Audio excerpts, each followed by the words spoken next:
Roldan, table 14. Craig and Ramatula,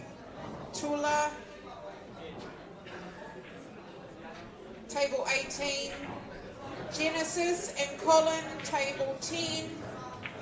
Alex H and Jem, table 5. Just be mindful when you come up and get the boards that the table in front of you is actually playing a game.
Kia ora and welcome along to the Masse pool here in Hamilton.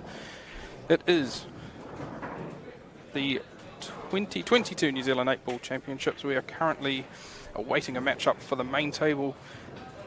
As you can see on the screen here, there are 5 tables, one to the left, and then there's a number of tables to the right. Once these games are wrapped up, we will know who is playing on the main table. But for now, we'll leave you with these cool pictures. Get some atmosphere rolling. We'll have commentators joining us shortly. And the main table pool action will begin.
Oh, America's a tech boy.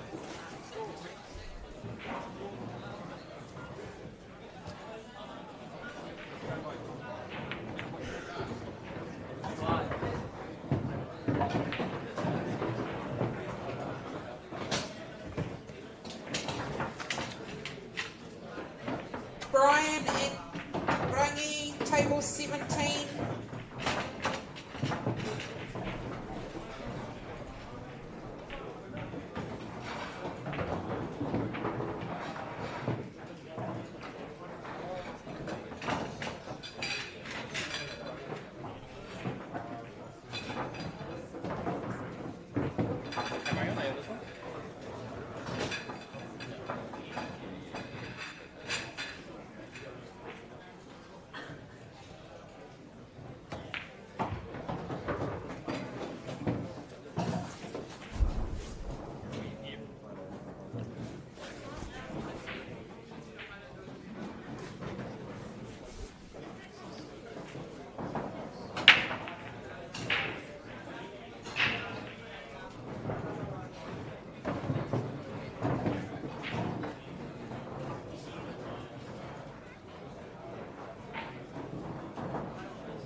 They're going to go boom.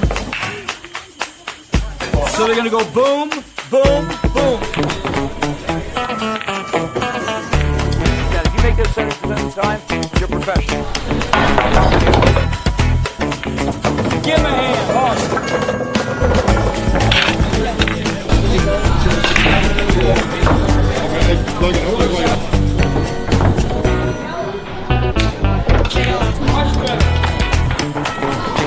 Look at this. Look at his shot. Hello. Who else wants to make this shot?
They're going to go boom. So they're going to go boom, boom, boom. Yeah, if you make this 70% of the time, you're professional. Give him a hand. Awesome.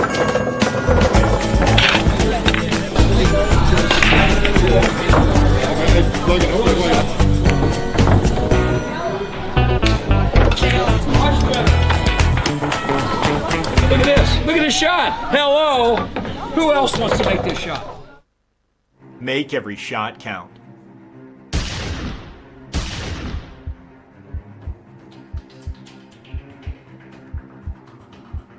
Introducing the all-new Predator 314 and Z high-performance shafts. Reloaded with new technology for unprecedented accuracy.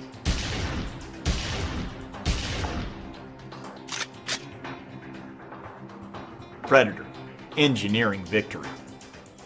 They're going to go boom. So they're going to go boom, boom, boom. Yeah, if you make this 70% of the time, you're professional.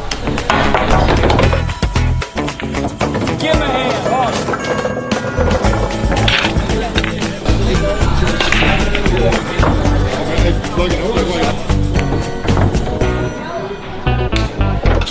Much better. Look at this. Look at this shot. Hello. Who else wants to make this shot?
Well, that's to the spice of it.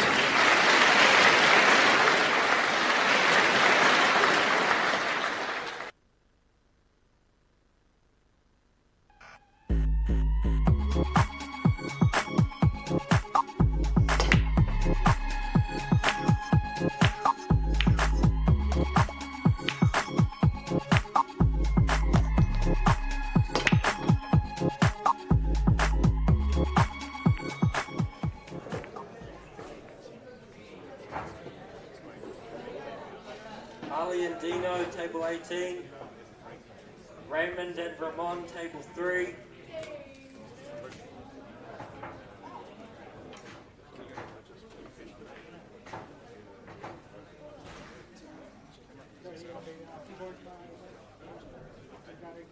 Sean Coombe and Tony Van Wyck, table 4.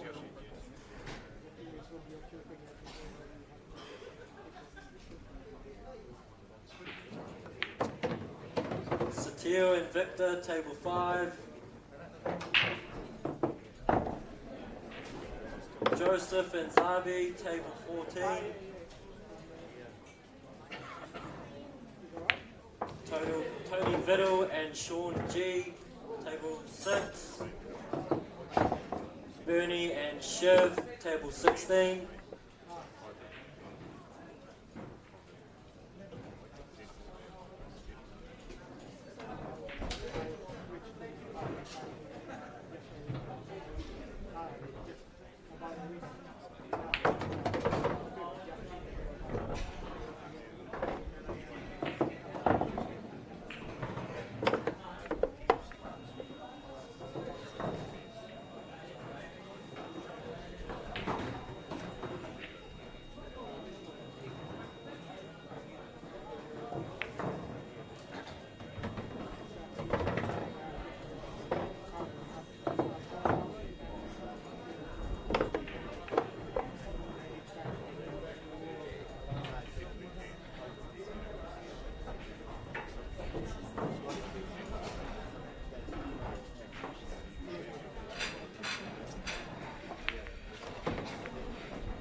Sheridan and Daniel, table 15.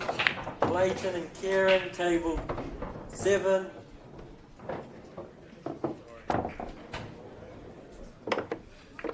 Revelation and Largo, table 8.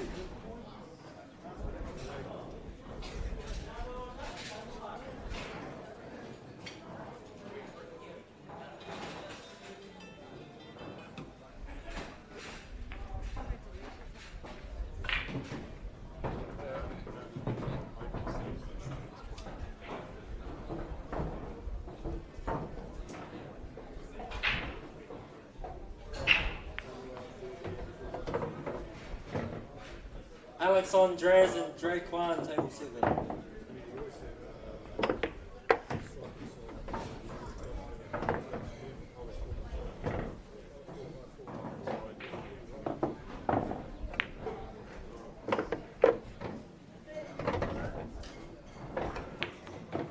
George and Chetan, table 10.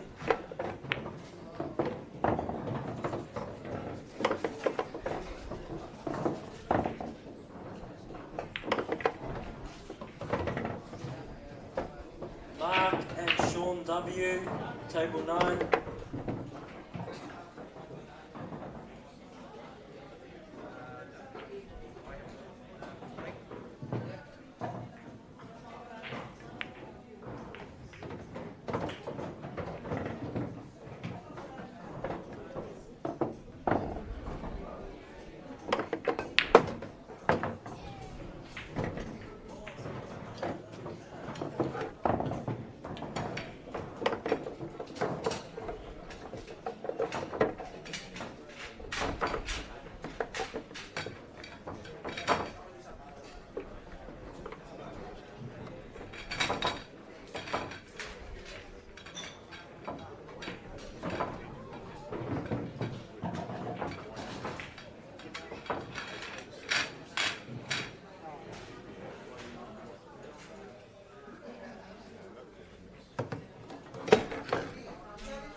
Noel and Stephen, table 17.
Richard Alfonso and Danny W on to table 11.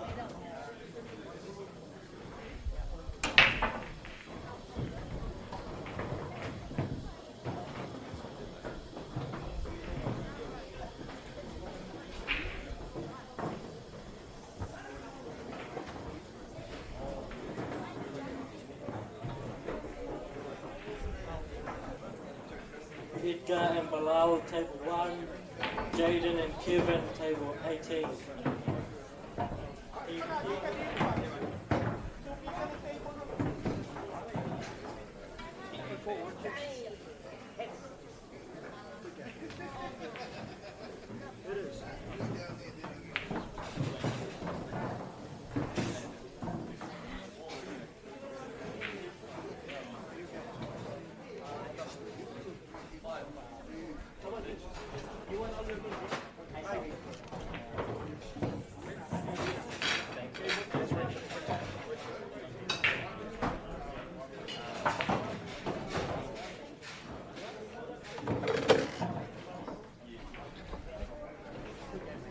Marvel and Egan, table 5.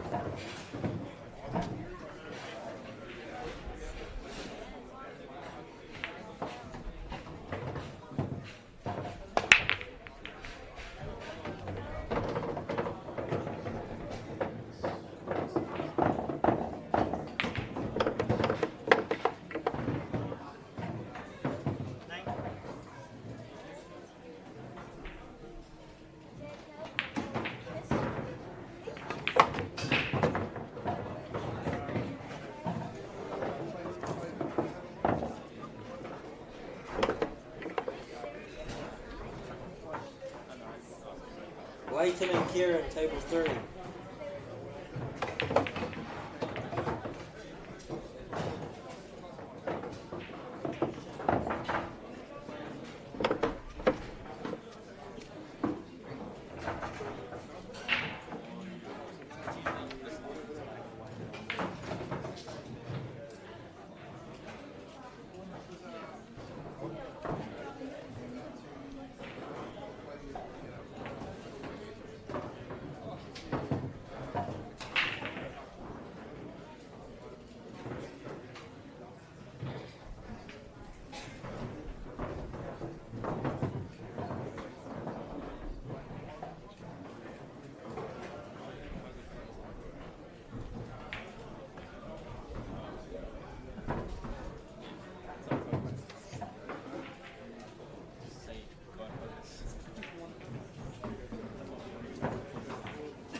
Kia ora everyone, welcome to Matariki Day, a holiday for everyone today, and what you're watching now is the VNEA 8-ball New Zealand champs. A field of 75, all playing for a big prize pool of $45,000, or $4,500 I must say. And with me, beside me, is Raymond Sayo, one of the masters of the game itself. How you going, Raymond? I'm good, man. How are you doing? Yeah, good. How do you like the Matariki holiday? Yeah, can't complain. Yeah. Day off work, but also, you know, something to celebrate. And how's your game going today? Good? Not good. Not good at all. I'm struggling. Yeah, very hard on these tables, especially this format with best of three matches, first 1 to 2. And we're watching Richard Alfonso at the moment, and he's playing a Danny Ward. So you know a lot about Mr. Richard Alfonso? Oh yeah, I'm definitely wearing the same sort of shirt as he is. Yeah, very nice colour, that bright yellow. Especially on TV, huh? Anyway, let's get back to the game. So what's happening here? Well, Richard's on the small ones here. Uh-huh. And he's got a fairly easy clearance here, wouldn't you say? Small one? Oh, I think actually, he's on. could be the big ones. Yeah, Nice, yeah, stripes. Yeah. Okay, so what better thing to do than playing a New Zealand 8-ball tournament on Matariki Day?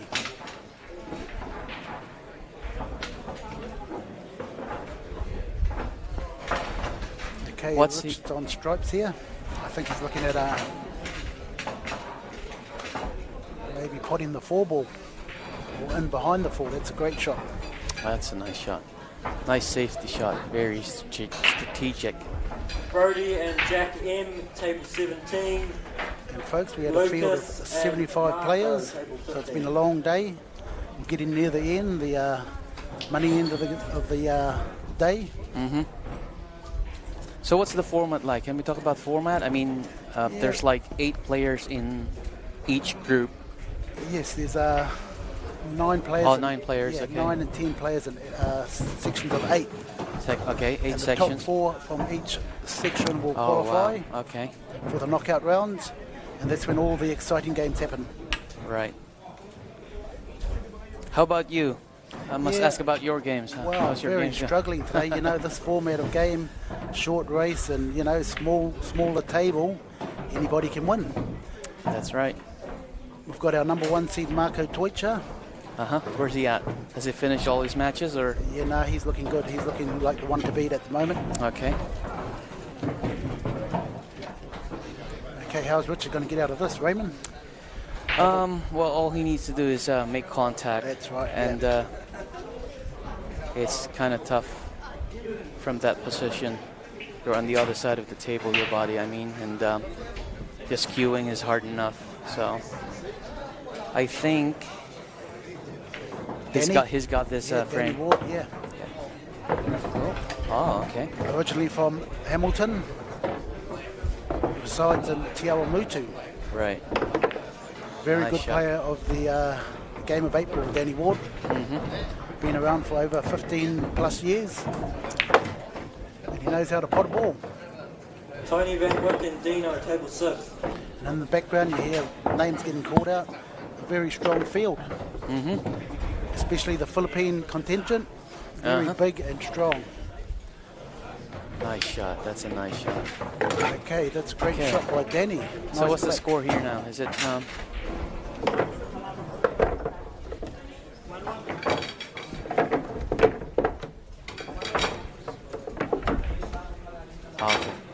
Yeah, It's that's just the one first now. game. 1-0 to Danny. There's a score up there, folks. Danny Ward and Richard Alfonso.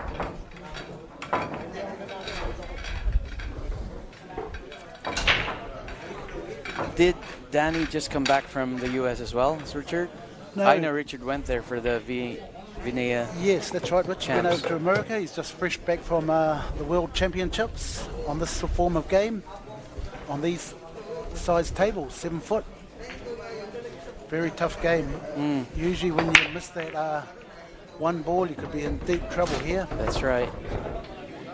A great break here. What would you suggest? You at the There's table? a few clusters, but I. Okay, he's taking Does the that solids. 5 ball? Is that a 5 ball? Does that pass? Yeah, I think I think he was trying to disturb that. Right, That shot okay. there. I think it's going for the 6 here, and then the 7, and then use the 4 to break that cluster. The 2. Oh, okay. Okay, that's not a bad lead there. Yeah. Sorry about the background noise, folks, but there's so many people here. You know, it's hard to hear anything. Yeah, the place is jam-packed, I must say.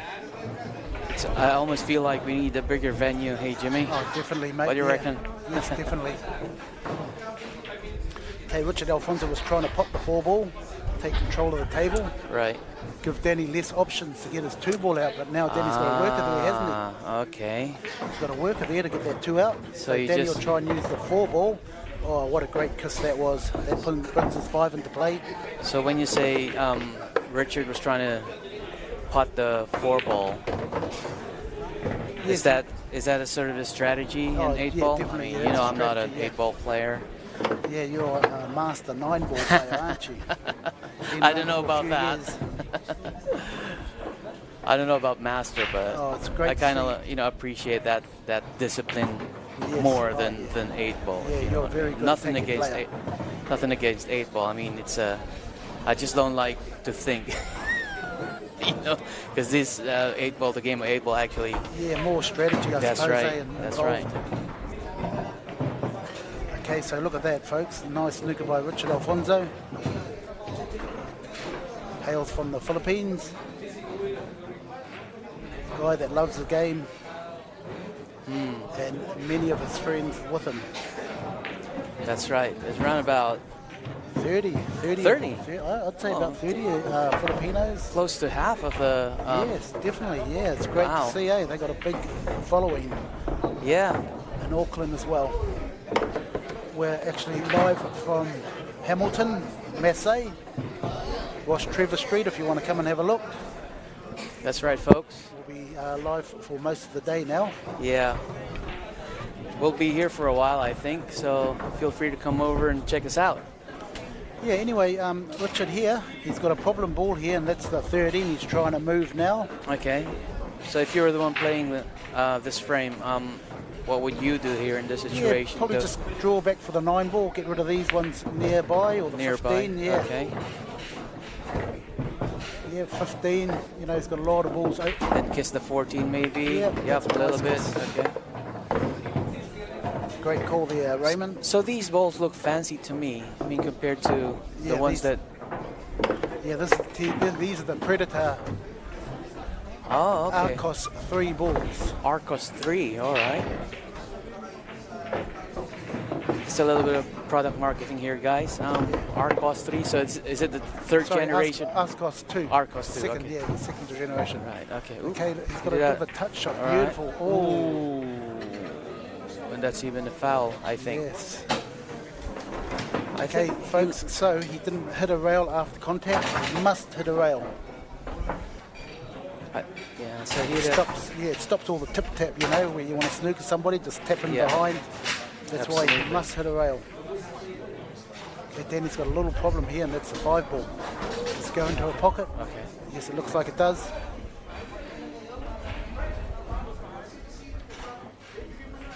I thought Richard had the upper hand there for a moment, Yes, he did.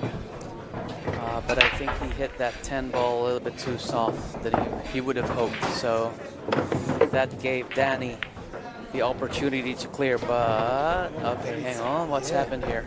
He's snookered himself, folks. Okay.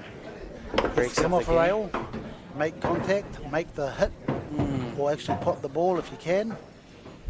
So in this situation, do you have to call the pocket, or he opted for a safety here, I guess? See Oh, that, no, folks? No, And no he did not- contact. no contact again. Wow.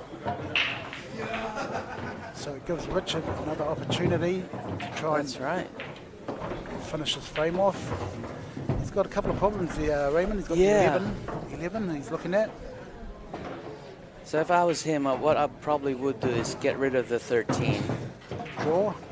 and then use the draw, and then use the 10 to break the 11 there. Yeah, what he's doing now. Yeah.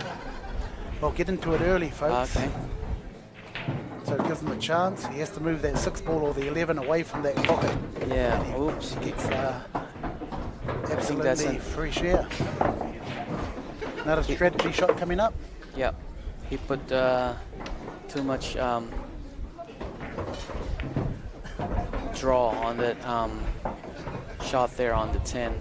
There you go, Giving folks. Yeah. Danny, I mean, he's back on the table, so anything could happen here. As you know, Jimmy, anything can happen. Anything can happen, yeah.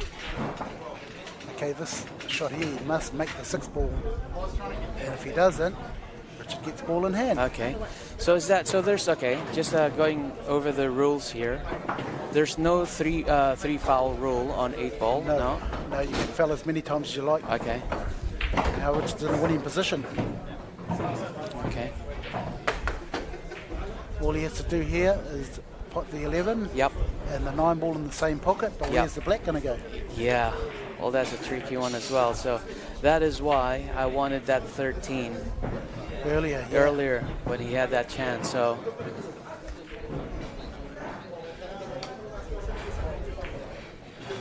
Okay, folks, let's see what he does. He's going to try for him. So now he's going for the 13 ball. That's a good shot. That's a good shot. Yeah, that's a good shot, All actually. depends what sort of angle he gets on this 9 ball. Yeah. So he wants to pop this ball, get an angle on that 9 ball to get to the black ball. You always got to think 3 or 4 shots ahead. That's right. So he's got his plan now. That's a great angle. That's a great angle there. Beautiful angle. So you think he'll draw? Yeah, well, he can A do little that. bit, yeah. Or stop the ball there, and Or then he can stop the still ball. cut it. Okay. Yeah, he can still cut it. And Cool. use the 6 as a stopper from him going in off. There you go, folks. Now Right. we'll cut it. So What we're definitely learning from Jimmy, the professor, here today. We all professors in our own right. But isn't that your official title here at Masse, or? Yeah, Yeah. I try and I teach a lot train of these train the kids, juniors. Yeah, absolutely. Oh, Doing great something shot. for the community. Look at that, folks. So that's counted as a win. Nice. Because as long as you put the ball that you're going for in that pocket, it doesn't matter what happens afterwards. All right. Okay. Unless you foul. Unless you foul. And all of a sudden, it's a heel match between Richard and Danny. Short race, anybody can win. Yep. Okay. Let me just do a bit of side work here. I'm reffing for Lito here on the other table. For Marvel to table 5. There's no cue ball fouls. Even if he moved the 3 ball, it's okay.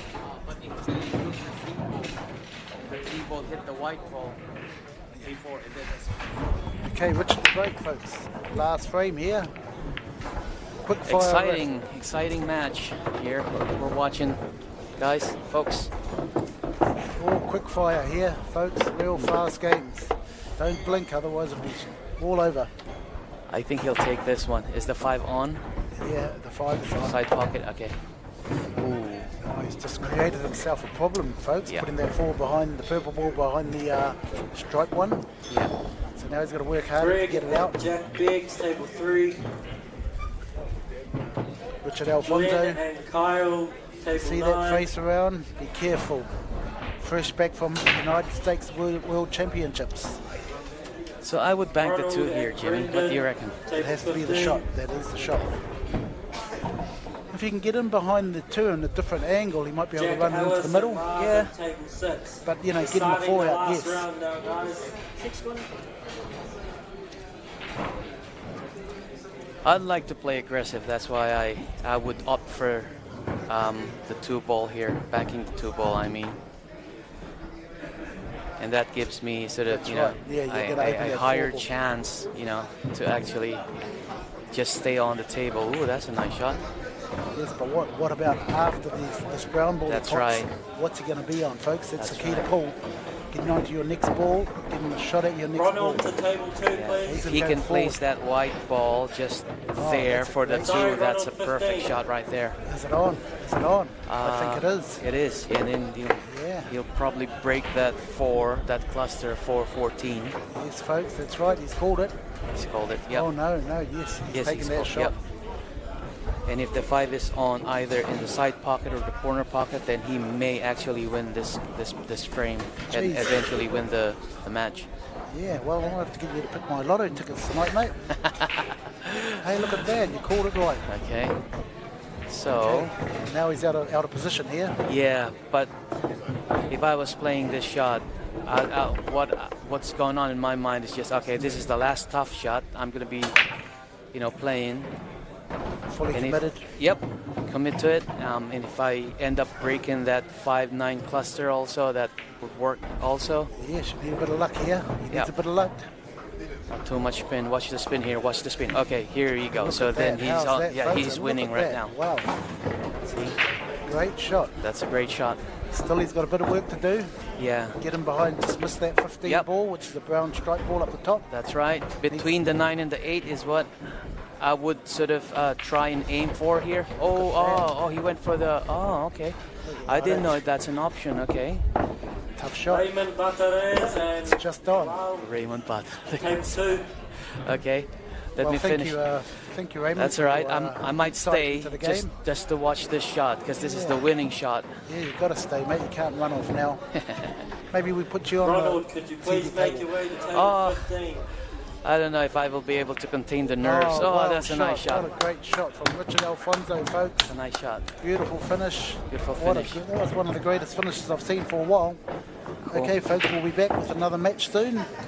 New Zealand Valley 8-Ball Championships. Be with you live soon. Thank you.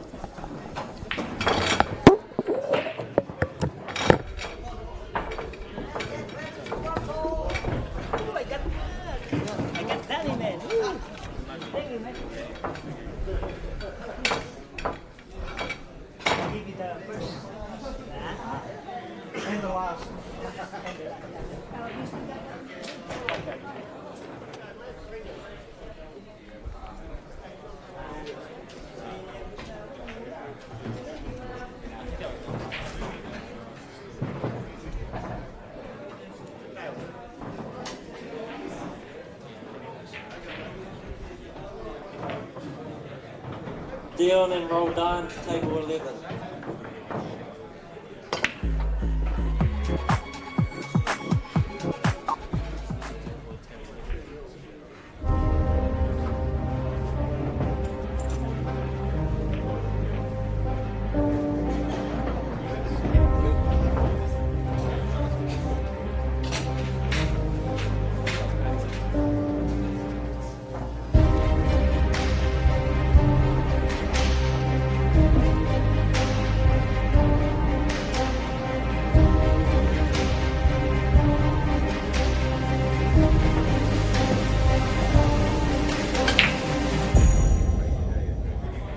Sean G and Chris B, table 14. They're going to go boom. C and Ramon, table 12. So they're going to go boom, boom, boom. Joseph and Florian, table 1. Yeah, if you make those centers within time, you're professional. Give him a hand. Awesome.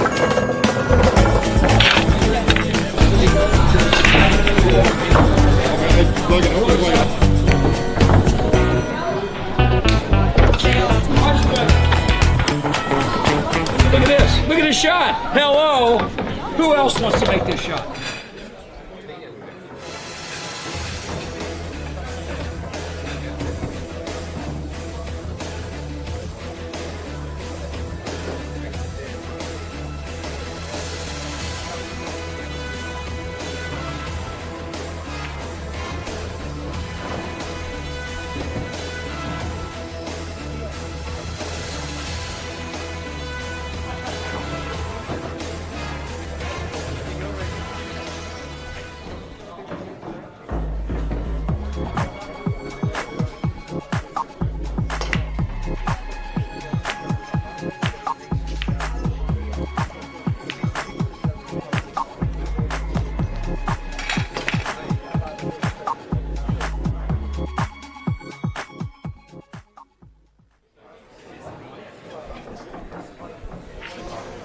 Okay, folks, welcome back to the VNEA New Zealand 8-Ball Champs. We have Roldan Largo, our number 1 player in West Auckland, versus Dion Rawlings, our number 4 player in West Auckland.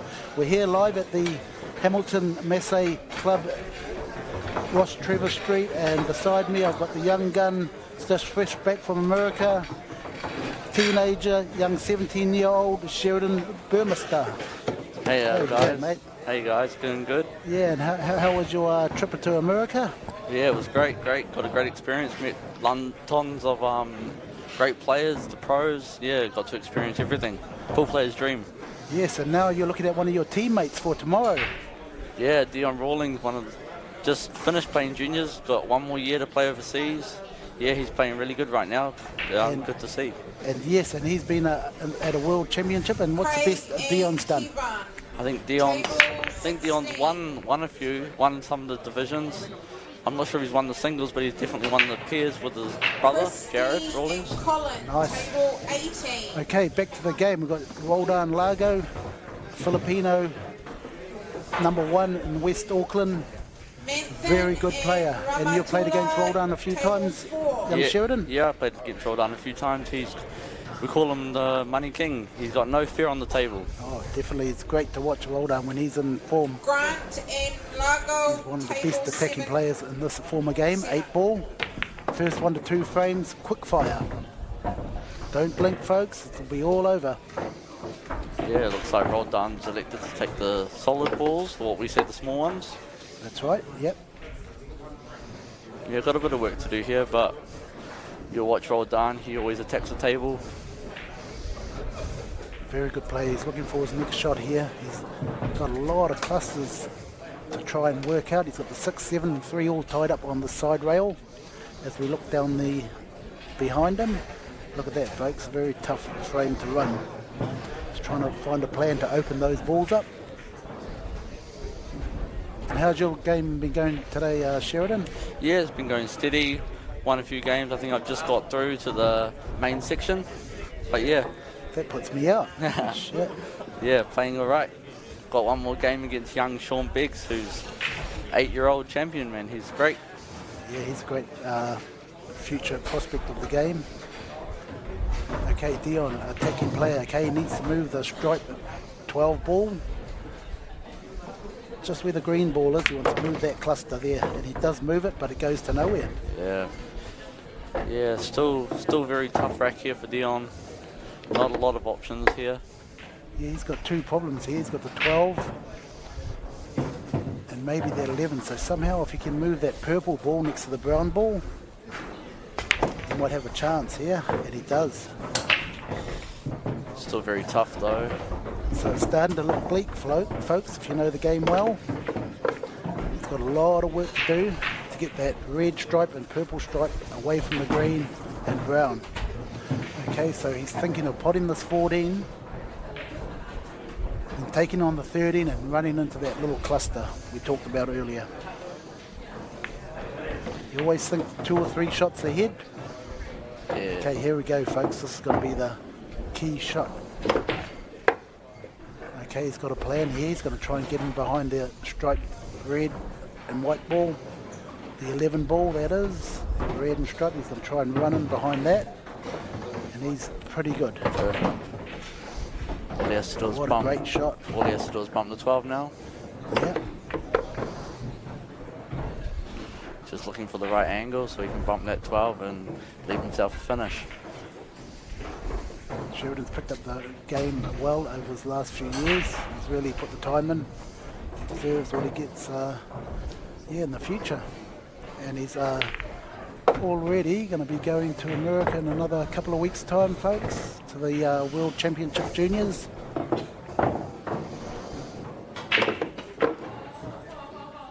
Okay, he's in trouble here now, Sheridan. Yeah, he is. He's in deep trouble. Once Once you get into this situation, you know, you left the table open for your opponent. Yeah, he has to think of something quickly to tie out Roldan. He's left that little gate open. Yeah, this is where Roldan's really the attacking player, and he has no fear on the table. Okay, that's still got a bit of problem Roldan has, but how's he? Okay, so here comes a bit of strategy, folks. Watch how he does it. He just touches it and hides the ball, hides behind the bush, so Dion can't see his balls. So Dion must come off the rail, contact one of his strike balls and hit a rail. Might think of getting the jump shot cue out, but I don't think that's any good. Can actually jump over the balls with a special cue. Okay, he's going to come off this rail. Dangerous shot here, because what he's going to do here is open up that red and green ball. Harley and Kevin, table 17. As I said, folks, and now he's left the door wide open. Yeah. If that red ball is on, Dion's in a bit of trouble. Should see Roldan clear here, or run out, as they say. So he's called the 3, red in the corner.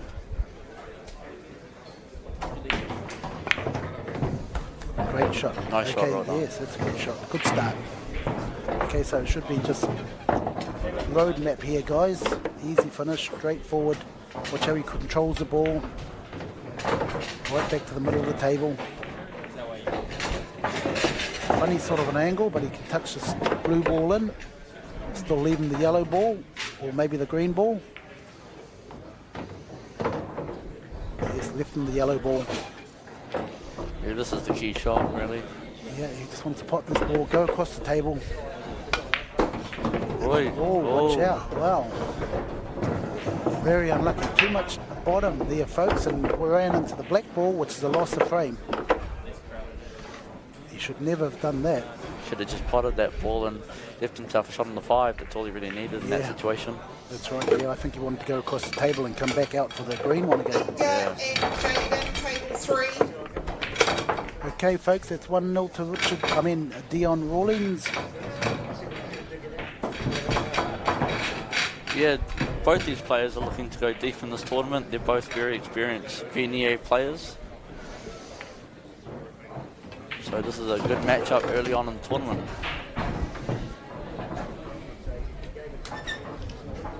Okay, well done to break. Breaking the head ball, got a very powerful break. Look at that, he leaves that white ball right in the middle of the table. A few kisses here and there, and if he's potted one, he's looking good. But he hasn't. No, he hasn't. That's called a dry break. Okay, Dion has got maybe the stripes here, but he's still got a lot of work. He's got to move the green stripe ball next to the black ball, find that a pocket, and also the blue and white ball behind the brown ball. He's got to try and move that somehow if it's potable. Yeah, there's definitely a lot of work to be done. So let's see how he does it. Okay, I think he's just going to come up below that 13 ball, which is the orange stripe ball. You can see, folks. Oh, wow, that was close. Okay, now this is how he's going to move that blue and white ball. He's just play this orange ball off that blue and white ball, which will open the pocket. Might be trying to land on it, leave the white on the rail and pot it. Yeah, that's an option. Looks pretty touch and go, but he's going for that shot. Or might play it off the blue ball. No, he's gone for the shot that. Now he's in a bit of trouble. Said. No, he didn't get on it, so he's in a bit of trouble. I think he's electing to play this. I think, yeah.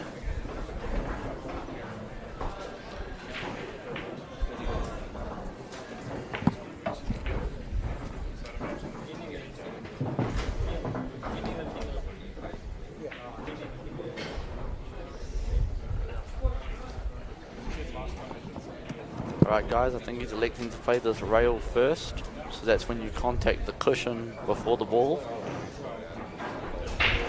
But our ref over there, Jimmy Henry, also my fellow commentator, coming up to watch the shot because it's very touchy with the 7 ball there.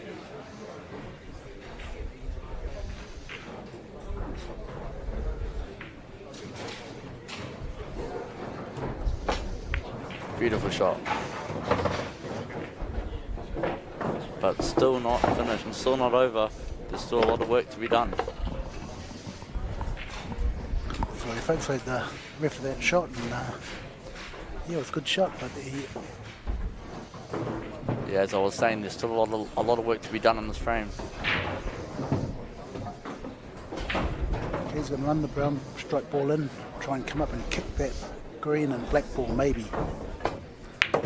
As so, folks, look at that. He's got a good nudge on that, which makes the green ball on now. If you can get him behind this red and the 11 and 12 there, as we see it on TV, he'll be in good shape to finish it off. Just doesn't want to nudge that black.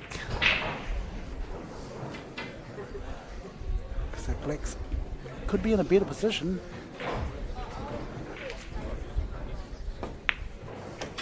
Great shot, Great Dion. shot. Has he gone a bit too far? Is that red ball on? Yeah, it looks on. Is it? Yes, it's on a mile.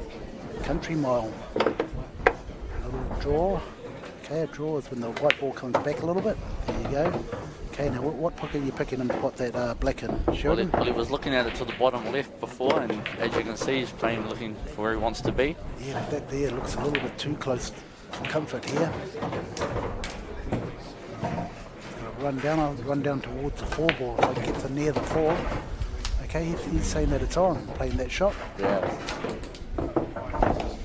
Okay, It is for the win, folks. I think we're going to need another ref. No, it looks like it's good. He's on a mile. Look at that. Great position. He's playing good pool at the moment. One of the guys to beat today. Ooh, there we great. go. Yeah, there you go, folks. Quick fire all over. 2-0 to Dion. We will be back in 5 minutes, folks, with the next game. Thank you, Sheridan. Maybe you might stick around if you've finished all your games. Yeah, just so the folks can have a bit of commentary. Easier to read the game and yeah. Yeah, sounds good. Okay, thank you. Thanks, guys.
Okay, welcome back, folks. We've got another game here between Danny Kirkhoven and Alex Hale, both fresh from a tournament in the States, the VNEA World Championships. So we should see a good match here. And next to me, I've got young gun Sheridan Burmester. There you go. Welcome, Sheridan. Yeah, thanks, Jimmy. Yeah, this will be a good match. Both of them just got back from representing New Zealand at the VNEA finals in Las Vegas. Yeah, Alex Hale, probably the more experienced player of the two, but Danny, don't count Danny out. Danny's one of the player on fire right now. Definitely playing good pool. Both of them playing good pool. Both of them are putting a lot of time. And you should see another quick match, race to 2 in this format. 8 ball. Yeah, quick fire format. Quick fire. Look at this, folks. He's got a great break here, but he's got to really move that white ball around the table to finish this. Okay, he's got the green ball here he's going to take for the brown ball. Yeah, then he's trying to come up. Hopefully land on the 3 maybe. He's going the other way, folks. He's picked. Yes, this is probably a better way than what we've seen it. Look at that, straight spin across for that yellow ball.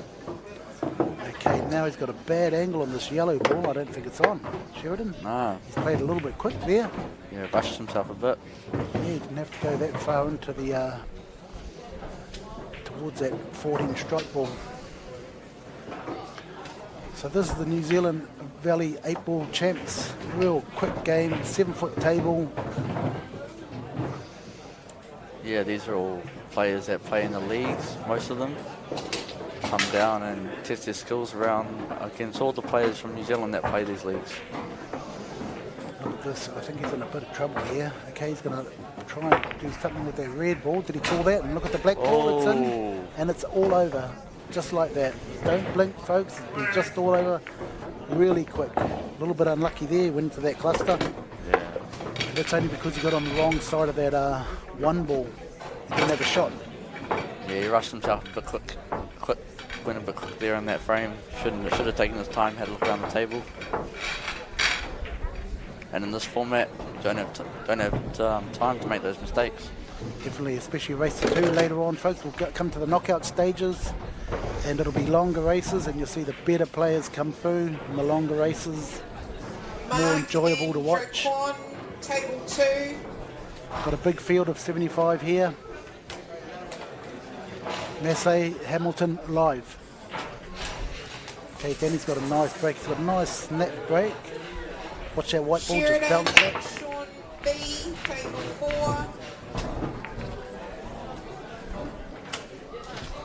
Richard P and Galan, table 10. Okay, strikes look the better here, Danny Sheridan. W and Sean definitely. W, table 15. Yeah, if that 9's on, he'll just play that. Oh no, he's going to go for the 1. Yeah, so he's going to move this 9 ball. No, he doesn't decide to do that.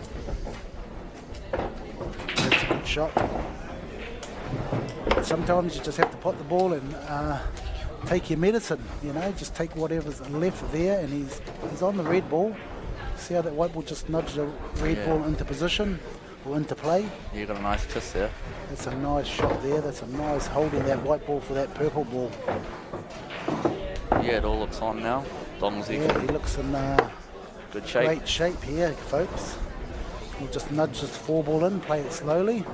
Then he'll have options on the green, orange, or blue ball. The green ball is the ball to take. He's got to be careful here. He doesn't snooker himself. The snooker is hiding behind the opposition's ball. As so, he just got out of it, folks. A very good shot. Yeah, he has to play this 2. He can choose whether he wants to run forward for the 7 or pull it back for the 5, but I think he'll run forward. Yeah, easier to run forward, Sheridan. Oh no, he's looking at going over to where he's standing. So they call this, just draw it back a little bit, and that's a good shot. That'll be a good shot. So the orange ball will be on between the red and the black ball. Real delicate shot here. Has to get into that little window, and he does. Yeah, he's got there. Great shot.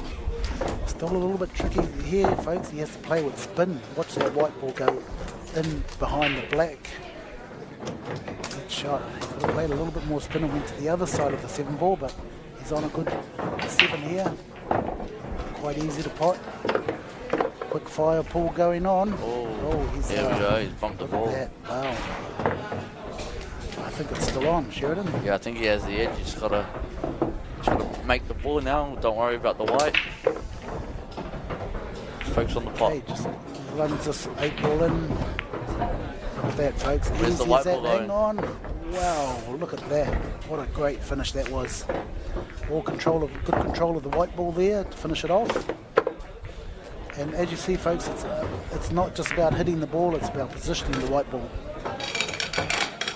And now we're going down to a 1-frame shootout. 1-frame shootout. 1 frame for the win.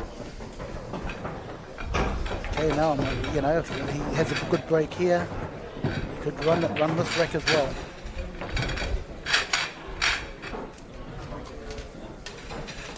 Noel and Chetan, table 5.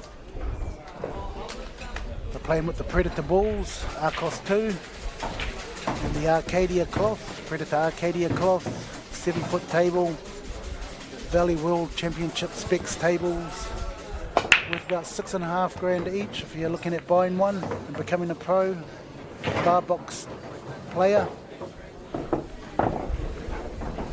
These tables are the most, they're one of the most named tables in America. You go to any of their bars and they'll have one of these tables. Yeah, these are very popular all over the States. That's the word I was looking for, popular. Okay, he's just nudged that 3. Still got the blue ball here, or the orange ball, if it slides past that other strike ball down the corner left-hand pocket. Okay, he's going to play this 2. Maybe he could run into it, or he could get to the 3 ball. Just punch it over, so watch the white ball slide to that area. Now that green ball's on, red ball's on. Once he puts his red ball, the yellow ball will be on. That brings the yellow ball into play. Yeah, all he's doing here is just picking them off one by one, opening everything up. Egan, table 4. It was a cluster, but now he's just, like Sheridan said, he's picking the ball off one by one. Okay, running back out off the rail. Oh, he's missed it. That could be costly. Usually it's costly, but yeah, it's, a good player like Danny should run this rack. It's all there. Play this 11 and come back maybe towards the 12 ball. Yeah, and get right down there. Yeah, so watch, this is the big shot. This is the TV shot, folks. If you can play this nicely, has he got the guts to play it? Even if he misses, he's still in he's still in a good position where yeah, definitely the small one is not on. Yeah, Alex Hale hasn't made it easy for himself with that miss. He's pushed the 1 and the 40, the 3 is very close. So even leading him back to the table might not be, as we call, suicide. There's the shot, folks, we were talking about. Yes, great shot. TV shot. Yeah, now he wants to play this 12 ball and move that. He has to move the 2 balls ahead of it, the blue ball and the brown ball, which are the 10 and 15. So he'll play with some spin, some left spin. So he's in it at like 9 o'clock on a clock. There you go, but he's caused himself a terrible headache. Won't be able to wake up from that after yeah, he's just bumped that wrong. You wanted to really hit the 10 full and leave the 15 where it was. Yes, but that's right, yeah, that was a shot. But yeah, now he's got to pot this 10 and find the ball to open up that 15. So to all those players that don't know much about pool, you can hit that white ball like a clock. I can hit that 1, 2, 3 on a clock. So my Q-tip has to go outside the centre of the white ball.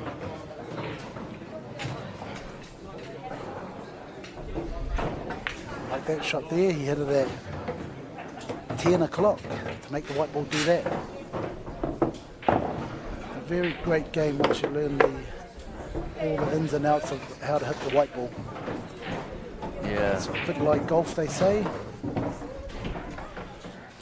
Well, I don't, I'll give him a little chance to actually run this because of that 15.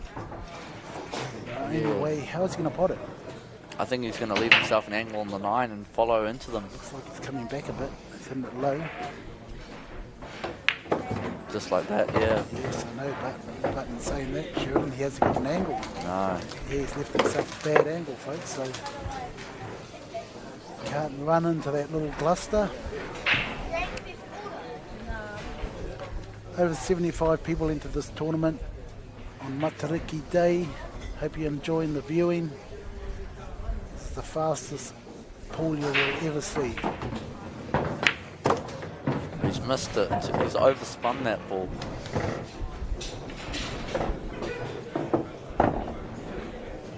Now he's in quite a bit of trouble here. He's in big trouble. Yeah, that 15 can go off that purple ball into the middle pocket, folks. Yeah, and that's what he's looking at right now. He's lining that up. And he's caught it. Here we go. Yeah.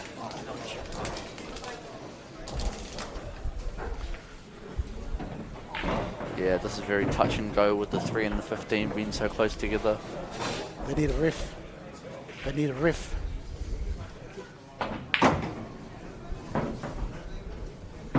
call ref for the shot. The ref is there watching. Okay, 15 off the 14 in the middle, folks. Here we This go. is what's going to happen. Oh, he hit doesn't it full. Yeah. And he's given Alex Hale the chance here. Yeah, Alex plays real quick here. Yeah, once he sees it, he goes for it. Nothing's in his way. Open table, as you see it, folks. 5, the orange to the green is okay. Yeah, he's got to land on that 5 good. Get on to the 6. And then you can see his finish. 5, 6 black. Yep. Yeah, he's playing forward of here, so he's actually going to go for the 1 next, and the purple ball, yellow, purple, orange, green.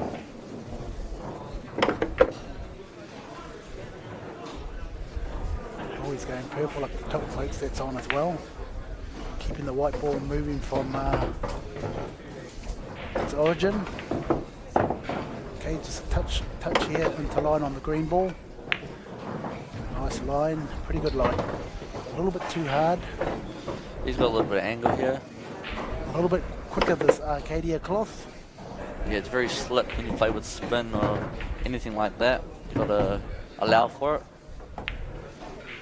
Here we go. That's a good shot. That's a great shot. Look Perfect. at that, the position right into the middle pocket. And watch how he just brings that white ball back into line on the black ball. Or is he going to run it? No, he just, he ran it. So he's on the wrong side. Yeah. A little bit tougher shot, but should make it. Straight after this, we'll have another match on, and then we'll get into the last 32. Here we go, folks. Alex Hale. Great shot, great finish. Alex Hale on Matariki Day. Hope you're enjoying the viewing. We will be back in 5 minutes. Don't go away. Thank you. Thanks, guys. Thanks, Sheridan.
They're going to go boom. So they're going to go boom, boom, boom. Yeah, if you make it 70% of the time, you're professional. Give him a hand.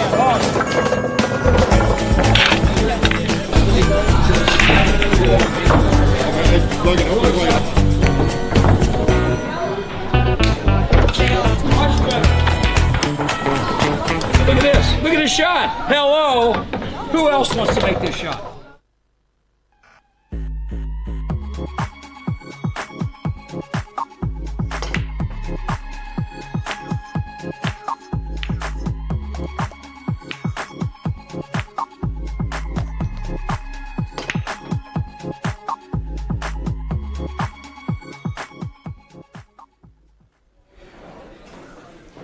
Okay, folks, welcome back to another quickfire match between Richard Alfonso and Stephen, who comes from Hamilton and plays out of Hamilton.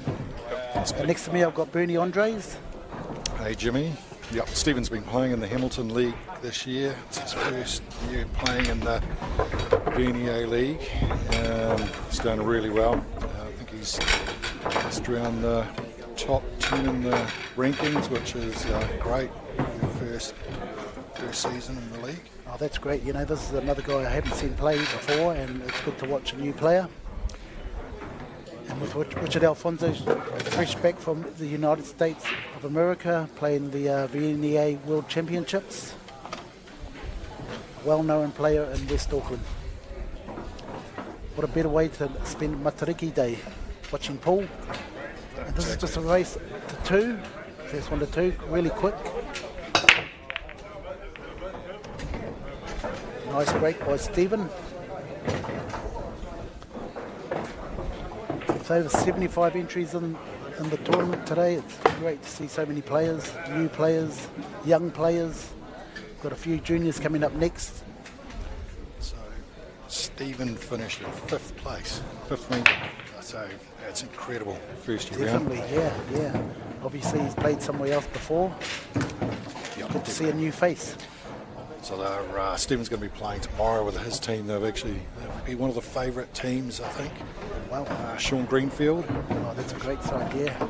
Yes, I've heard a little bit about this guy now. You mentioned whose team he's in. They said he plays very good pool. You can see the composure. He's got great composure by just watching his first few shots. He's looking at the table good.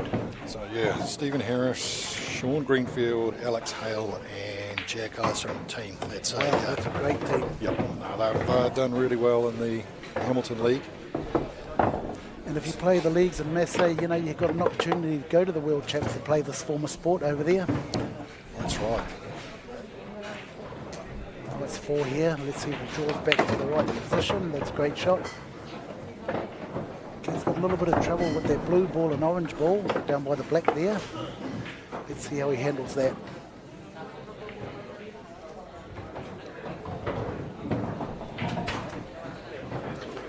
So I played Stephen, I think was in the first league match of the year earlier on this year, and we're still having to wear masks inside. Stephen and I both wear glasses, and Stephen was having a problem with his fogging up, whereas I'd learnt my lesson previously and bought some anti-fogging stuff. So that's the way to go. Yeah, I made the mistake of giving some to him, and then he showed me how to play pool. He's obviously a good player.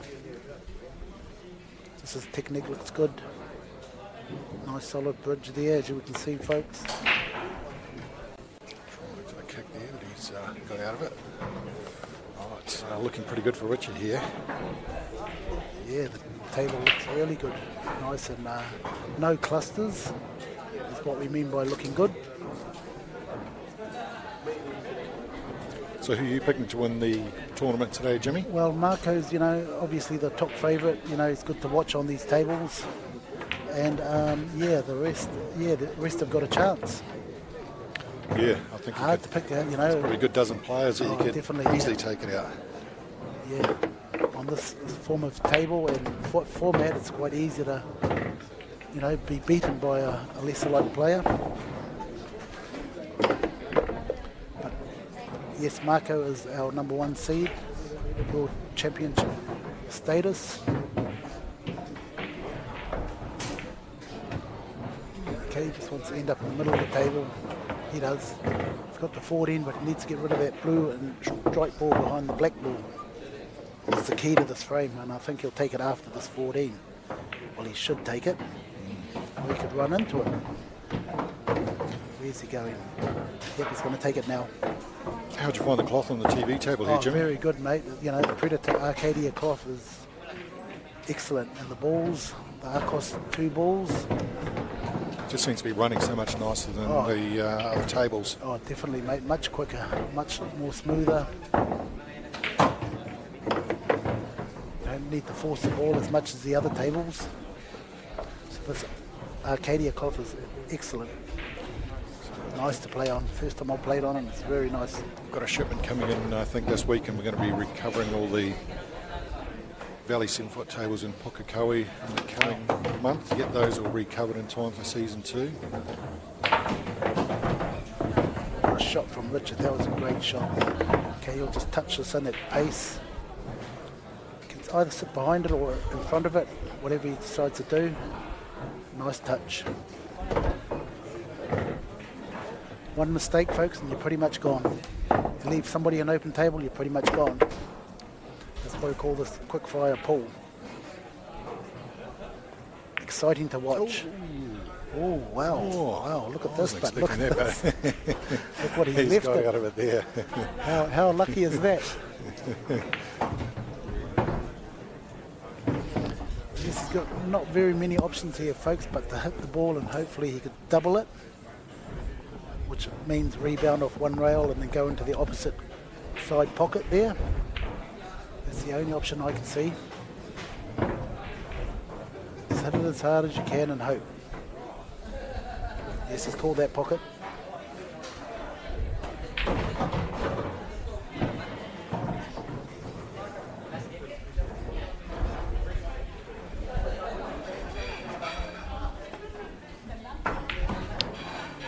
Almost.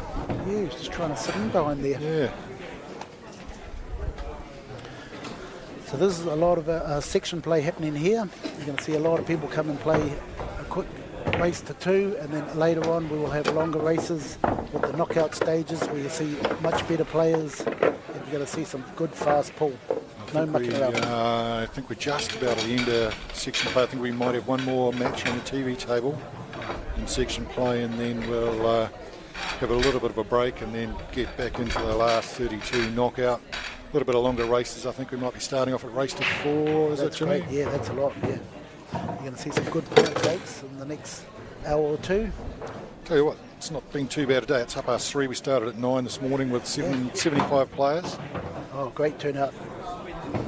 And like you said earlier, Bernie, hard to pick a winner, but we have got our favourite.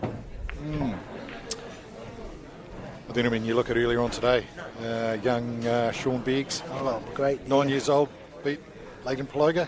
Yes, with over 20 years. Leighton's got 20 years experience, and a young guy like that, man, what a future he's got. Yeah, I mean, realistically, you really have to rate Leighton as a bit of a chance earlier on, at the start of the day. Yeah, you'd think he'd be there or thereabouts at the end of the tournament. Yes, and he is. He's started to play well after that beating. It sort of woke him up, and that's what's out here. There's like 20 or 30 players that can play this game. And if you want to learn all the Masse clubs around New Zealand, there's a lot of coaching going on. Learn the game, bring a team, and to America you can go. Yeah, I mean, the thing is, even if you don't qualify to go to Las Vegas, if you play, you can pay your own way, head over there next year. Oh, that's great, yeah. It's fantastic. 2 weeks of pool. I'll definitely make It's nothing like it. Yeah, one of the highlights of my career, going to play over there, seeing how many good players there are. It is amazing, amateur pool, but the standard of it. Very high. That's the thing on these tables. Yeah, anybody can win, and anybody can play. It doesn't take you long to learn the game, especially if you're young. There's a lot of good young players coming through. And I mean, if you're old as well, these tables are a little bit more forgiving, especially, you're looking at a full-size snooker table. Definitely, yeah. Nice tables to play on. Just force that a bit. Yeah. Okay, so Richard's got an open table here. No clusters. A little bit of work to do, but it's not looking too bad. Yeah, once he gets rid of these top balls here, the yellow, the blue and the green, and then he'll come down table and finish it off. He's just got to watch out for this kiss on the yellow ball if he does go into it. Where's he going to push that yellow ball? Might be able to just sneak in behind, come back out for the same pocket. Yeah, Yep, there you go. Okay, now we try and get onto this blue ball, or we can come down table, doesn't matter. Hitting below centre, which makes the white ball do that. People love those sort of shots, the old screw back. Looks good. Yeah, that's really good, the old screw back, especially on this fast cloth. See that spin. It's definitely come back a lot more than what he was planning on. And a lot of players use a lot of spin on these, every shot they play. You could play a defensive shot here and just sneak in behind the 5, but yes, he's looking at that. A little defensive shot here, folks, a bit of strategy. Okay, so that means if Stephen doesn't hit his ball, Richard gets to pick up the white ball and place it anywhere.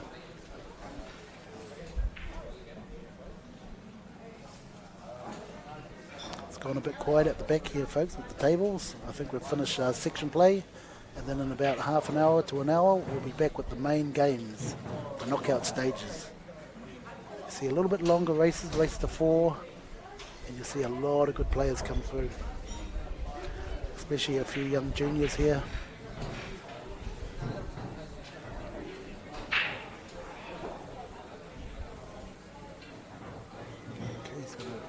Come off the side rail there and kick into the purple ball, maybe. Oh, what a shot. Oh, did he call it? Did he call it? Yes, he called it. Wow. No. What a, oh, no, he didn't. Wow, why wouldn't you? Always got to call something on these tables. Definitely, mate. It doesn't matter, you know. You never know your luck. And look what happened. He ended perfectly up on his 14 ball. He could have run that rack. Now he's just going to sit back and watch Richard run it. That's a good start there. Yep, very good.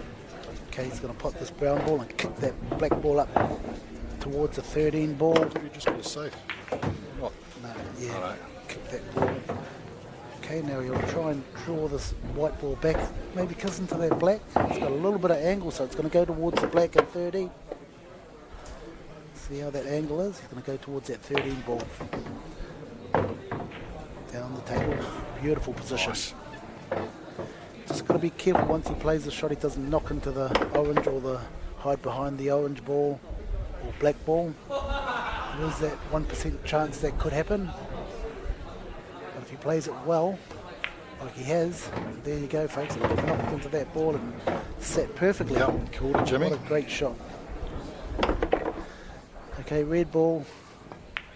Perfect. Up towards the black ball. What a great finish by Richard. He's playing good pool at the moment. He's got the teams tomorrow, so it'll be hard to beat in the teams as well. 2-0. Experience from overseas, I think, got him there. No, it did. Right.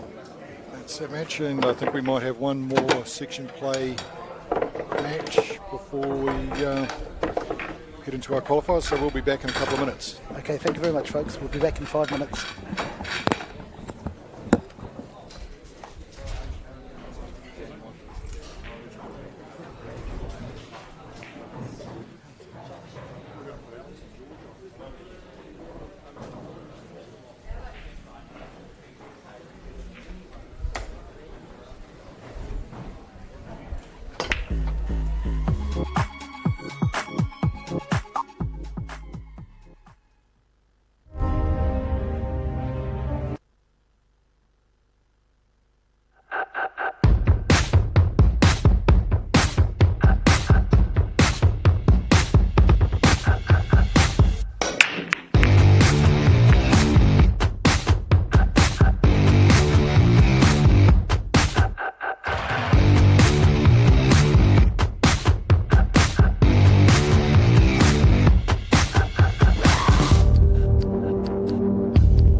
Make every shot count.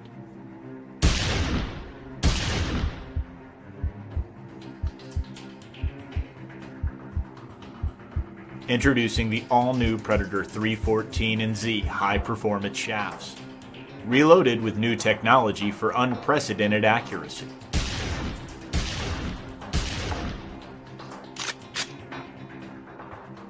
Predator, engineering victory.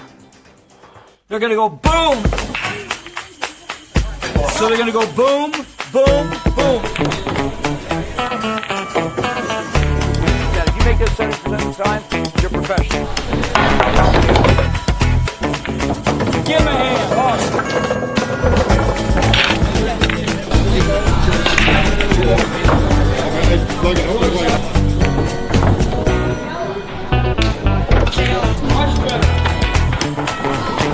Look at this. Look at his shot. Hello. Who else wants to make this shot?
Well, that's to the spice of it.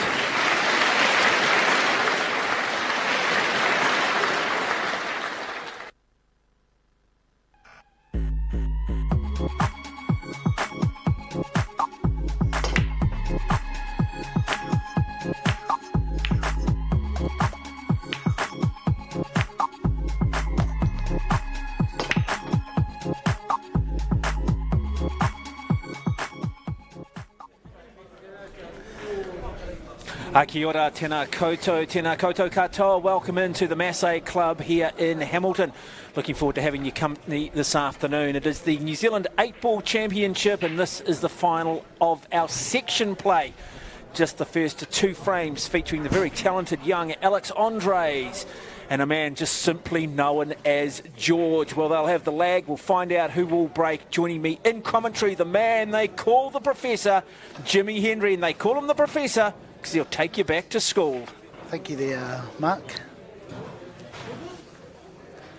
Yeah, young Alex, one of the best young junior ladies in Masse.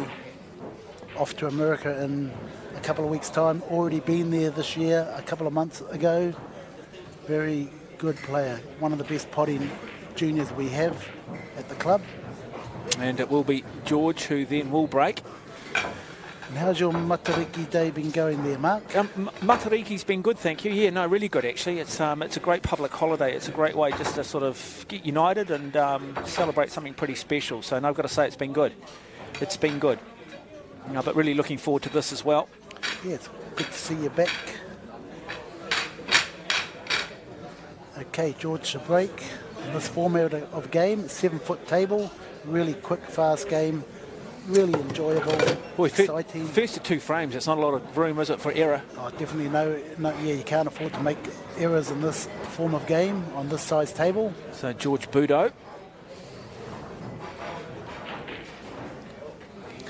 Like a combination of the Philippines and New Zealand here, and great to see so many Asian players taking up the sport and really lifting the level here in New Zealand.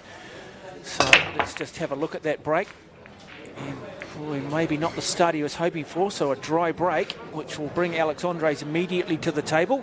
She will have the option of any ball, and so she'll do a bit of a scan pretty quickly and get a bit of a feel for how she sees things playing out. Yes, I wonder if she's going to take that red ball as the ball to take. So what happens here, folks, is that she's going to bounce off the rail and move that 9 ball, so the green ball comes into play. Here we go, folks. This is one of the winning shots here. Look at that.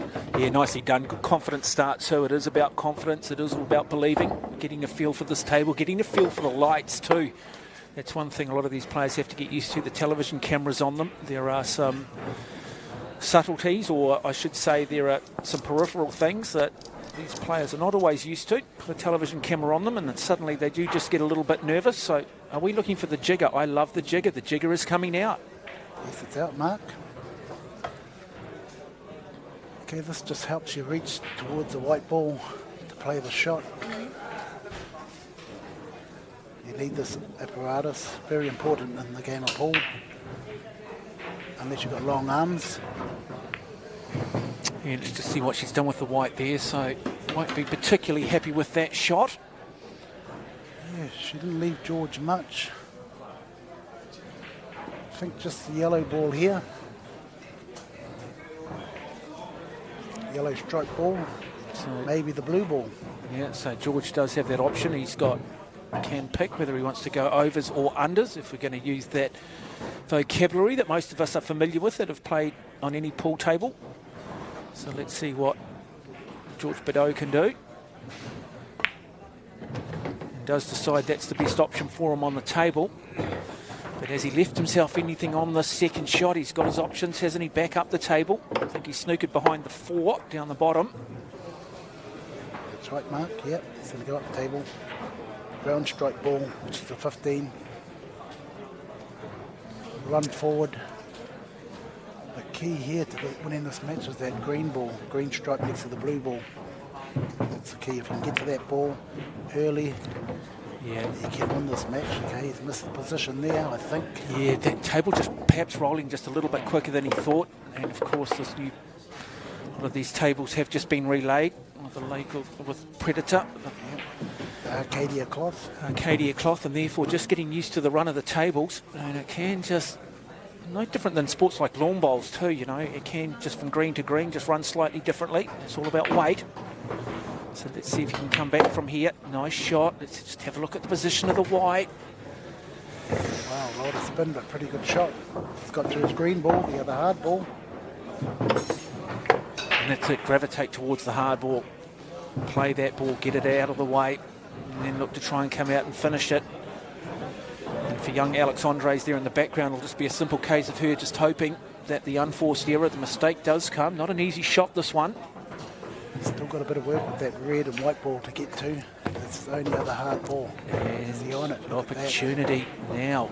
Now, what are his options here at the plant? Or does he look perhaps to play defensively and somehow look to snooker young Alex? Yeah, the only defensive shot here, Mark, he's got is to hide behind that purple ball. You know, put the white ball tucked in under there, so Alex hasn't got a shot.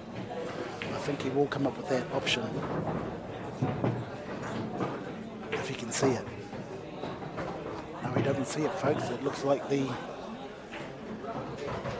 yellow ball is on, up the table and back down. No, he's playing safe. Okay, chance here though. The door has definitely been open now for young Alex Andres. She'll want to come to the table and look to try and clear. So let's go in sequence here.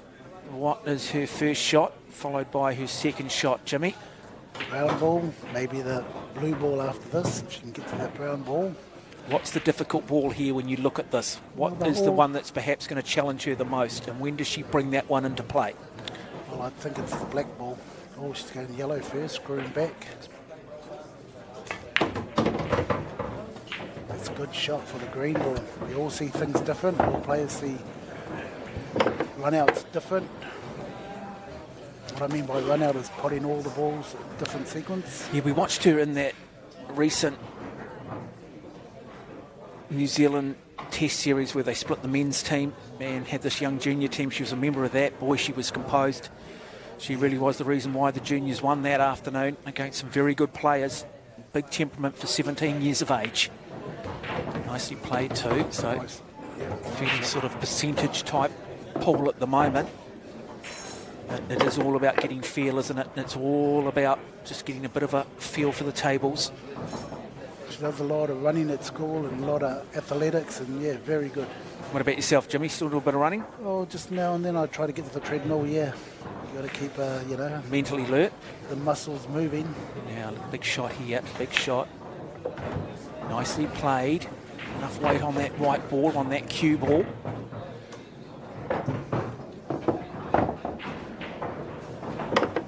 Options here, Jimmy. Yeah, the 5 ball, but it's on a funny sort of angle. Once she puts this ball, it's going to head towards that purple ball. See that angle there, Mark? It's going to levitate towards that purple ball. Okay, so this is where the control comes in. If she goes too far, she's going to be out of position. If she can hold that white ball softly like that. There, she got enough on it though. Great shot. That is a very good shot. You heard Jimmy, the professor, call it. Okay, the 4, straight up the table. Yep. Yeah, might just got the old Chinese snooker here. Might just have to play over the top of that 8. But no, just having a wee look here. She's got any spin on this ball to go straight up the table. That's good. Yeah, so it's really her frame to lose now for Andres. Remember, it's first to 2, so if she can get this frame, suddenly the pressure does go back on George. Okay, a very tough shot here. She should just run it in and naturally come in behind the black for the right-hand corner as we look at it. There you go, folks, for that corner. Yeah, she's a wonderful talent, isn't she? But this is arguably the most difficult shot she'll have. Look at the size of the pockets, though. Interesting, those bottom corner pockets are quite large and open. It's those side pockets where they have the squarer corners on them. Look at that technique, folks. Beautiful technique. Yeah, she's beautifully balanced, isn't she? And she does play it. She does it. Great finish. And that is a very good finish. And so it is Alex Andres who takes a 1-frame-to-0 lead over George. Now, what's going through the mind of George? He'll be thinking, I'm not wanting to lose to a 17-year-old, but he at the same time will also acknowledge that it's not just any 17-year-old. She's a rising star of the sport.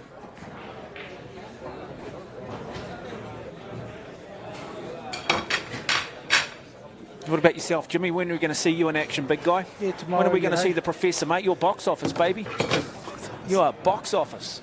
Thank you there, Mark. You had a good, and you guys played well as a member of the New Zealand team recently in Las Vegas up there. Oh, definitely. Yeah, we had a good match over there. We played real well. Best, you know. For the team we took over, we played really well. Now let's have a look. Really important break here to keep that momentum going. Another dry break too. While there's small tables with big pockets, one of the downsides of this format is the fact that particularly early on there are a lot of balls on the table. There is a lot of traffic, opportunities for snookers. Exactly. You picked up the game well there, Mark.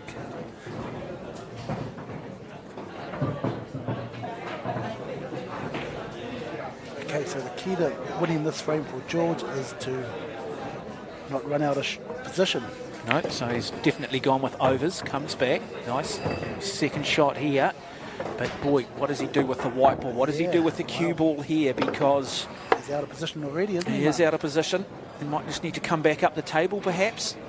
The only thing he can do is cut that brown ball in, brown strike ball.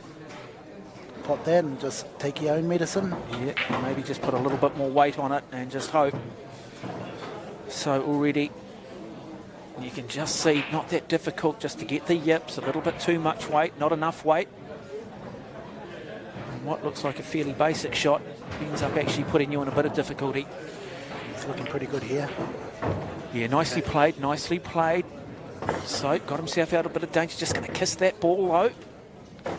That's great position, great shape. Should be a roadmap here, Mark. Or just pot the ball shots. One shot at a time, they're all there in the open.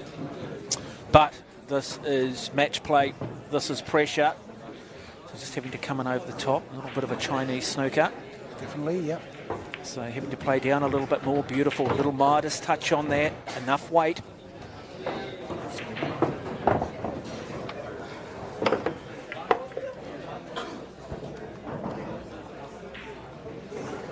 When you look across there, Jimmy, you look at those stripes, what's the shot that's going to perhaps provide the curveball?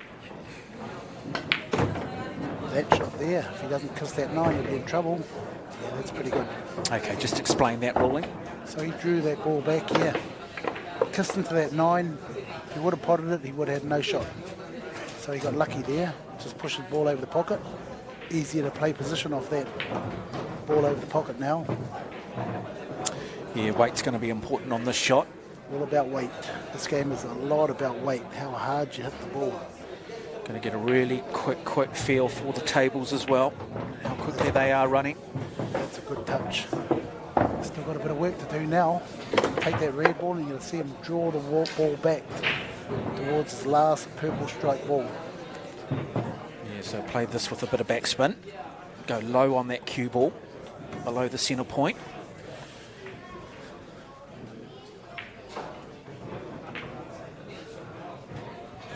Nice touch. Look at that. Yeah, too much spin. It's still all right. We talk about weight though. Difficult shot. Still got a shot in the middle Yeah, pocket. I think he knows that expression says it all. What am I do? What have I just done here? So now, does he look to be aggressive or does he now look to play percentages? I don't think he's got a choice, has he? Yeah, it's only to be aggressive here, Mark. You've got to pot that ball in. If you miss that, it could be in trouble. This is the winning shot here. This is the money ball. He pots as he could have the money. Got the weight right, it's got it in. Good shot, but has he left himself room for the black? Has he snookered himself? Looks like he does have a channel there, but is he on the wrong side of the 8 ball? No, he's all right. Just looking past that green 6. Oh, and he misses the 8. Now the door of opportunity opens once again for Alex Andres. And with most of those overs, well, all of those overs out of the way, that should leave a little bit of, as you like to allude to, a little bit of a roadmap here for Alex. Yes, definitely. Just got to pot this first ball.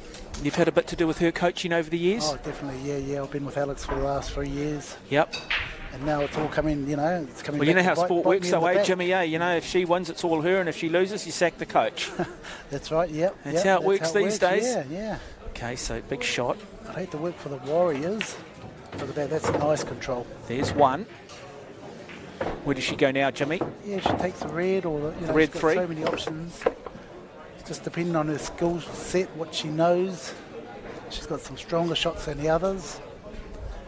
Red would be the better one, but she's looking at brown, folks. She's changed her mind. Very controlled, You know what I love about this sport, Jimmy?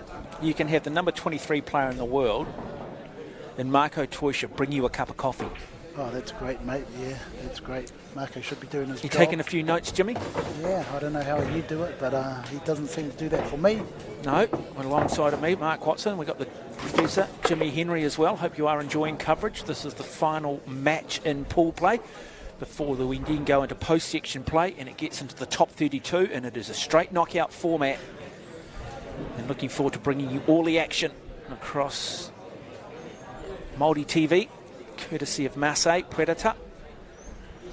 Nice stop shot here. Okay, so she wants to play this green ball to get behind that orange ball. That's going to be the key to winning this frame, getting to that orange and the blue ball. Just going to take her time here. She's got time. She's got time. Starting to go up the table. Yes, and behind the orange ball straight away. Look at the precision there. Beautifully balanced. Nice. Not a lot of movement. Lovely little follow through too. People underestimate, don't they, Jimmy, the importance of stance and the importance of good technique and keeping that cue and just making sure that when you do follow through, there's not a lot of club movement. That's right, just well, like I should golf. say cue movement. Yep. Yeah, just like golf. Oh, I used the word club, didn't I? Because I was thinking golf, because again, that physiology and stuff's quite similar. Definitely, yeah. Technique is a very important part of this game. Yeah, playing look at this technique, Mark. Beautiful. Playing with soft hands. Clearly well coached. Yeah, nice weight, beautifully played. Got options now. 3 balls away from moving through to post section.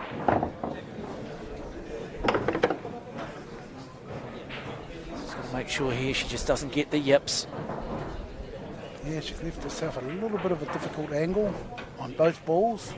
The 6 takes her away from the angle for the blue ball, and so does the blue ball. Vice versa. You expect, though, a player of her quality to still be able to negotiate this scenario. Okay, what's the white ball going to do? You've got to be careful it doesn't go in the pocket. Okay, she's drawing the ball. So she's going to put a little backspin on this sheet, just bring it back a bit. Yeah, just nice hope. touch, I'd say. Yeah. Oh, look at that. Hang on. So now she's left the door open here. Ooh, difficult shot, well and truly snookered. Now her 17 years of age draws upon the experience that she's gained. How does she play this, Jimmy? Well, she's just hoping to hit the ball first of all off the rail, kick into the back of it. That's where she's aiming. How close should the cue ball be to the 8 ball before you start thinking about playing a jump shot? Well, you can be like 6 inches away. Is probably the 6 inches, nice and then you're comfortable. She can jump this if she wants to, but she's got to land on the 6 ball. Yeah. Pot it. Yeah. But she's looking at the kick shot here. So coming off the rail and looking just to try and put this in. So nothing ventured, nothing gained. We're about to see one of the great shots under huge sorts of pressure. Do or die situation, playing it low, so it's going to straighten up, folks. Well, when she hits it. She sank the cue ball, which will bring this back to 1-1 because George will now sink the 8 ball, and we will go through a third and deciding frame. So both players have had their opportunities and then just left the door slightly ajar for their opponent to walk through it.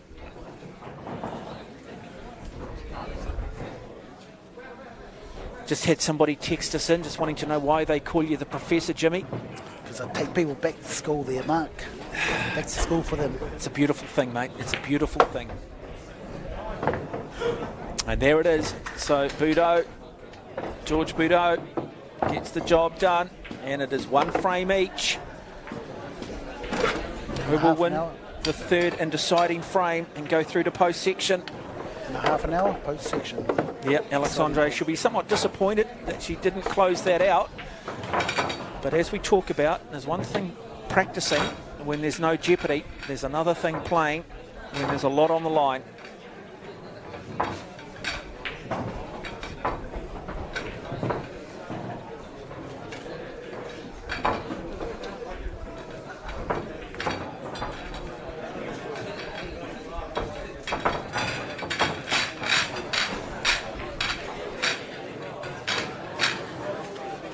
Don't forget to, if you are inspired by what you're seeing, if you're enjoying some 8-ball or you're enjoying some pool across any format, do check out the Masse clubs across Auckland, Hamilton, Stratford, of course, down there in New Plymouth. Some of your leagues and coaching available. The leagues are the one you want to play if you want to get to America. Just be in the top 4 players in each club. Great experience and not much, you don't have to put much into it to get there. Just a bit of coaching and practice and away you go. So we've had one of the overs go down, I think it might have been the 14. And now he still has the option though of either unders or overs. It's not automatic. Growing up as kids, you basically had to play whatever you sunk off the break. So will he stick with overs? Both look good. They both look good, Mark. Yes, I think he will stick with the stripes. So George Bideau. Okay, when he plays the shot, he's going to run towards that blue stripe ball and the yellow. Just got to avoid the yellow in case something like that might happen. Not too bad. Yep. So what's he looking at here, Jimmy? What's the next shot, and then what's he looking to do with that cue ball off the brown ball? Yeah, just swing it across, you know, come to near the middle of the table, near the orange ball. Key is just to pot the ball. He'll still be in good position. He's got 3 or 4 options after this shot. Make sure he pots the ball and then has a look. Oh, he's missed it. He This misses is Alex's it. chance. So you got the old commentator's curse from Jimmy the Professor.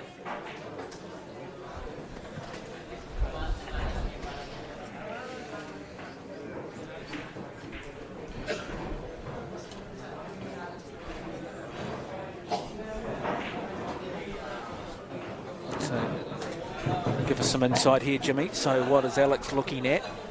What does she see as perhaps the difficult part of this road map? Yeah, that orange ball there, folks, behind number that. 5. Yeah, the number 5 5 ball. Behind that purple ball. Yeah, that's the key ball and to win this frame. She's wondering how she can get to it.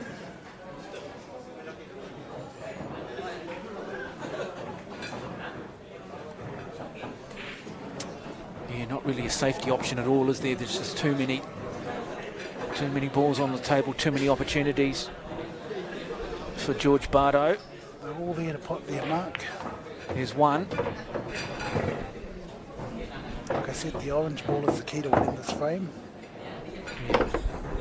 She's probably going to, she want to be play down, won't she? Try and thread the needle down past that 9 ball at some point. Not sure there's a gap to that top left pocket at any point. Possibly the top right pocket if she can get the cue ball down there behind that 5. Yeah, she's probably looking at going past that 9 ball. If she can do that and open up that pocket for the black as well, it'll be a great shot. It'll be the winning shot if she can do that. Nice weight again, just running through nicely. Here we go, folks. This is the shot that'll win or lose the game. So you've heard it from Jimmy. Weight going to be so important.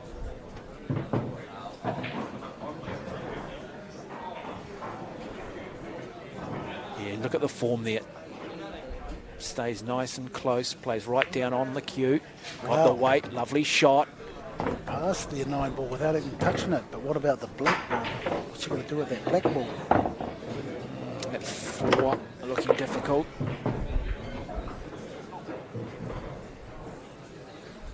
Okay, so pop this red ball, Alex.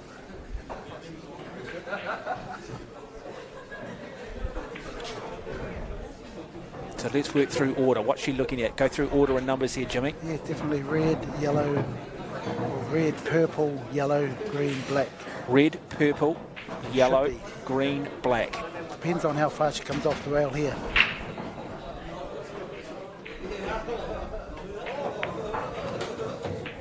Okay, so now she has to be forced to play that yellow ball. Gone a little bit too far. Not enough weight to come back and play the 4. Fine line, isn't it, between making sure you make the shot, then at the same time having that control, having the right weight. Very easy to overplay it. So Alex Andres 17 years of age, remarkable talent. Says she gets her talent from her mum.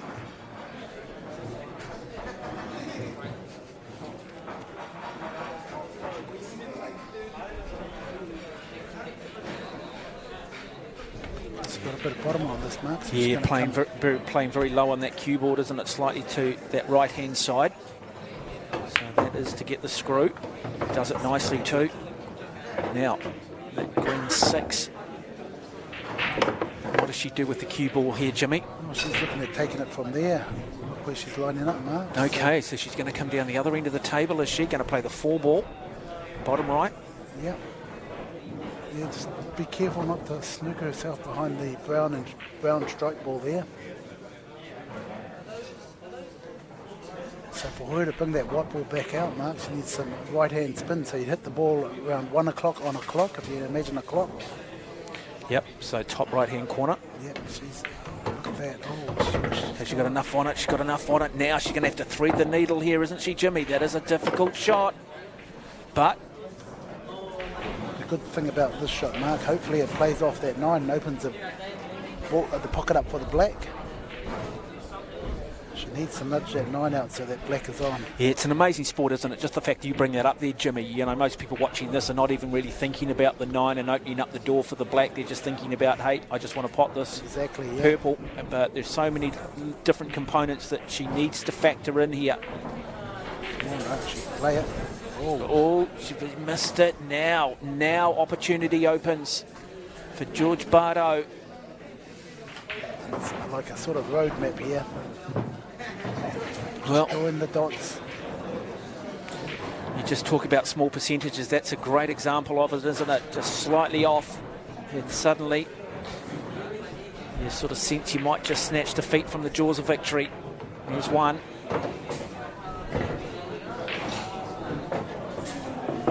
Is there a difficult shot here, Jimmy? None at all. None at all. Like I said, it's a road map. Join the dots. Professor Jimmy Henry, bringing you all the expert analysis. Oh, he could be out of shape here, Mark. Yeah. Might have a 1% chance here for Alex. You know, he's in a difficult position on the table. Didn't really want to be there. So what, is that a case of just playing too hard, too much weight, or just not enough screw on it?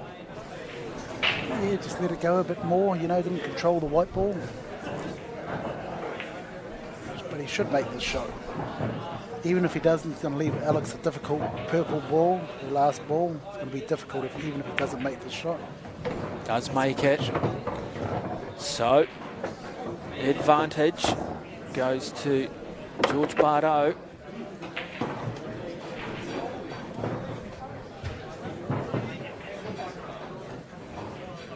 Now, the shot here, really important.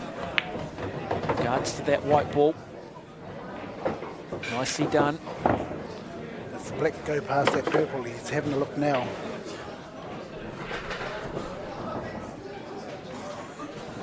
Here we go, folks. So going again, yep, very low on that cue ball. Looking to try and bring that white ball back. Nice weight on it.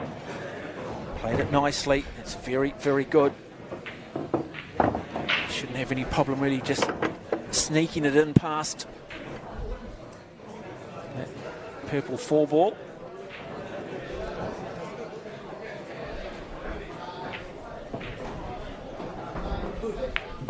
And there it is, folks. And so he does get the job done. It is George Bardo who gets up over Alex Andres 2 frames to 1 and moves on to post-section play in a very good 3-frame encounter where certainly both players had an opportunity, but it was those little moments that proved the difference. And so after a bit of a slow start, George Bardo goes through to the top 32. Okay, Mark, we'll see you in a few minutes. Yeah, don't go away, folks. We are back. We get into the post-section. We get back into knockout. Hope you are enjoying the Masse New Zealand 8-Ball Championship.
they're going to go boom.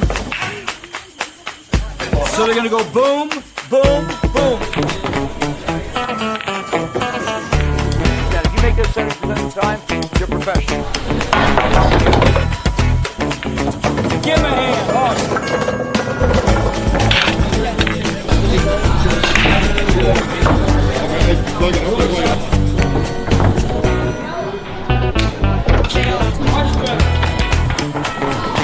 Look at this. Look at his shot. Hello. Who else wants to make this shot?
They're going to go boom. So they're going to go boom, boom, boom. If you make those 70% of the time, you're professional. Give him a hand, Austin.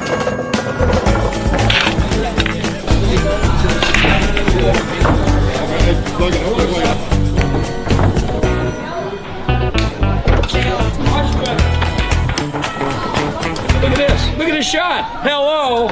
Who else wants to make this shot? Make every shot count.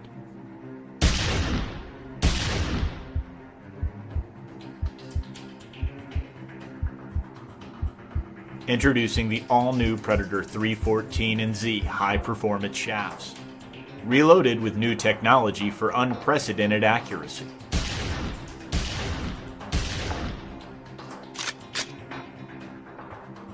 Predator, engineering victory. They're going to go boom. So they're going to go boom, boom, boom. If you make those 70% of the time, you're professional. Give him a hand, Austin.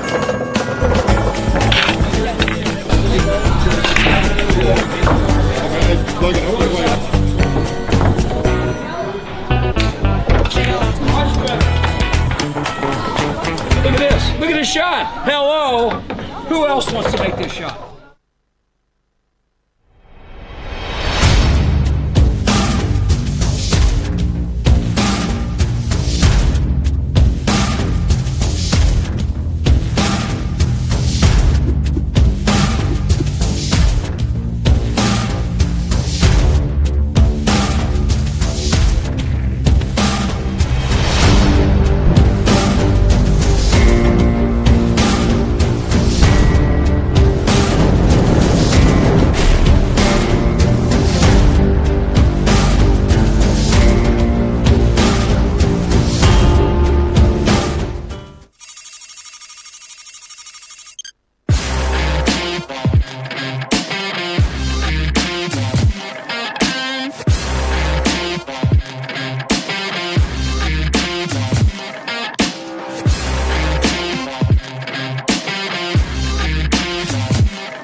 Well, that's to the spice of it.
they're going to go boom. So they're going to go boom, boom, boom.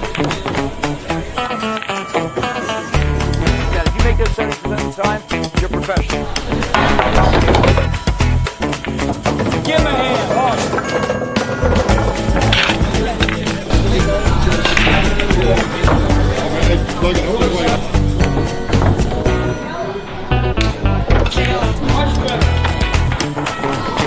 Look at this. Look at his shot. Hello. Who else wants to make this shot?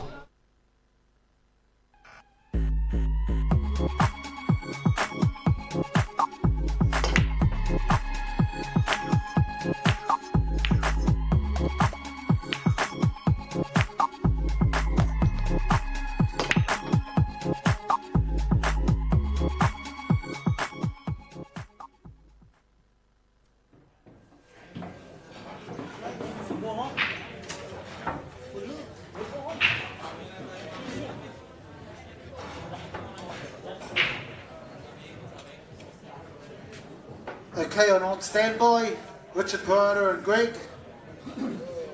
Sorry, we aren't going to use that table 9 because too many people walking around it.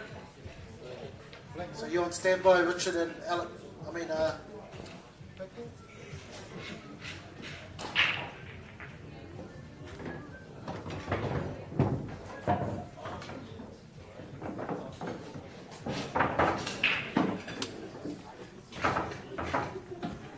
George.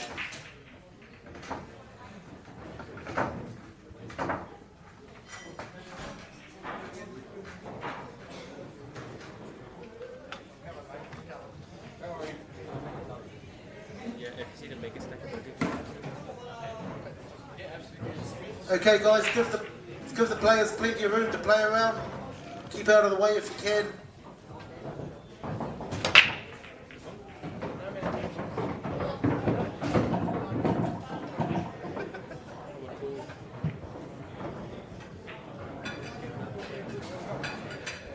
George, second call.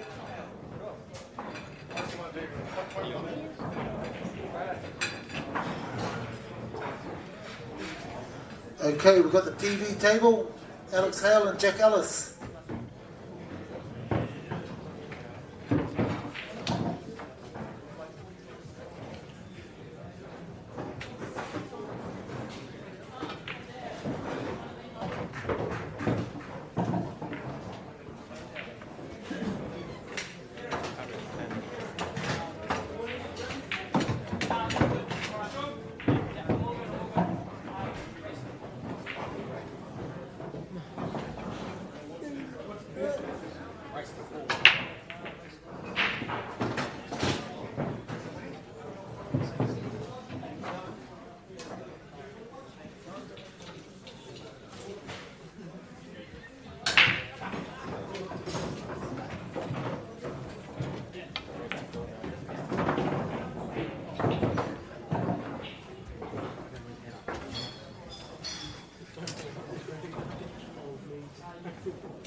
Okay, after the first round, we'll start the plate round.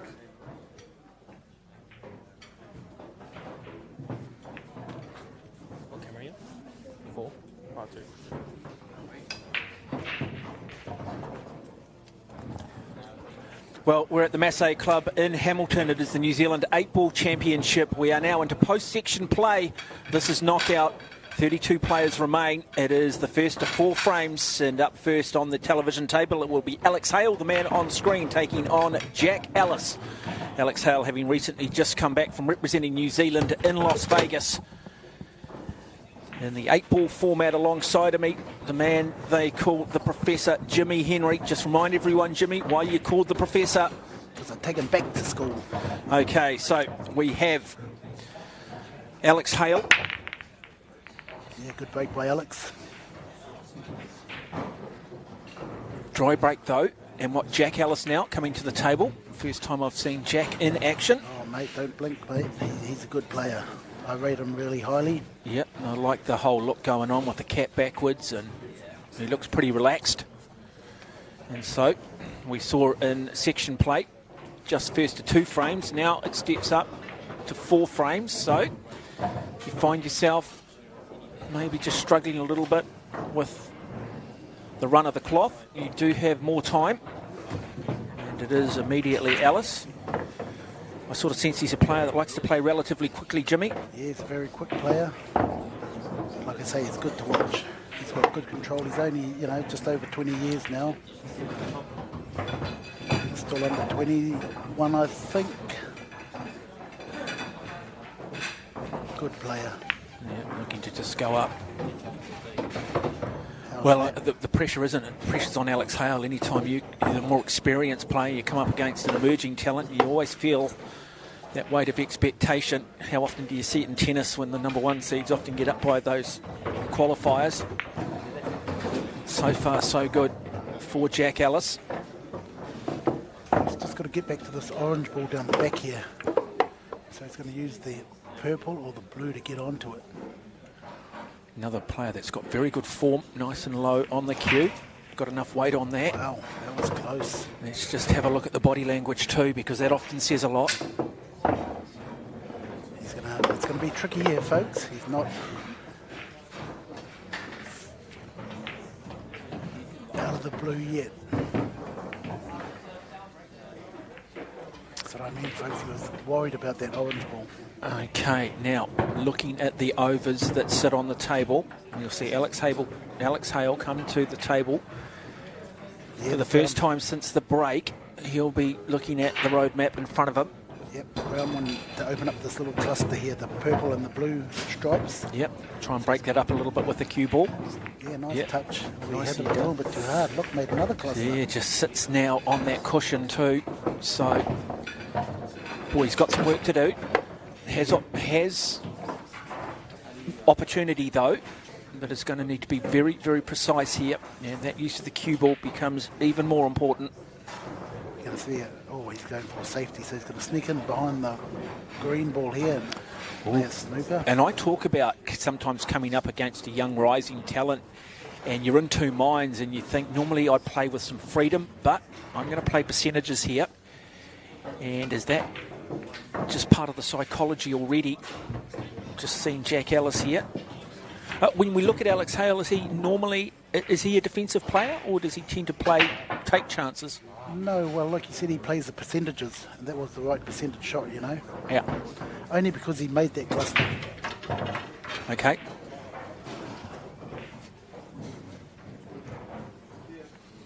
So just a slight delay.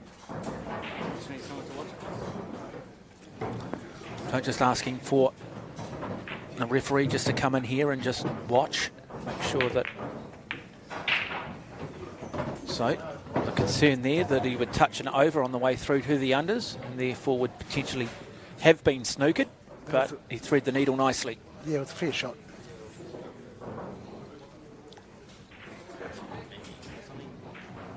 One thing here, he hasn't opened the table. Well, he hasn't given Alex a starting shot. That 30 might be on. Yes, it could be on. No, it wasn't. So he's taking 11 in the corner. Okay, boy, this is an intriguing first up frame. Neither player really having just settled at the moment. But you sort of sense that Alex Hale now needs to take this opportunity. Yeah, well, it's all here now. So Join the dots. Watch the spin. There's one. Oh, look at that. Oh, and unlucky. We talk about moments in games. We talk about moments. A key moment there. I'm not sure anybody quite picked that. No. Had everything right. I mean, that is a difficult shot on the best of days. Wow. And when you don't want it to happen, it happens. So now it is Alex Hale who comes to the table with a chance here to close out this first frame. But still some work to do for the man from Tokoroa. He's got that big cluster there, hasn't he, Jimmy? Yeah, he can still hide behind there like he did earlier. If he doesn't think he can make the shot, he'll just sit in behind there and get a ball in hand. Look, a lot of people sitting at home here will have a look at that 12 ball, have a look at the green stripe and think possibly the plant is on. But he does play safety. Yeah, send it for Alex. That was the right shot. Yeah, difficult shot. Now that's a very, very good defensive shot, isn't it? Boy, now we find out the true character here of Jack Ellis. Good little crowd just beginning to build too. A lot more interest now that we're into the knockout format. Does he play it with enough? Nicely played, Alex Hale. That is a very, Jack Ellis, that is a very, very good shot. Great shot. Very good shot under pressure. 2 balls away from taking this first frame. There's one. Nice weight on the cue ball. Now, just got to thread the needle here. The 8 ball. Tomorrow, these two guys are in the same team. There it is. The first frame goes the way of Jack Ellis. Very good shot when he needed it after an outstanding piece of defensive play from Alex Hale. Ellis, well, he was asked some serious questions. He answered the question.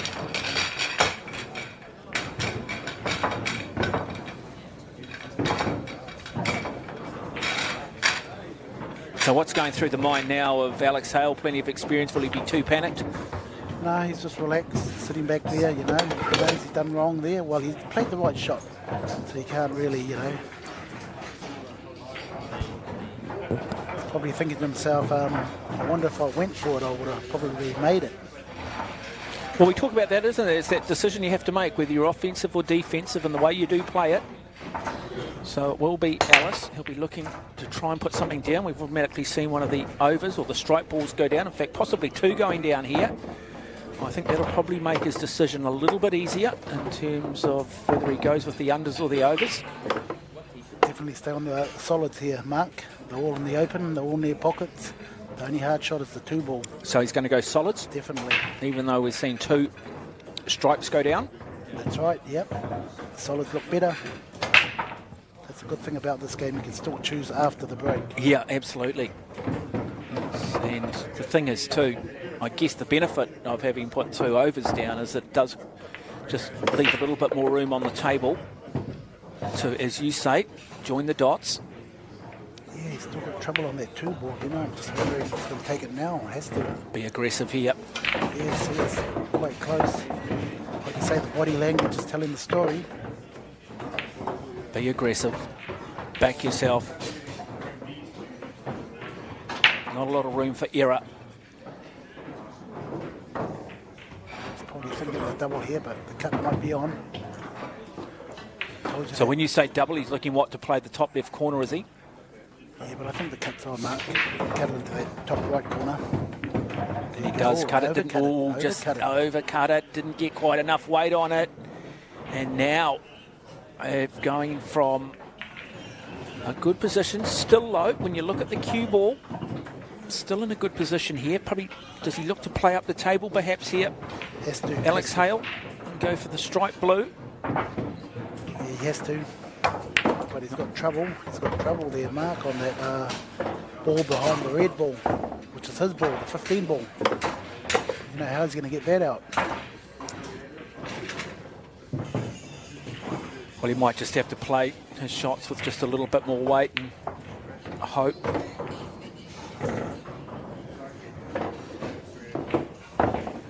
Yeah, no real way at the moment, is there, of disturbing that solid red.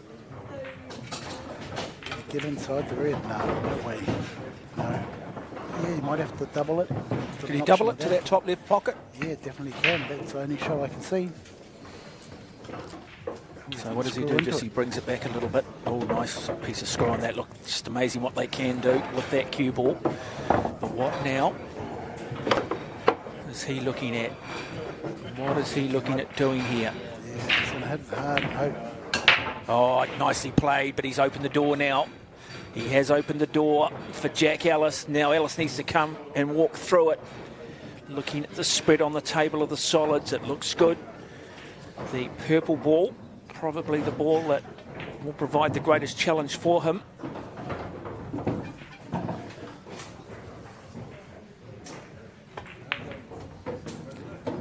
Not sure that was quite in the plan, was it? No, definitely not.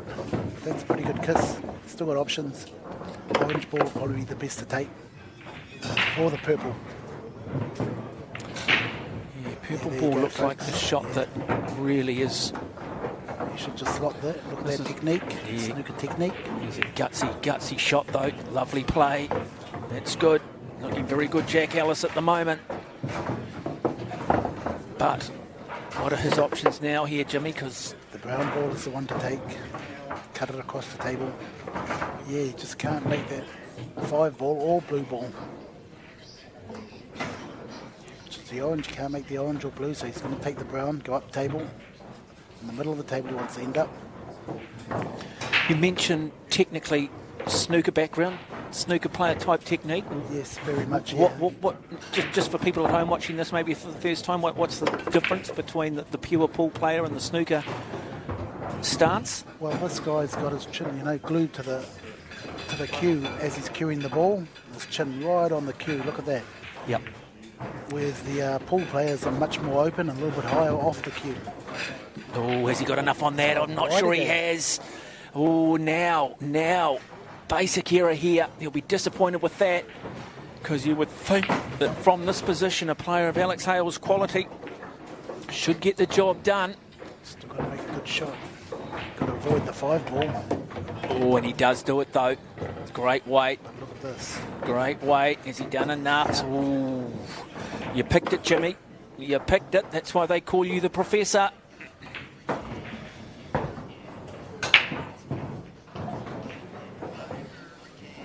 What's he looking to do? Try and cut this, is he? That right pocket? There you go. Ooh. It was on too. Now really, from this position on the table, boy, this is a bit like tennis match at deuce. Advantage. Deuce. Yeah. Advantage the other way. Break point. You just pot this ball. Doesn't matter where he ends up on the table. There's one. Just to go to 2 frames to nothing. 2 balls away. And then suddenly to put some real pressure on Alex Hale. Okay, black in the bottom right-hand corner here. So you just bring this back. A little bit too hard. Wow, overhit it. And still shouldn't have any real difficulty from here, should he? A player of his quality and ilk. Needs to cut this. So, big moment in the context of this top 32 knockout. And he got the weight on it. Beautiful shot. Cue ball safe, and there it is. So it is Jack Ellis who leads Alex Hale 2 frames to nothing in this first of 4.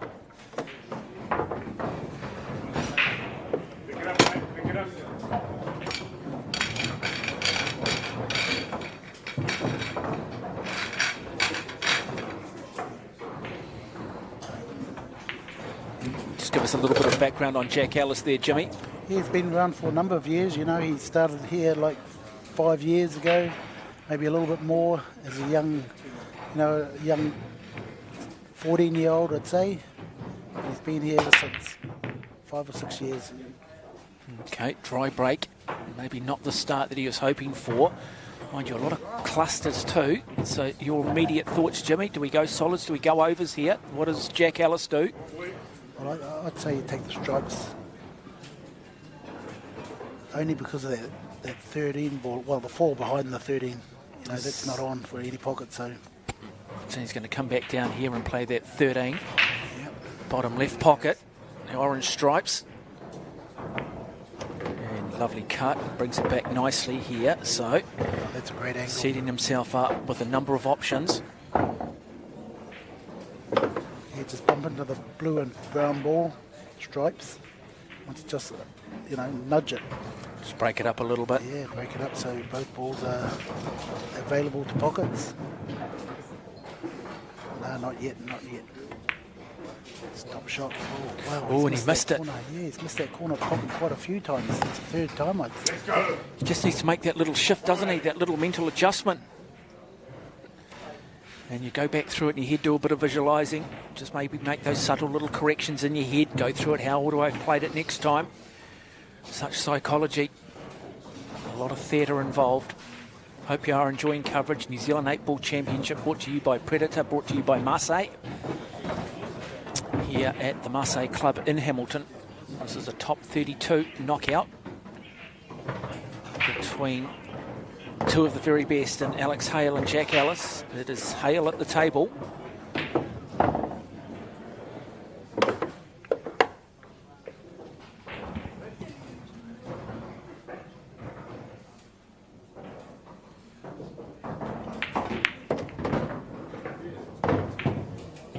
That's a nice shot.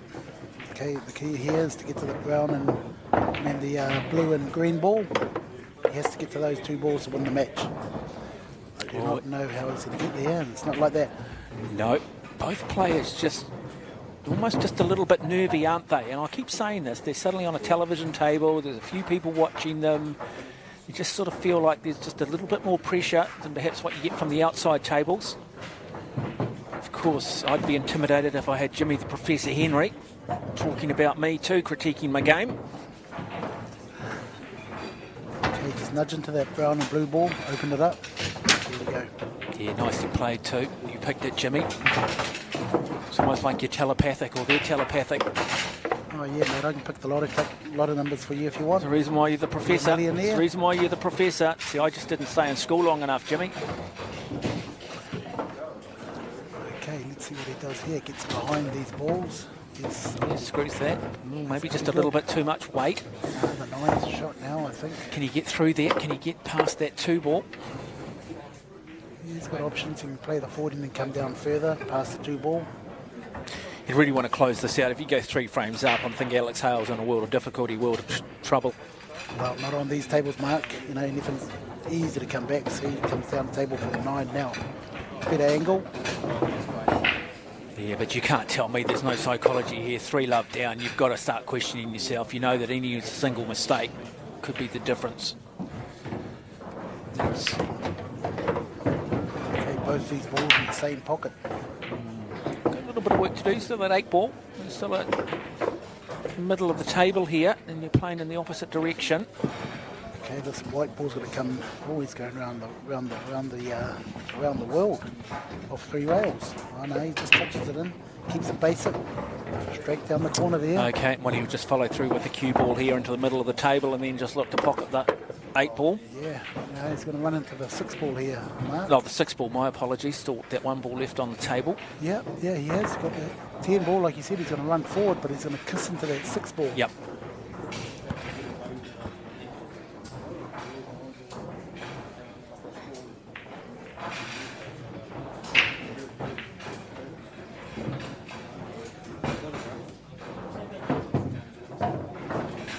Okay, a little bit of luck involved here, folks. You don't know what's going to happen when this happens. See? A nice weight on it, looking good, but he's snookered himself, hasn't he? He's snookered himself, might bring out the jumping cue here. Possibly look to just see if he can jump. Yeah, they say he's going airborne. He is going airborne, one of the great shots.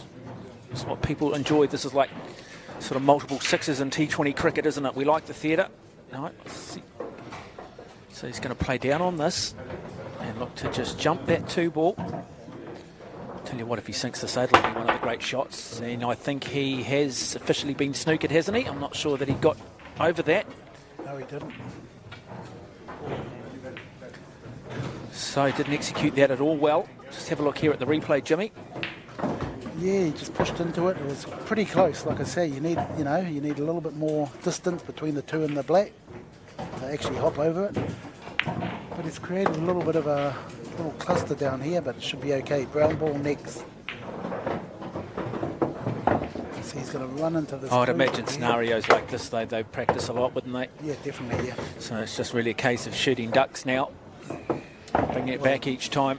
Well, here's going to be involved with a little bit of luck. There it is, beautiful.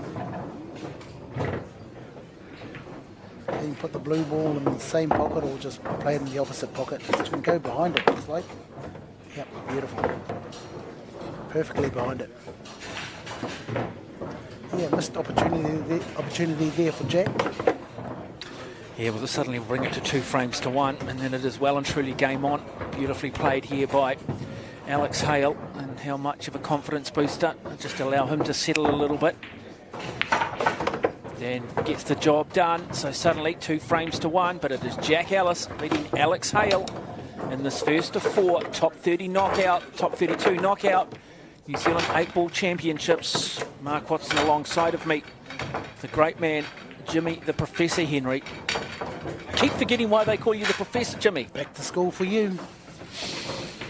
Now, you've been recently up in Las Vegas with the New Zealand team. Just tell us a little bit about that. Oh, yeah, great experience, great tournament, 2 weeks of solid pool, and that's why Alex plays the way he does now, He's got all that confidence coming back from that tournament. Alex, come on. Got all his backers here, all the way from Cambridge. Let's have a look. Cue ball's down, so not the best start for Jack Ellis. Okay, this is Alex's chance to get back into the match. Make it 2-all. Open opportunity. The stripes will probably be the better ones, folks. One that 12 in the middle. A lot of messages coming in, Jimmy, wanting to know why you're not playing. Well, I've got to be here with you, look after the commentary, otherwise nobody will... Nobody will understand a damn word. Well, no, that's why you're here, good, right? Mate. You're doing good. You picked the game up really well, really quick. Well, we just try and offer different scenarios, and you're the expert. I probably just ask the questions that maybe a lot of people at home who don't really understand the intricacies of the game would ask. Sometimes the obvious for the amateur is the exact opposite of what you should be doing, and so you bring a lovely little perspective to it. Yeah, it's all about control of the white ball and, making sure when you put one ball, you're in line for the next. You ever thought about doing Dancing with the Stars, Jimmy? Wow, geez. I don't know if I got that, that footwork. I know, but mate, you're one of the most underrated sportsmen in the country, Jimmy.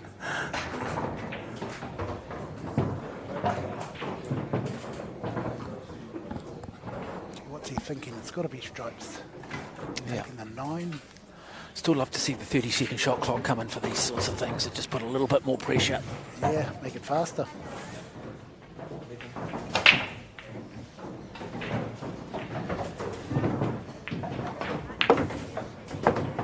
Still got a bit of work now with that little cluster in the middle. If you can pop this ball and nudge them a little bit, open them up for pockets, you'll be looking good.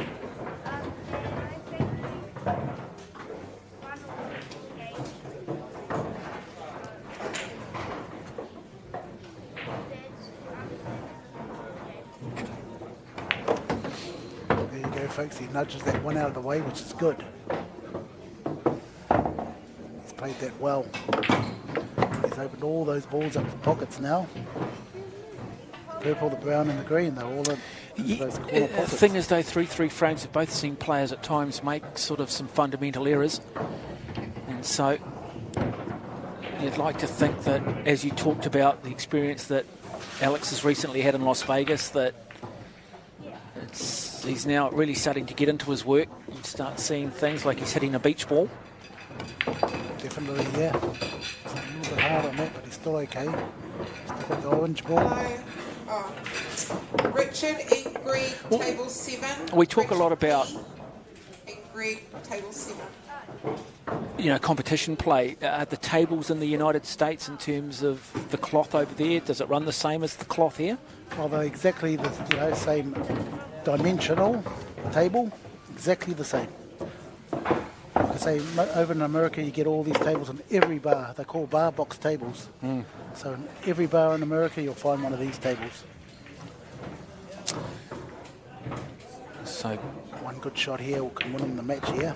Nicely played, good weight on that cue ball. So good shot from Alex Hale, trying to tie things back up at 2 frames each. in this race to 4. Got a couple of options here. You want to screw this and kiss into that one ball, but watch out he don't go in off. He's going to go past it, is he? He kissed into it. Yep. Look at that. Just explain for people, Jimmy back home, again, might be watching this for the first time, just explain the terminology in-off. So in-off is when you just nudge off a ball and the white ball goes into the pocket. So you play the shot, but the byproduct of that shot is that the cue ball goes down. Yes, that's called in-off. Yeah. That's why they call you the Professor, Jimmy. Okay, he's in a bit of trouble here. Now Mark, he must hit this ball. Otherwise Jack gets to pick up the ball and put it anywhere on the table. Any foul, it's ball in hand.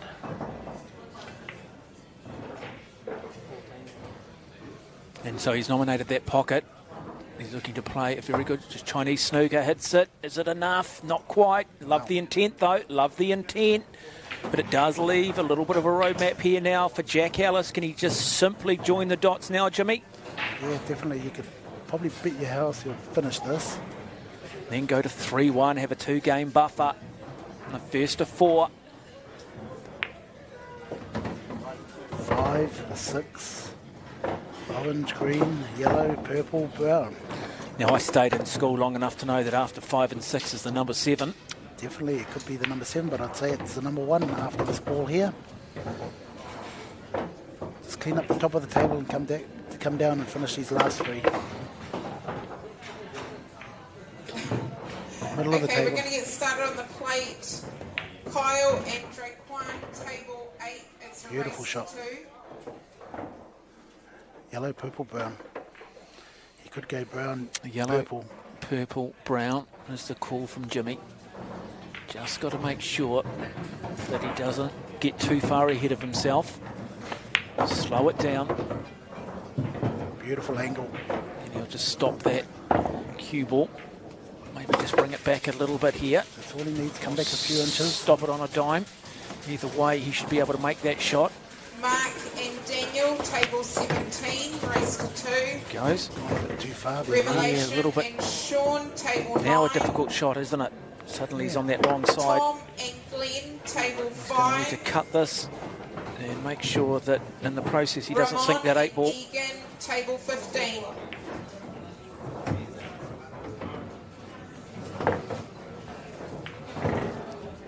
So nice shot. Still work to be done on the 8. He'll be pretty happy with that previous shot though. Oh, definitely. He has this shot here for breakfast. He eats these shots up. Oh, I was just hoping you weren't going to put the commentator's curse on it, cue ball. So no, we're not there. It manages to stay up on the table, and it is Jack Ellis who goes to a 3 frames to 1 over the more experienced, more fancied Alex Hale. Are we going to be able to see one of the first real big upsets in this New Zealand 8-ball knockout format? 32 players remain. After this, we go down to the top 16, and boy, before we know it, we will have the best 2 in the country going toe-to-toe. Yeah, some good matchups coming up. Look, I'd hate to pick a winner. You either got the field or you got Marco. What would you take? Take Toysha. I'll take Marco. Ooh, I'll have the field. You have the field, I'll take Marco. Yeah, very hard to beat on these tables. It's brilliant to watch. Great to watch. We're talking about Marco Toysha. If you have just joined us, Marco is 23 in the world across the 8-ball, 9-ball and 10-ball formats, but he is just a remarkable technician. Recently came back from victories in tournaments in the Netherlands, finished 3rd also in the Netherlands, won a tournament in Belgium, former United States 10-ball open winner. Yeah, great player to watch. And now Alex Hale has decided that he's going to play overs or stripes. What is the exact terminology? Overs or stripes? Well, what's the formal description? For New Zealand players, New Zealand pool, it's usually overs. Overs and unders. Overs and unders, yep. Mark, your game is waiting for 1 you. and 7, 1 and 7 under, 9 to 15 over. So yeah, the Kiwis call it overs and unders. Your game is waiting for you. Oh, a lovely little plant. 8. So seems to be just playing with a little bit more speed now, Alex Hale. Maybe just not wanting to overthink it. He's in good position here, good shape. No, he's playing well. but he needs this frame, doesn't he? Because definitely, otherwise he's gone. It is match point at the moment to Jack Ellis. So no room for error at all now. Victor and Egan, table 1.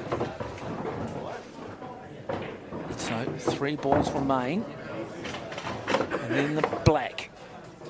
Let's talk about the position of the 8 ball on the table at the moment, Jimmy. Craig and Theo, table 6. I think it's in the pass, either corner. Go for either corner. So, yeah, beautiful position there. Yeah, that's beautifully played, isn't it? Yeah, so you'll have a look at what corner it can go into. So I just want to bring this back a couple more inches. And then look to just play through a little bit. Oh, he missed it. Fundamental error. One of the more basic shots we've seen, just rushed it. We talked a little bit about just speeding it up, and I just think he sped it up a bit too much. Maybe he was just one shot ahead of himself. Definitely, yeah. Tell you what, Jack Ellis will be loving this. Maybe he wanted to move that black because it wasn't on. That's the only other reason I can see. Okay, Jack's going to go for this. Still got a little bit of work to do to get back to the black. So you're saying that you think possibly that wasn't so much an unforced error, more deliberate? No, it's not suicidal yet.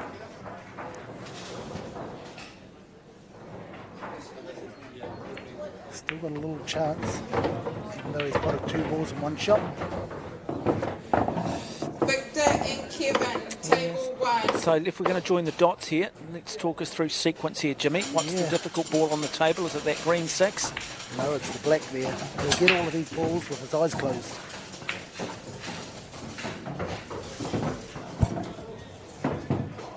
No Galam and Bilal, table 14. 2 next, beautiful touch. Blue, red, and then he's going to take the green last to get back to the black. Or he's taking it now. Going to need to take it up the table, isn't he? Yeah. So blue, red. Come back to where the white ball is now. Boy, you wonder, in the context of this man's career, context of this tournament, just how important these next 2 shots are for Jack Ellis. These are the moments you practice. These are the moments that you play for, the moments you visualise.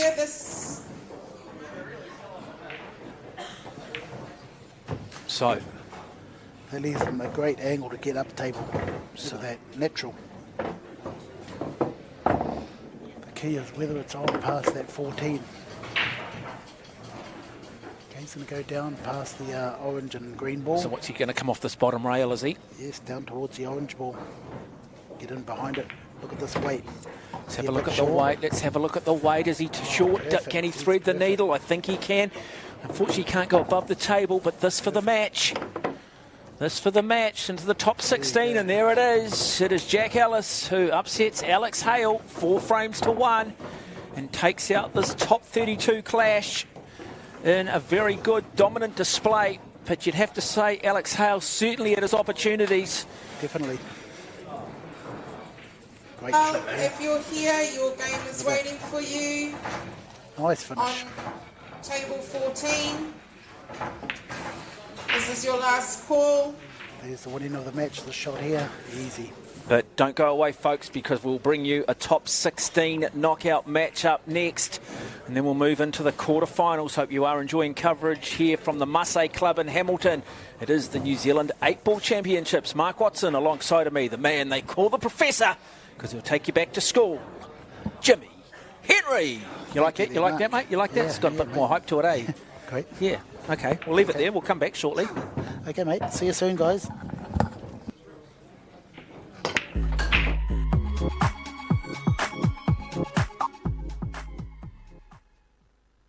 Make every shot count.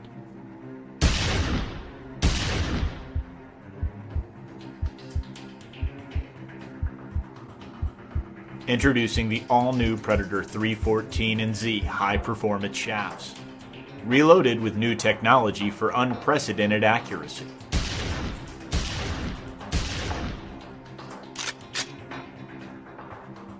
Predator, engineering victory. They're going to go boom! So they're going to go boom, boom, boom. Did you make those 70% of the time? You're professional. Give him a hand, Austin.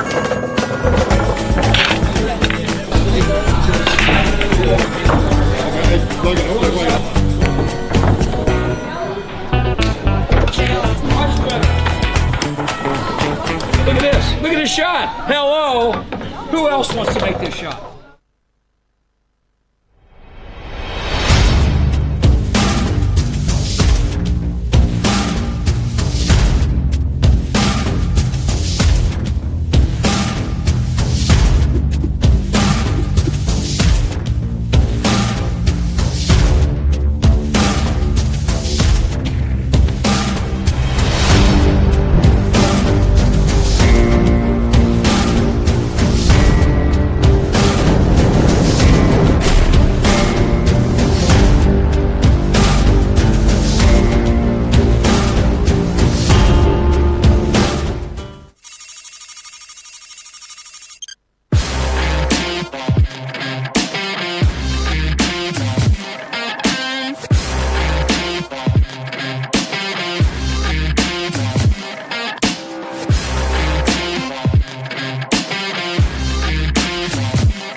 That's to the spice of it.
Yes, a very good afternoon and welcome back to the Masse Club in Hamilton. It is a top 16 winner takes all to go into the quarterfinals between Mania Babington up against Lucas Thomas. It is Lucas Thomas in the orange. It is Mania Babington in, what would you describe that, Jimmy? Rainbow? Colours in the colours? Rainbow. And they've just had the lag, and it is Mania who will break first. And so we're down to just 16 players in this New Zealand 8-ball championship. First of 4 frames, Jimmy, tell us a little bit about both players. Let's start with the gentleman on screen. Let's start with Mania Babington. Yeah, Mania Babington, a great player, snooker background, and this is his first time at this, this game. The small tables, he's usually play a lot of snooker. Yeah, you'd think the snooker players would just come through and walk all over this with the size of the pockets and the smaller tables. But it doesn't always translate, doesn't it? No, it doesn't, but he's adapted real well to these rules. He loves this game because it suits his style of play. Watch him, he breaks well too. Yeah, he's got nice form, that snooker form, as you said, nice and low, nice head, chin right on the cue. And so a dry break. And now we will see Lucas Thomas come to the table. Now, let's talk a little bit about Lucas. Well, Lucas has come a long way in 2 years. He's from Hamilton. He does a lot of practice over the last few days. I've seen him here every night, practicing 3 or 4 hours, and, he's starting to reap the rewards. So, Jimmy, we'll just see if we can get a little bit of a look at the table here. Overs or unders? Solids, which are the unders, yeah. Solids? Definitely unders. So he's going to make a couple of plants here. Mark is going to plant that purple ball first, the striped purple onto the solid purple. That'll be his first shot. He's also got that combination up the top there with the blue ball. That's on for the pocket too, I'd say.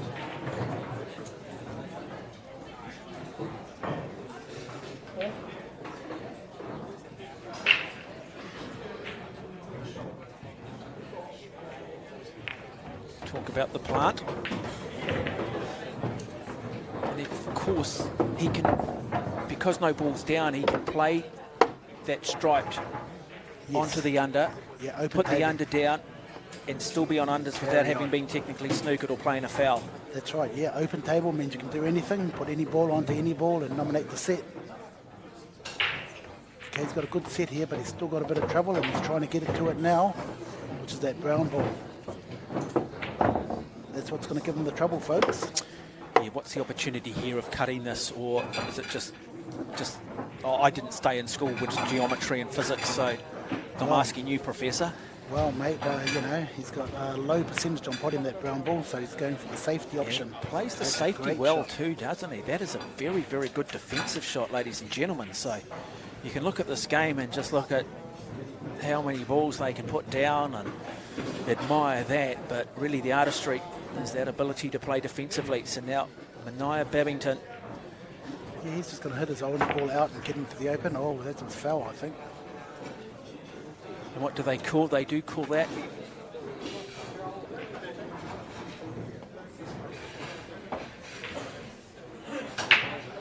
So a bit of a discussion.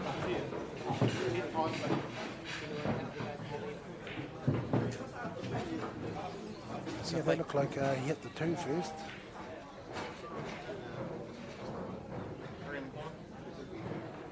So the foul doesn't stand. Nice shot here. What's the weight though on that cue ball? Is he where he needs to be, Jimmy? Yeah, he's left him just the yellow ball for a clean pot. The yellow ball will keep him at the table. The rest of the balls are a little bit risky. So this is his problem ball here, the brown ball. So he might just put that into play or try and pot it off the 10 ball. So putting it into play puts a bit of pressure on Mania. Yeah, put it into play. So in this situation here, Mark, we've got a bit of a tactical game coming up. A waiting game. So a bit more defensive initially. So offense at the moment is defense. Needs a player prepared to take a chance. Okay, he's going to play this off that brown ball. Okay. So Lucas just put in there. So he has called it. Nicely called.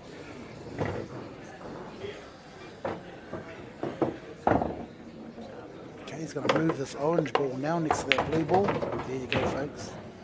Well, very, very quick thinker. He likes to play with confidence. Yeah, he could take the blue ball here and stay at Mark the table. and Kevin, table 17. Whereas this shot here, it's a bit risky. A hard shot to pot. Oh, actually, it's not. It's 14. Oh, yeah.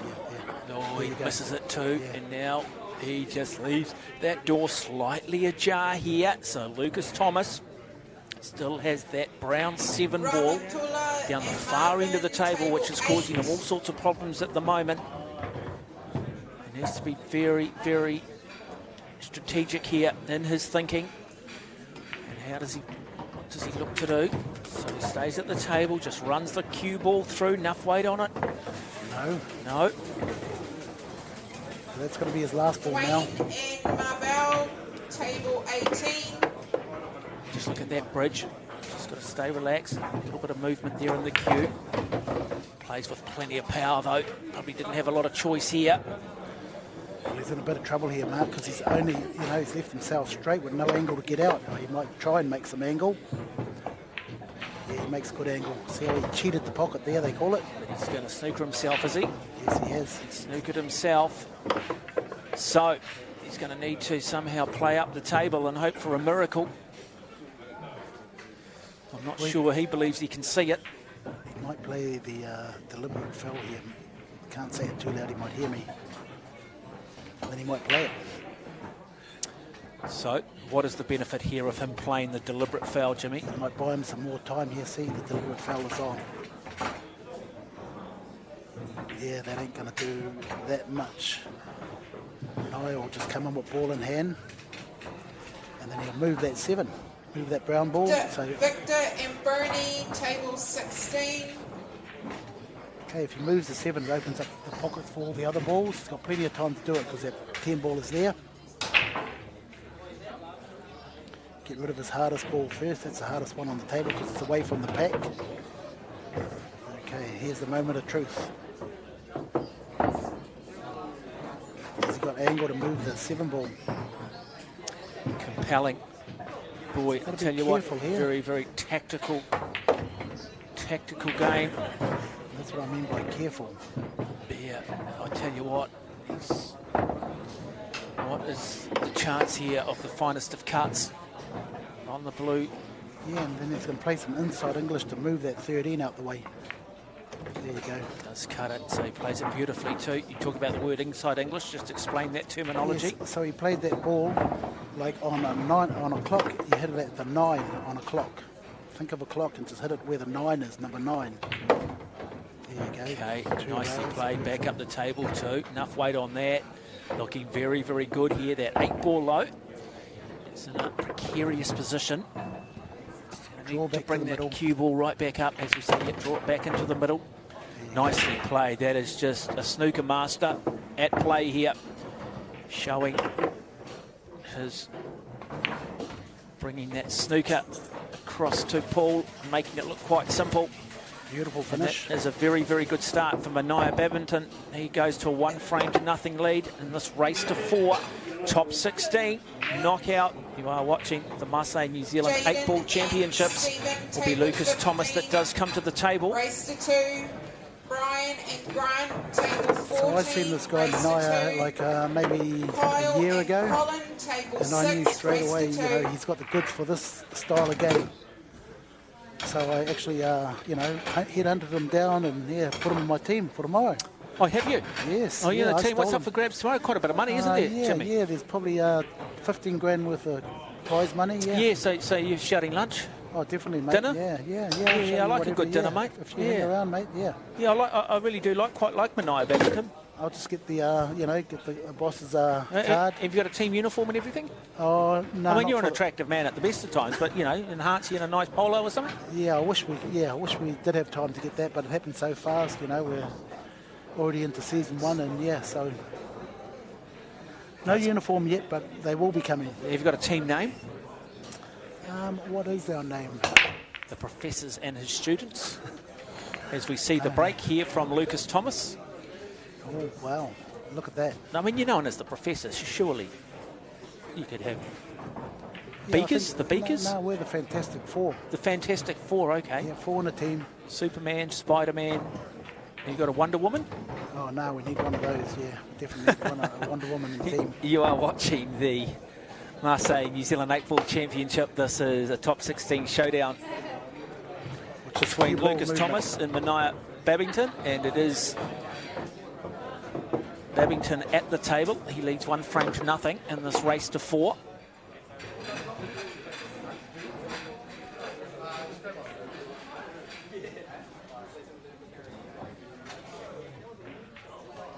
Okay, he's using your favourite tool, the jigger. Love the jigger. Well, every person in New Zealand loves the jigger because it used to be the get out of jail piece of equipment. You always knew you could sink the ball if you had the jigger. That's a good shot. But then most of us never played thinking about where the white ball went. We just wanted to sink the ball immediately in front of us. Okay, Mark, this is going to be a good finish here if you can do it. I can see a pattern here. Come across for the 11 in the middle. Yeah. Now the thing here, Mark, he wants to get to that 14 and end up just low on the 15 so he can pop the 15 and run in for that black. So just bring it down to this far end of the table. Yes, down the table he comes. Okay, he's in, you know, this is a tricky situation right here. He has to move that black, Egan, otherwise he's going to Noel, table 5. just give the frame away. Tom and Sean B, table 9. Oh, he's gone a little bit too far. Well, now he's in big trouble here, Mark. I can't see him finishing this. He has to get a good angle on that 14 to open up that black ball, and he hasn't got it. Go. Wow, that's a good shot. He might just have an opportunity here. Yes. He needed all his expertise. He needed all of his composure. I tell you what, if you were betting, you wouldn't have put money on it, but he has delivered. He is a quality player, Mania Babington. Another key moment. Look at that. Great screw on that ball. That is brilliant. That is brilliant. Revelation and Rurangi, table 2. Wow, that is good from this young man. Yeah, but where's that black going to go? He's nominated the middle. Okay, now he has to hit Theo and Lupe, table 10. quite hard. He has to hit it quite hard. Yeah, double kiss. Okay, so now, like I said, he's in trouble now. Lucas should mop up from here. Well, we've said that before, though, haven't we? But as we've always talked about, suddenly got television cameras on you. You're on the championship table. You've got the lights hanging above. They can hear the dulcet tones of Jimmy the Professor Henry in the background. And suddenly they just lose a little bit of that clarity. So the key to this frame here for Lucas to move that blue ball or get in behind it. He's got plenty of options to get up behind it. Okay, he's going to take this 4 ball to give him a different angle on the brown or the red ball. Okay, he's going to stay up table. Stay down table, I should say, and finish off the 1 and then go up table and do his business.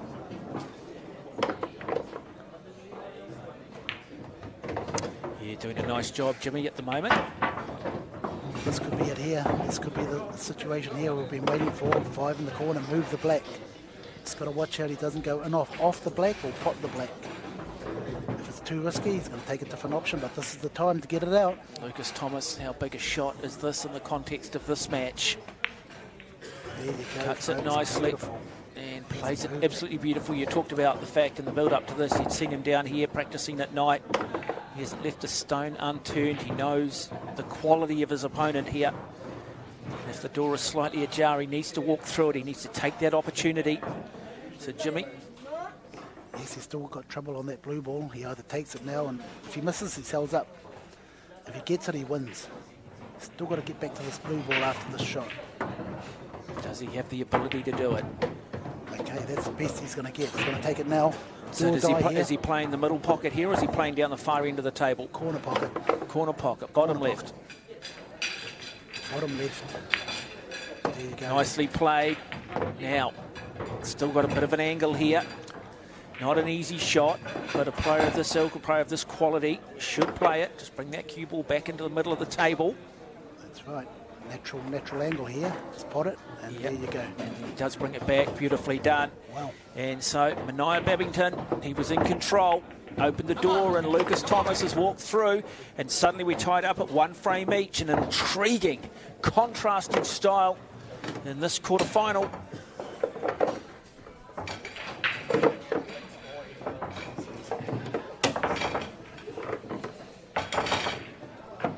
Yeah, once you get into trouble, you know, if you don't finish, you'll pretty much sell out. Oh, at this level too, and Especially, particularly we start to get towards quarterfinals, semi-finals, and yeah, any small error, and you're going to find yourself sitting down on that chair for a long period of time. Yeah, like I say, over in America, they got like 200 players that can play to this ability. And that's a good thing, you know, you always got a tough game no matter who you play. So Babington with the break. He'll be looking, might want a dry break here. That's a nice break. So, yeah, good, yeah. Wow, has he got a starter? Oh, look at that. Yeah, they haven't been all in the open, have they? No, so we've got the black in a precarious position. Yes. We've also got a couple of the overs at the top of the table. Clearly the cue ball at the moment is kissing. Just trying to pick up that number there. Is it 13? 13 ball? Yep. No, Okay. Was it 14 there too? See, okay, this is opportunity now to open that black up. So to do that, what's his shot? What's his Blue thought ball, process? yeah, just run the 10 in, it'll naturally run into that black-orange. And just bring the cue ball off it? Yes, and stay on the 14. Yeah. So that's how the pool player thinks. Run into this 8 ball, open it up, and then, even if that goes down, it's still his shot, Mark. How's that?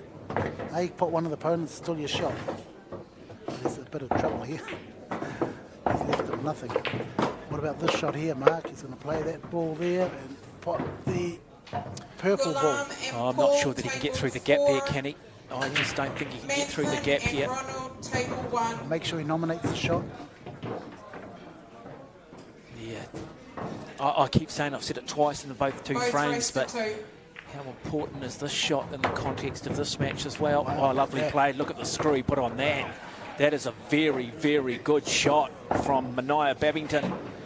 Now he has the opportunity for the plant here. Exactly. He's got the plant on. It's the only shot. He's got to play it at a pace where he stays on that 15 ball like that. Wow. Now, cue ball got to come back down. He's got a wall there, what they'd almost call sort of a zone type defense. He's got to try and work through that. So he's hitting the ball on a clock. As you look at a clock, at 5 on the clock. Think of that, folks. Wherever the 5 is on a clock, that's where you hit the ball. Face of the white ball, think of it as a clock. There you go. Wow, he can get very good position.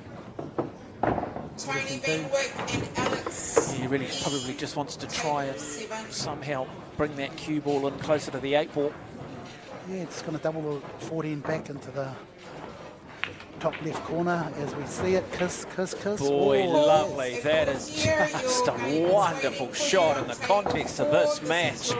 That is stunning from Mania Babington. And now he's given himself every chance to extend the lead here, 2 frames to 1. Just sneak past that green ball, I'd say. Yep. Any chance here of an in-off? Let's have another look at the angle. Not really. He can control that white ball to take it away from that in-off shot. If he plays the more bottom, he's going to go away from that in-off.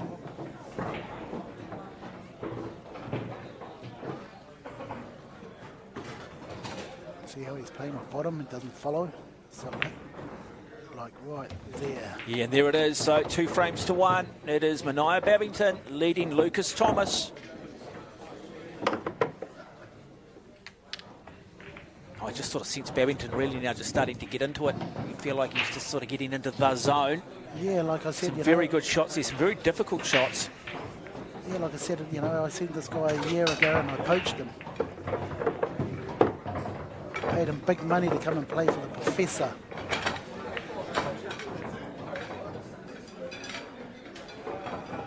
Oh no, he's got a lot of, a lot of talent. One of the best potters I've seen around for a while.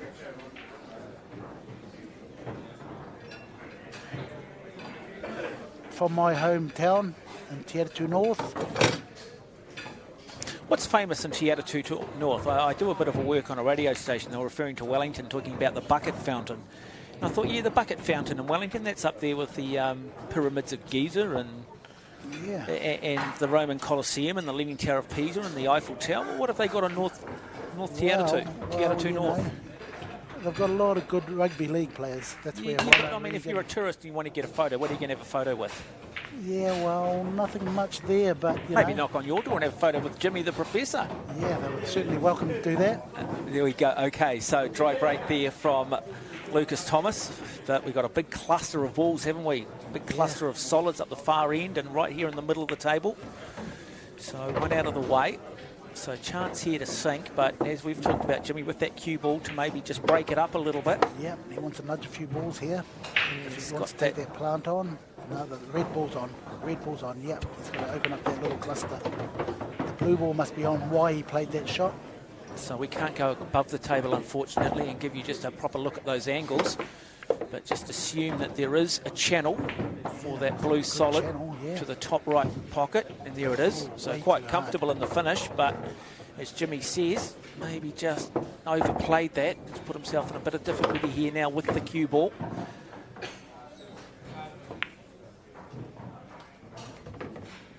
There we go.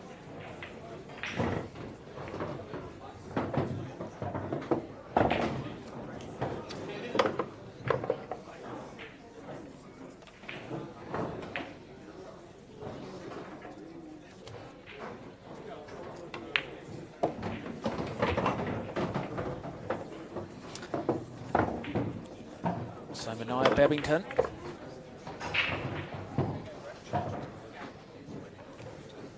Left himself a bit of work to do on that yellow ball. Just try and bring this back up. Plenty of screw on it. Enough weight though. Enough weight. Difficult shot. Bit of difficulty here now for Babington. Does he look to play safety, Jimmy? No, he'll cut this down the corner. He'll take it on. Don't go away too, folks. One of the very best in the world on this table up next, and the great Marco Teuscher. Number 23, in fact, the man from the Netherlands, the man from Eindhoven. If you want to see one of the best exponents in the world, don't go away. And he brings this down the table. You picked it, Jimmy. Yeah, a little bit unlucky here. He hasn't got a jump to it too, you know, so that's out of the... So he snookered himself. 8 ball left on the table. Okay, he's going to swerve around it, I'd say. May as well go for it. Because like I say, if he misses this, it's like lights out. Curtains closed. Game over. Yeah, he's looking at going, I just can't see it at the moment. So wants to have another look from another angle. Swerve it. So to swerve it, what is he doing with that cue ball, Jimmy? Yeah, so he wants to hit on top of the ball. There you go, like that. Oh, no, missed that completely. So it'll be ball in hand now for Lucas Thomas. He can do what he wants with that cue ball. And he has an opportunity here to join the dots. Yeah, the blue ball first, 10 ball first. And finish this off and bring it back to 2 frames each. Straight away, a good player will take the 10 ball first. Not even thinking about it. Come on, Lucas, you can do it. There you go. You just see him mapping it out. First phase, second phase. Okay, the reason why he's taking the 11 ball is going to open up the pocket for the blue ball. But the 11 ball's in a better position. That's why I would take the blue ball. Yeah, well, he's settled on that, which is good, you know. Be 100% on whatever you do. Yeah. See, now he's opened up the pocket for the blue ball. So you saying that he outthought you, Jimmy? No, there's 2 ways of playing it. You're allowed to be humble, Jimmy. You're allowed to be humble, Jimmy. 2 ways to skin a rabbit, is that the same? No idea, mate. Didn't stay in school long enough, mate. There you go, Jimmy. I'm not the professor. Okay, back off the back rail and back into position. Beautiful.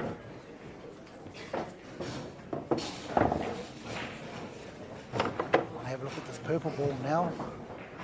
He's going to leave that for his last ball. Okay. 10, 14, black, 10, 14, 12 black. Here goes the 10. Oh, look at this. Got some work here. Oh, yeah, made it difficult Be for careful himself. he doesn't go in off 2 in that top right pocket. I think he's going to cut it, in fact, the other way. Yes. So, Going to cut it in, just let the white ball go. yep. Nicely done. And take your own medicine. Yep, nicely done. Okay, this is going to be a nice shot here. He's going to hit 7 on the clock. Watch the white ball spin backwards. There you go. That's very, very good pull indeed from Lucas Thomas.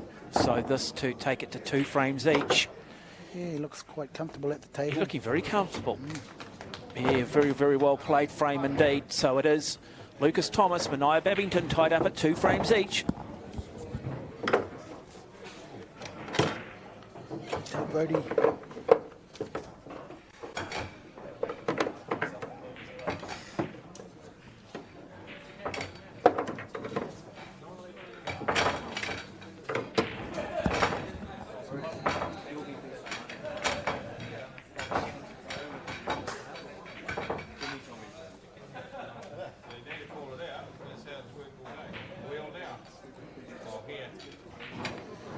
So now Mania Babington.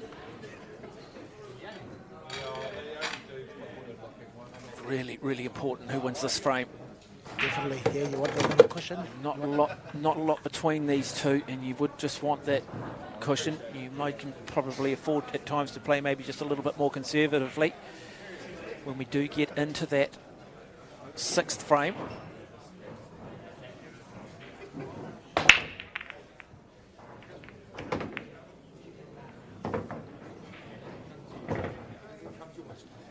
Oh, nice break.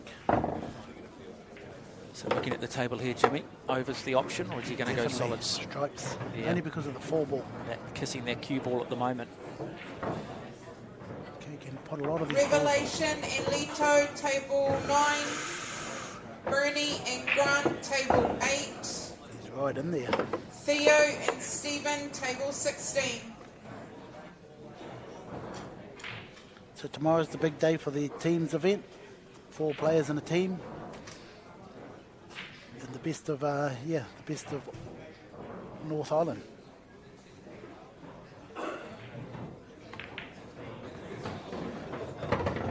That's a great shot. Just as long as that orange ball goes into the pocket, he's got it all here. The 13 ball near the red ball. If you can pot that, it should be all over. Brings it back, too much weight. Ooh, yeah, it's hard though. I'd still like to just get that little bit of an aerial shot here. Yeah, it's a lightning fast cloth they're using while they're running out of position. From the main, just can't thread the needle. we have Joseph and Roldan. Oh, that's a table better 2. shot though. You're racing to 4. Danny Kay and Greg, table 10. He's got a bit of trouble after this, I think, Mark. Jim and Jack E, Is he table going to be lucky? 15. Is he going to be lucky? He's pretty lucky. Wow.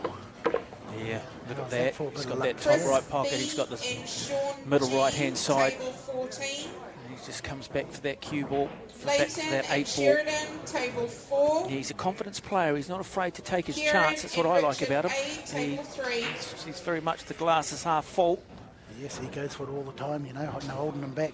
No, and I think sometimes when you get to this level, everybody's a little bit nervous. Try and play with clarity, try and play with confidence. Stop this, bring it back. Yeah, just a bit too much on that, didn't he? Really? Yeah, well, it was on past the 1 ball, you see. Should have taken it before that. That shot he just played. He should have played the 9 ball and kissed into that 30 and kissed it down the rail a bit. But In a team situation, Jimmy, are you allowed to coach the player at the table? Noel and Marvin, So the table other 3 5, race to 2. can't be coaching. Oh, nice shot. Has he done enough though? Boy, that's a precious shot. Wow.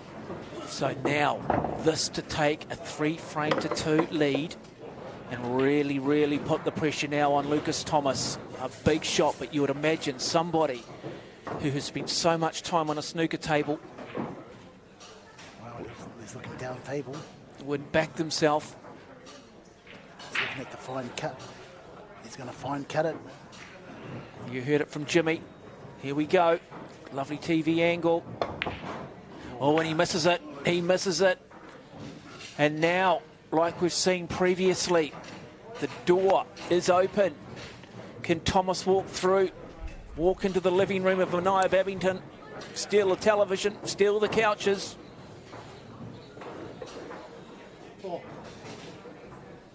Stephen to table 16, please. That's nice. Yeah, looks like it's all there for him to mop it up. Brown's solid. Yeah, There's the the hard ball. hard ball just sitting there on the right-hand side. Yeah, I think it slides past that black quite easily. Yeah, weight's going to be important here. Nice drawback. Red ball, blue ball, brown ball. Actually, when he plays this ball here, Mark, he might get a good shot at the brown ball after this. Nice weight. Yeah, Look at nicely this. played. He has got a good shot at it now, if he wants to play it. That's very, very good, isn't it, from Lucas Thomas? Yeah. Best to take it now. You know, you ain't going to get better position than that on that brown ball. And he'll know that too. But he wants to survey both options. Oh, yes, and he's going against convention here, Jimmy. It's better. Oh, look at that. It's even better now. Same angle. Yeah, exactly the same shot. Yeah. Very casual too, you know. He didn't look like he was under any real pressure. That's what I like about him. Like about both players. And this now to take the lead to 3 frames to 2 and put the pressure on Mania Babington. So, Lucas Thomas, very good on the back half of this frame. That is very good. Good pull from both players. But we talk about elite level sport. It's little moments. That's right, yep. And, you know, like I say, he's put in the time, and that's why he looks good. Relaxed, you know. He knows he's done the work. And so, the winner of this will move through into the quarterfinals. Don't go away. Up next, we've got Marco Toisha and Brody Fitzgerald. Okay, Brody Fitzgerald. What do we know about Brody Fitzgerald? Well, he's got his own table at home, so that's, you know, that's a start. Noel and Marvin, you should be playing on table 5.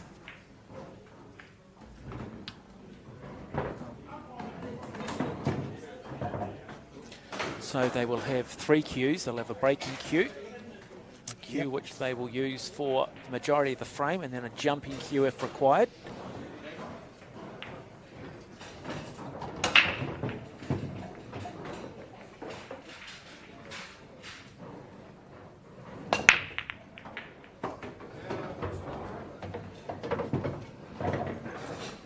Cluster of, yeah, real cluster over here on the right-hand side of the table.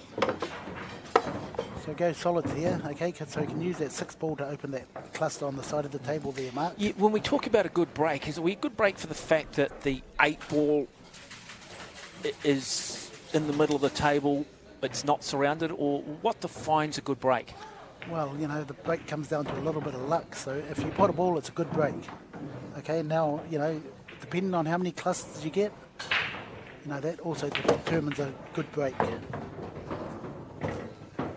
See, so this situation here, he could be putting himself into trouble. But I can still see a way he can get that 1 ball out. The yellow ball, he needs to get out. Otherwise, he's going to leave Mania the table like Mania's been leaving him the table. It's interesting, isn't it? You can be here and be in control for 80% of it, and then just that one shot, suddenly those 80% it goes down to 5%. Yeah, you just hand it on a plate to your opponent. It's a fascinating, intriguing sport. Hope you are enjoying coverage here of the New Zealand 8-Ball Championship. You're watching a top 16 clash between Mania Babington, there in the coloured shirt in the background, and this man on screen, Lucas Thomas. Okay, he has to take the red ball to open up that pocket for the orange ball. And with that orange ball, he can move the yellow ball. Oh, he's gone for it now. Look at that, he's got onto the yellow ball. Is it on for a pocket there, Mark? Boy, he's aggressive, isn't he? He is playing very aggressively. Well, I think he might be in a bit of strife here. No pocket for the yellow. He has to play out. He has to. What are his options safety-wise? Not much, but yeah, he can run the ball right down the end of the table.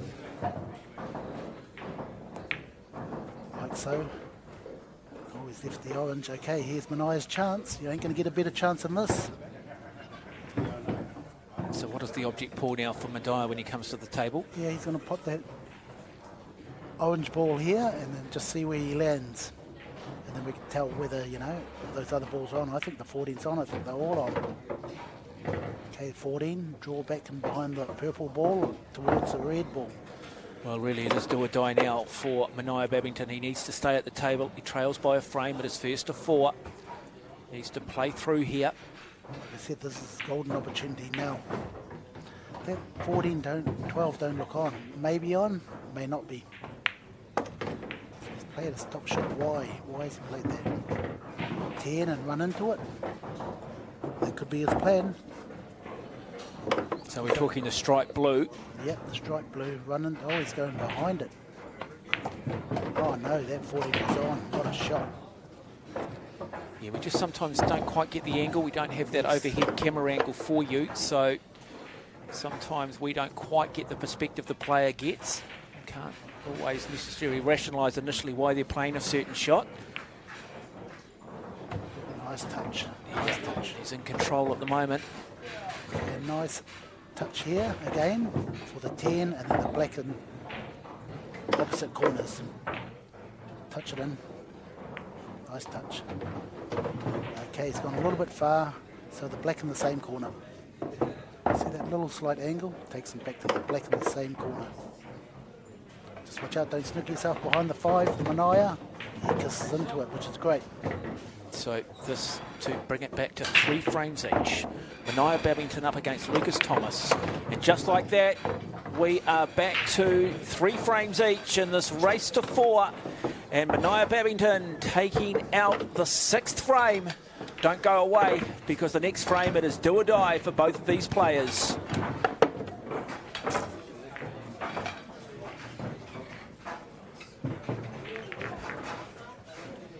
Okay, Manaya's advantage is great. It's like your serve in tennis. Is it though, Jimmy? Because it seems to me that if you go to the table, you're probably going to sit down at some point. You better not to break and allow your opponent to maybe sink 3 or 4. Yes, clear exactly. the decks. Yes, that makes sense. You know, it's all about the layout. Once he looks at the layout, whether he can, you know, he's got too many clusters, whether he goes for it or not. He can wait if there's too many clusters. So let's see how this works out. If he gets the balls all in the open, it should be all over. He's got a ball, has he? Is it a dry break? I think it is a dry break. Jimmy, have we got anything down? No, here it is a dry break, so he'll sit down. Oh, definitely. And now Lucas Thomas comes to the table. Lucas Thomas looks to me like solids, very much the option for him. Definitely, yeah, you picked it. Definitely the solids. He's got a good start. He's got 5 certain balls there, just looking at the table, but he's got the 3 ball, which is the problem. Okay, and he has to take that 3 ball last. So we're talking the red ball, yes, red the solid. Red ball is the problem. It looks like he might have to double that. Oh, wow. He's going stripes. That's insane. The only reason why I say that is because of the 9, the purple ball, and the yellow stripe perhaps ball. you talked about that solid 3 ball being a real issue. Perhaps he felt that solids, Yes, exactly. in terms of the harder shot on the table, perhaps weren't quite as hard as that solid 3. Yeah, you're right. So, again, we don't necessarily have every angle to give you the bird's eye view that they have. But as you said, Jimmy, make a decision, back yourself, and believe in the decision. He's done just exactly that. He needs to take the 10, yeah, a little drawback for the 11, and this opens the pocket for those 2 balls. Careful there, so much higher. That's pretty good. Now he can put the purple and the yellow down the top corner there. So he's in a good position here. This to win this match and move through to the quarterfinals. You sort of get a bit of a sense that if he misses now, that Manaya Babington will come to the table and capitalise. Oh, he misses the shot. We talked about it. And now Manaya Babington comes to the table, and he, you sense, will only have this opportunity at the table to win this match. Okay, he's going to get to that 3 right away, straight away, get into that 3. Either play 2 rails and move balls, move it. Oh, he didn't move it. Okay, so does he come back and play that now, or does he just play back up the table, Jimmy, and then worry about it? Yeah, he plays up the table and hopefully gets it off to 7. So they're going to play the little plant here. Yeah, that's a good shot. Yep. Leave it to last, perhaps. Well, he can get into it here. He's got the right angle to draw back to here, but I think he's going to leave it to last, like you said. That's a good angle. So the 6, when he's going to leave himself the 6 to come down towards the black. Pot the 4, leave himself an angle on the 6 to come down towards the black. He knows too that really this next group of shots, this is his tournament. He's good enough to win this New Zealand tournament. In the top 16 at the moment. He's got no angle. But what does he do here? How big is this? Does he take a risk? What does he do? Does he screw that white ball? Screws it, brings it across, not enough weight. What do I call, folks? That 3 ball was always the problem. Didn't know how to get to it. What does he and do here? He's going to play into it. Look at that, and he's missed it again. Wow. Now he's in a super big trouble. Double is the only chance. Just can't run it through that.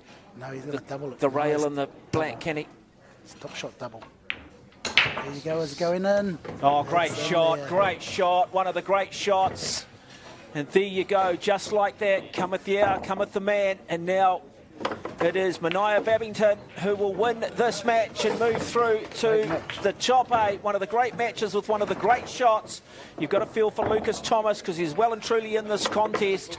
But Mania Babington, he took his chance, executed it, maybe did it the hard way, but got the job done, Jimmy. Nice double on 3, as you see, folks. Do or die here for him. Tough shot, tough shot. Love the follow through too, just stays down on his cue. Beautiful follow through, beautifully balanced. And Mania Babington goes through to the quarterfinals of the Masse New Zealand 8-Ball Championship.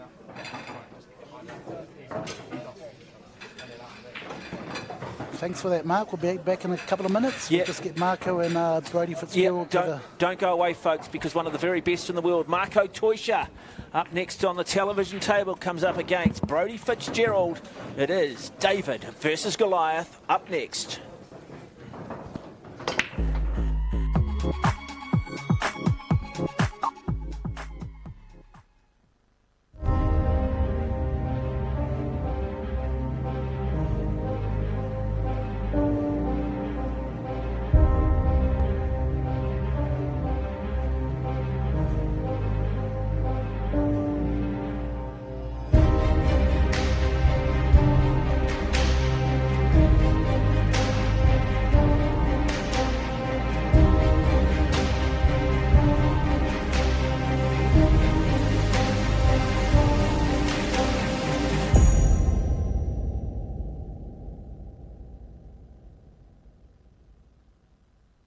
They're going to go boom.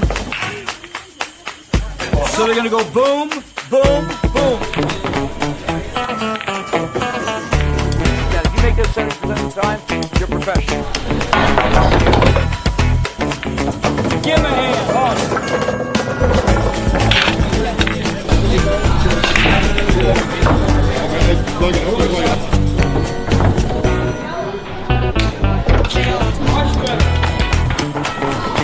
Look at this. Look at his shot. Hello. Who else wants to make this shot?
You're watching live coverage of the Masse New Zealand 8-ball championship. It is quarterfinals time. We've got Marco Teuscher of the Netherlands up against Brodie Fitzgerald, and it will be Fitzgeorge.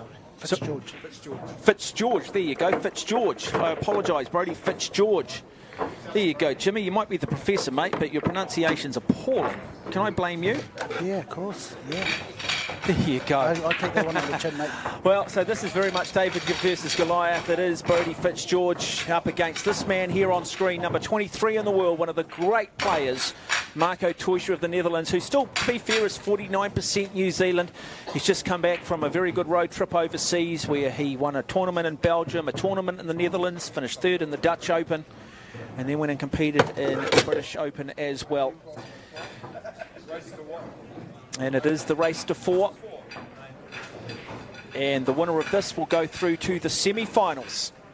Teuscher with the break. Settle back and enjoy all of this. One of the best exponents in the world. A man from Eindhoven. Okay, favourite to win the tournament. But on these tables, you never know. It's a good break. Okay, now he's going to work some magic.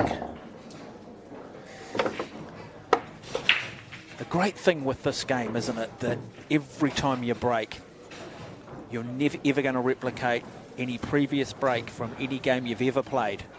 You're always going to get a completely different spread, and that is the challenge. That's right, Mark. Exactly. You know, you get different clusters, you get different run-outs, you get different angles, a lot of different things come into the break. But I'm picking, he's going to take the 14 here, and he's going to use that yellow and red ball down the bottom to open up that little cluster where the black is. So play the 14, Marco. If you're a good pool player, you'll listen to me. See, he's got that other one up there. He's got the brown where he can stay at the table and pot the brown. I wonder whether he just turns it over at this point. Does he look at just turning it over? Yes, he can do. And say to Brodie Fitzgeorge, you know what, I'll let you spend a bit of time at the table, make a mistake, and then I'll come in and crush you.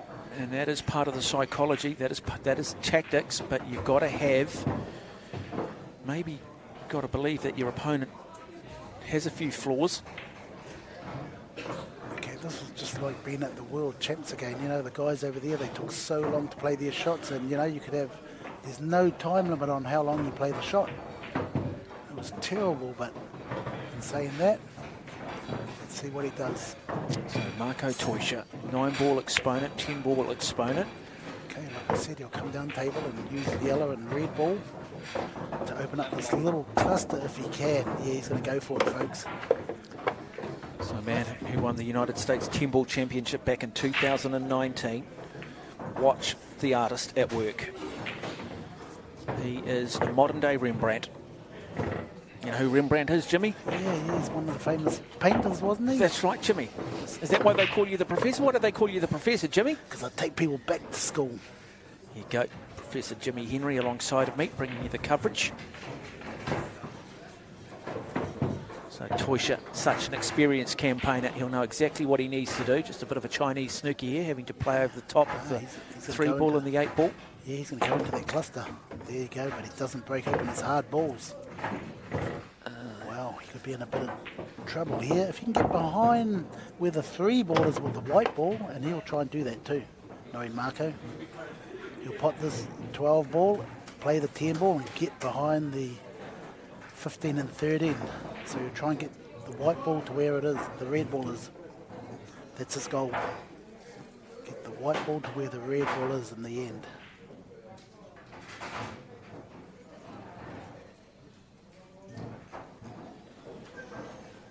So, you just sort of sense with Marco, though, that if he can be at his best and play the difficult shot, then really it's going to be very, very hard for Brodie Fitzgeorge in this first frame to get himself to the table. You're going to see Marco play this 12-ball, which is the purple ball up the corner, and he's going to leave himself a 2-rail shot, I'd say. Nice top shot there. So there's one. Okay, so he's got an angle to go towards that red ball, like I said. There you go, he's trying to thread the needle through that gap. Boy, that is a courageous shot. And if this comes off, he wins. If it goes into the yellow ball, he loses. Not sure he can quite see it at the moment. No, he's got a little angle there, Mark, to make that ball go towards that red ball. Got a nice little angle to punch it towards that red ball. There you go, folks. There's the angle. Through the blue and the yellow. Oh, look at the quality of that shot, Jimmy. You picked it. That is why he's called Rembrandt. That is why he is called Mark the Shark, the gunslinger from Eindhoven.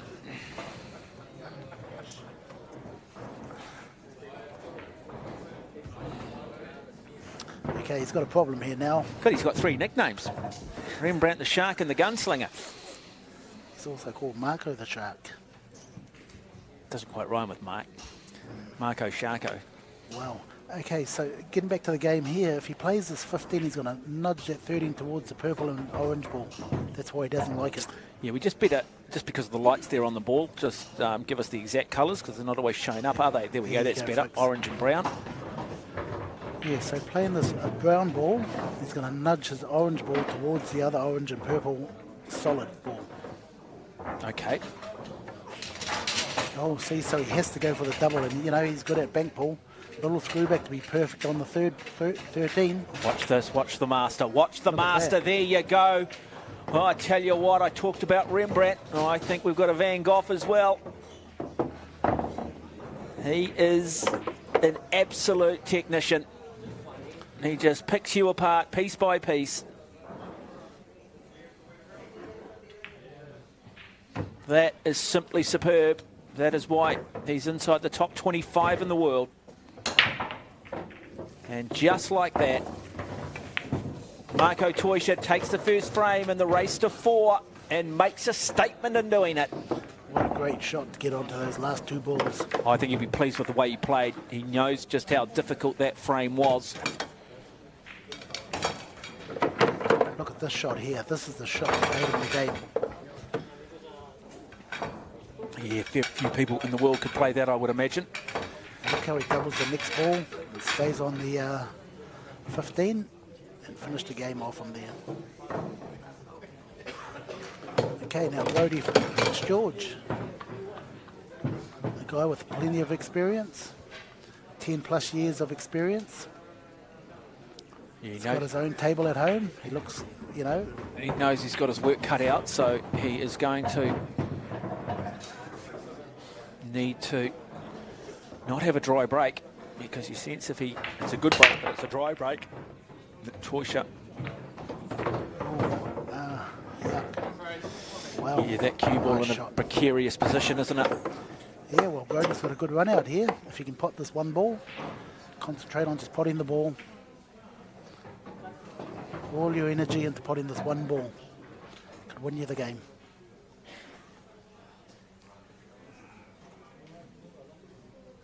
Come on, Brody, this is the shot. You can either roll it through for the 15, which will get him onto that hard ball by the black, the 13. Or you can just punch it in with authority. That's a shot, Brody, come on. That's it, yes. And plenty of support Marvell from the and crowd. Marvin, table 2. Oh, he's in great position here. There's the crowd for you folks. Taking the underdog, as we all do. How's that? That's a great shot. A little bit straight, but he can screw back straight towards the rail and back out for his hard ball. Thing is, and I was just talking to Mania Babington, who won the previous round of 16 match, and the thing he said was, oh, hopefully I don't have to play on the television table again. And the point is that don't underestimate the spotlight and the effect it has on a player, and that's an example of it right there, right there. All very well playing on the outside tables, but you're up against one of the best in the world. You've got television cameras on you, and suddenly, just suddenly... Yeah, here's a tactical shot here, Mark. He's just going to pot Brody's ball and leave him nothing. Nick the edge of Marco's ball. He's playing a legal shot here. So he's going to play the 7. Yes, nick the 7, pot the 15, leave Brody nothing. And then if Brody don't hit the ball, game over.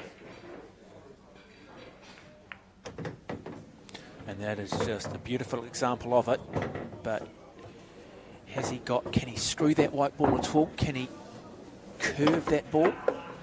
Yeah, he's got a jump cue there if he wanted it. But he's close to this bottom rail, bottom pocket. Makes it more difficult. Yeah, Brody played that last ball a little bit too slow. Rolled off.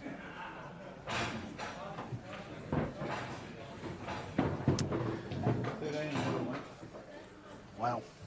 If he misses this, folks, it's game over. Even if he does hit it. But look at that. 2-0. Just like that. Yeah, the professor going 2-0. Such is the confidence that he has in Toysha from this position.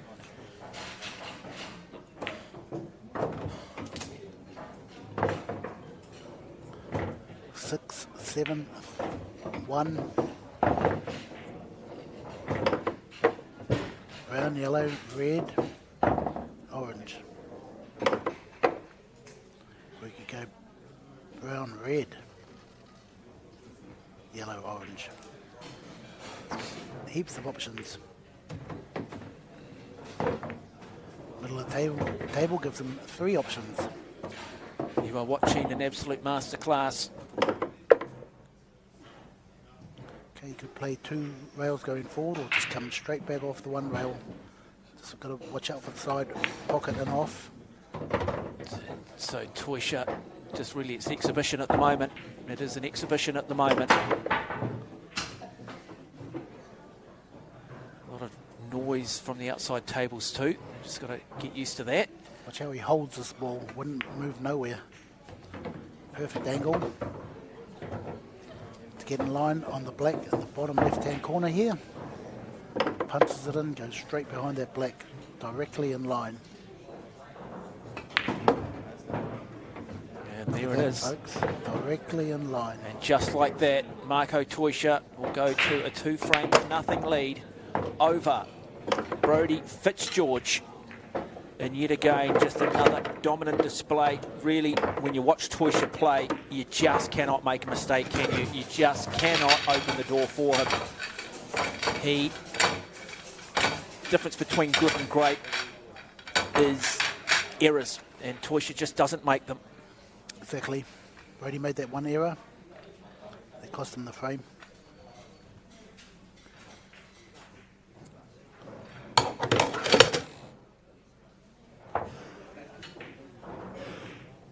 You know Marco very well when it comes to 9-ball, or 8-ball, 9-ball and 10-ball, which is his least favoured.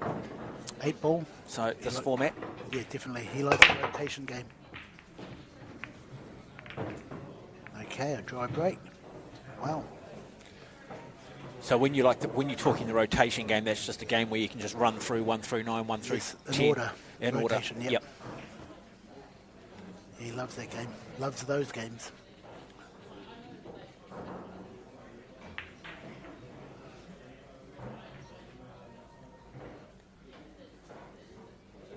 Okay, Brodie.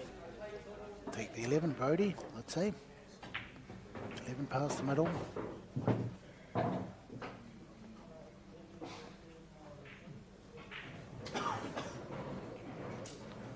you go, that little... No, he's going solids. 1. Lito and Wow. Mark, table 7. Low percentage shot coming up, folks.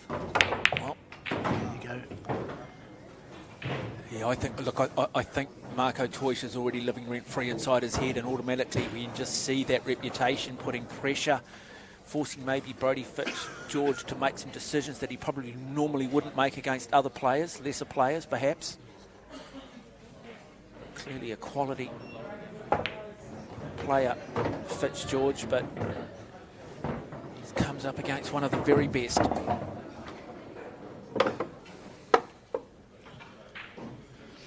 Okay, red ball. If that brown ball ain't on, he's going to nudge into it from that red ball. If it's on, he'll just come in behind the yellow probably. You are watching quarter-final action of the New Zealand 8-Ball Championship live from the Masse Club in Hamilton. Marco Toisha, the man at the table, up against Brodie Fitzgeorge. Toisha leading 2 frames to nothing in the race to 4. And just putting on an absolute exhibition, a masterclass.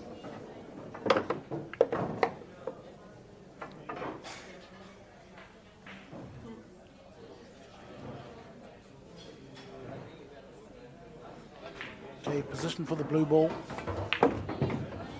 He's gone a little bit too far. No, he's okay. He's also got the option of playing the 5 off the 15.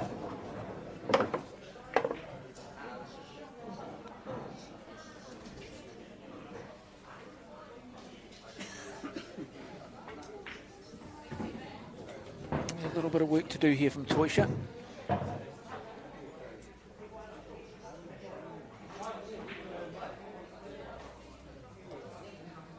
Now he's seen something, and he says, yep, I think.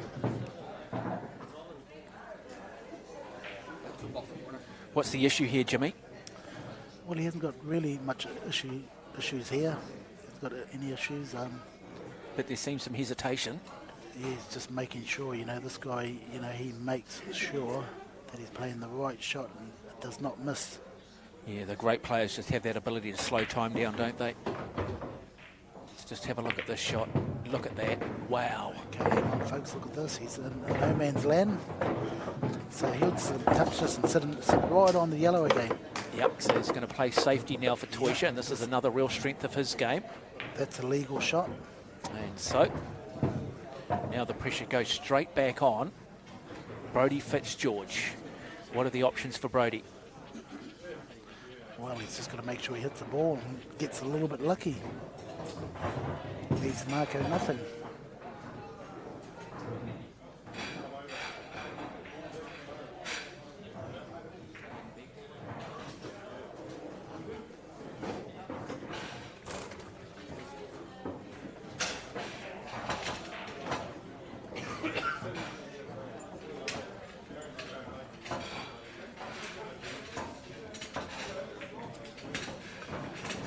That is, again, what I talk about, the uniqueness of the sport is there's no dead set, certain template scenario that you can practice for.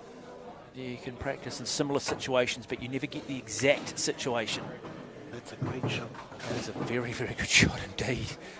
Okay. Wow, just look at the curve that he put on that too. And he hasn't left Toisha a lot either here, has he?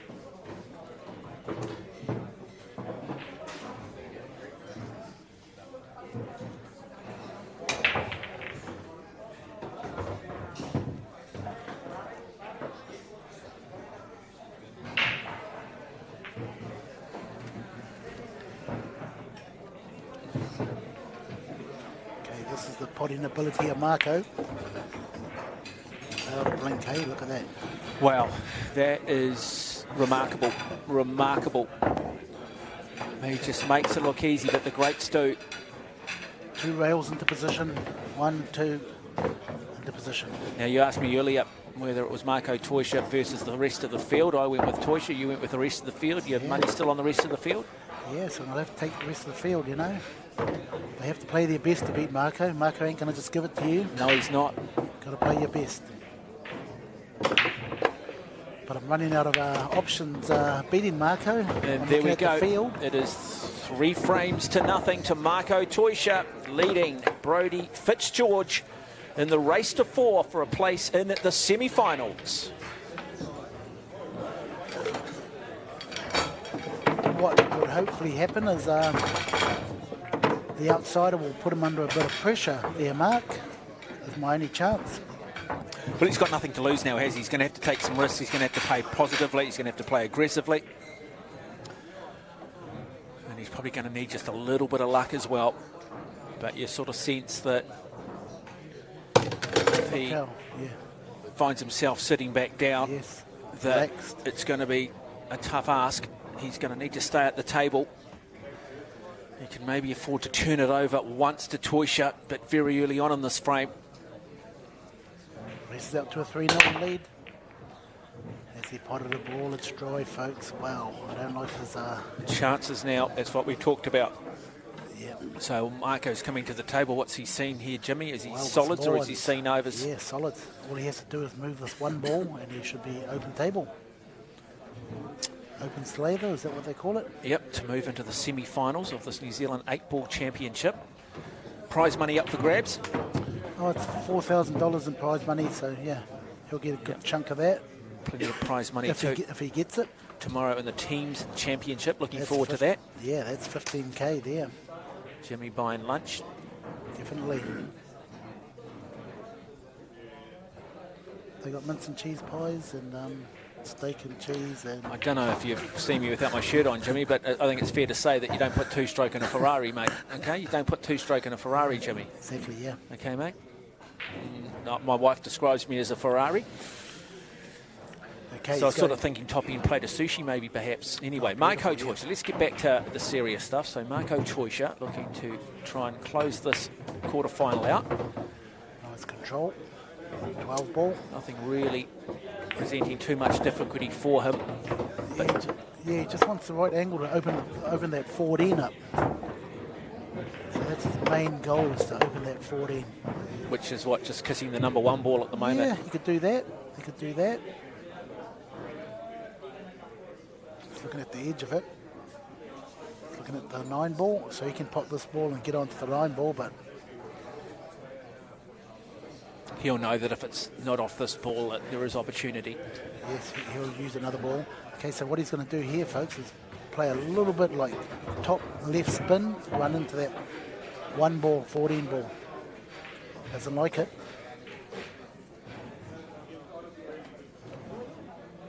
Here we go.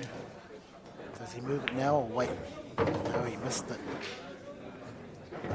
Now, another defensive shot coming up from Marco. Nick the 9 and try and sit on the 9. I sort of sense with Marco he gets as much of a thrill out of the defensive shot as he does about potting balls, where you know, he's not prepared to take a chance, and if it doesn't quite come off, he backs himself then to throw it back over to his opponent. Yeah. So here comes the shot he played earlier. Nick on the 9 and sit back on the 9. Nick the 9, come in behind and sit on it. Look at that. Wow. Just played it perfectly. Great shot. Table 4, race to 2. So in a situation like this, Jimmy, can he come off that bottom rail to play the 4? Yeah, he doesn't want to move any other balls. He don't want to move the 1 ball. That'll make it easier for Marco if he did that. So really it's the only 4 ball is the option? Yeah, or he could go 2 rails and hit the 3 ball. Play the 3 ball? That'll be a better option, way better option. Even if he misses the 3, he's got a chance to hit the green ball. Yep. So he doesn't need to nominate at the moment? No, just make sure he hits one of his balls. Okay, I think he's nominated the 3 in that corner.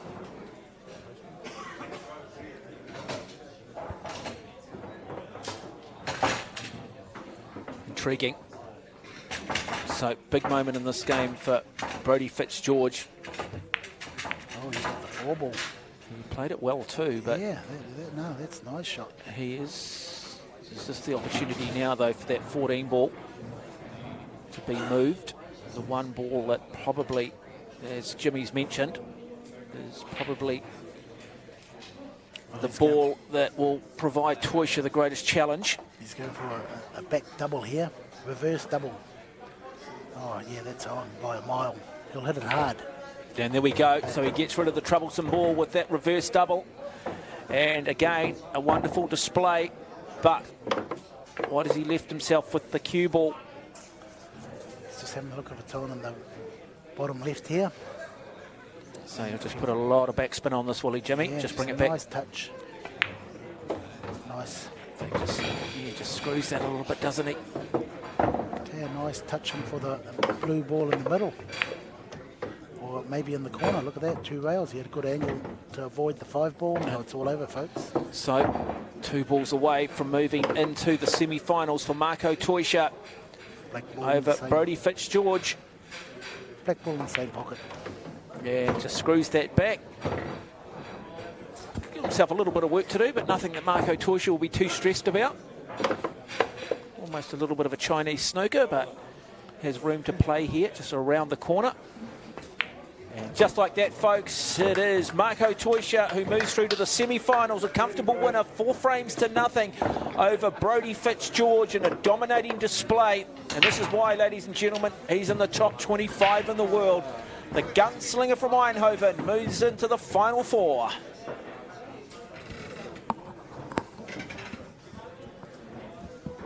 Nice shot there to finish the match off.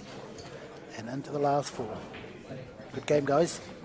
And don't go away, we will bring you semi-final and final action here across Māori television.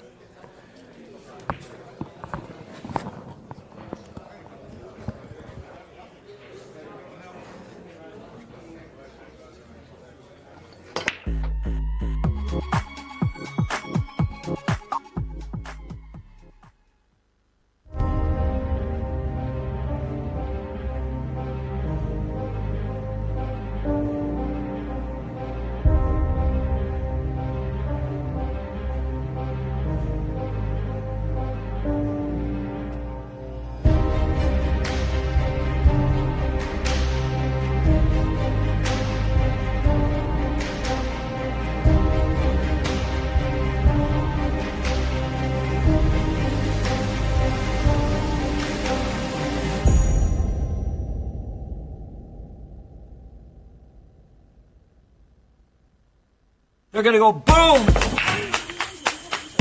So they're going to go boom, boom, boom.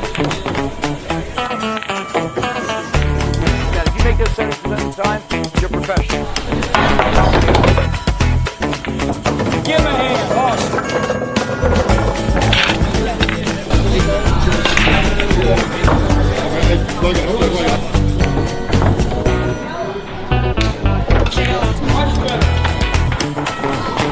Look at this. Look at this shot. Hello. Who else wants to make this shot?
They're going to go boom.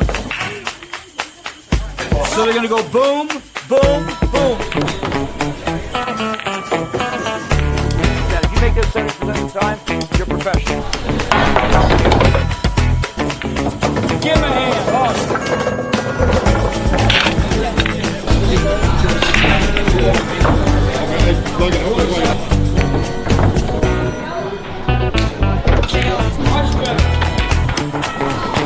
Look at this. Look at this shot. Hello. Who else wants to make this shot?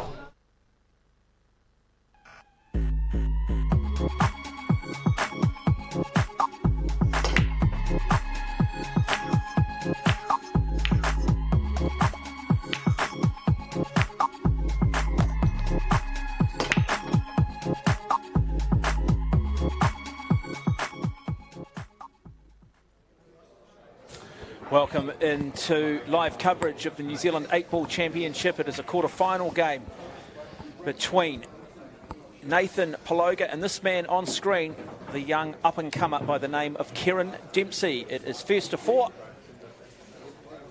And the winner will go through to the semi-finals. In fact, Leighton Thomas, my apologies. Leighton Paloga. There we go. We've finally got it right, Jimmy. That's one mark, yeah. There you go. Just having a slight mix up with the names in the draw. So we do. We have Leighton Paloga up against Kieran Dempsey. Dempsey with the break. And a good break from Kieran. He has to make that decision, though, whether he goes with overs or whether he goes with unders or solids versus stripes. Okay, he's going to go stripes here. Play the 10 ball. Nudge into that 15 ball, maybe. Either ones will do. Solids, just a 2 ball is what I don't like about solids. But Kieran being a master of the game as well. Young junior coming through. Great player. This is the guy that I thought would go after Marco, but a few other things come up, like joining the police force or the army. And he's gone down that road, so good luck to him with that. Yeah, well, it's a decision every young player has to make. We, through Masse, recently did an interview with the great Dean O'Kane, arguably one of our greatest ever snooker players, got as high as 11th in the world, and he said, look, he left home at the age of 17 to chase it, and it's not an easy decision to make, particularly with the pressure on people these days in terms of moving forward in life. Yeah, this is the guy, that I thought would follow Marco's steps, but yeah, he's got another career to go to. Look at that. Okay, he's going to stop the 6 ball here, stop it, use that purple ball to get to that blue ball. Yeah, another one who's got good form too, good poise. He's a busy player, likes to keep it going. Plays with a lot of confidence. There we go. That's an example of it. Maybe just... That's a good shot. Yeah, that's potable. Look at that. Beautiful position to get to that 2 ball.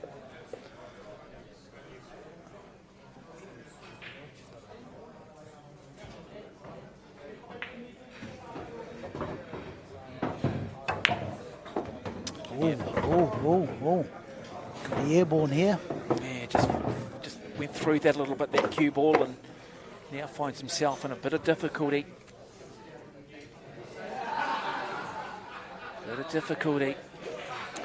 We're going airborne. We talk moments, and that is the text of this game, because Leighton Paloga has just been sitting down there watching an exhibition, and like so many players, key times just maybe just too much weight. And they find himself in a bit of difficulty. So let's see what Kieran Dempsey, if he can get himself out of this. Is the intent here to sink this ball, Jimmy, or is it just a definitely case of just making sure that he gets the cue ball on the object ball? Well, he's in a do or die situation. If he misses this and leaves Leighton the ball, it could be game over. But I'm backing him to pot this. You heard nice it from... little short, jump shot.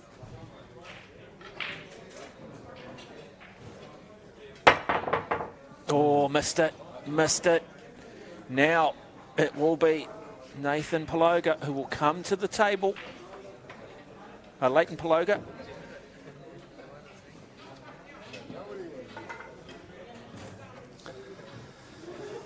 Okay, Leighton's got plenty of time. Just needs to bide his time. He could play the defensive way or he could just wait. Like I say, he's got plenty of time. Yeah, he'll realise pretty quickly that this television table, this championship table, is running just a little bit quicker than the outside tables. So he's going to need to be very aware of that.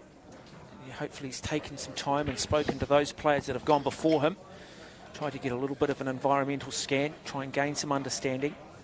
Okay, he's going for it, folks. He's going to have a go. Vero, just looking at his cue there, seems to have a very narrow cue tip. Yeah, that's the snooker cue he's been playing with. So just have a look at the end of the cue there. Very narrow. Yeah, he's waiting. Lovely little safety shot there too. Yeah, Kieran's got one chance here. So Kieran Dempsey looking to try and go one frame to nothing up in this race to 4.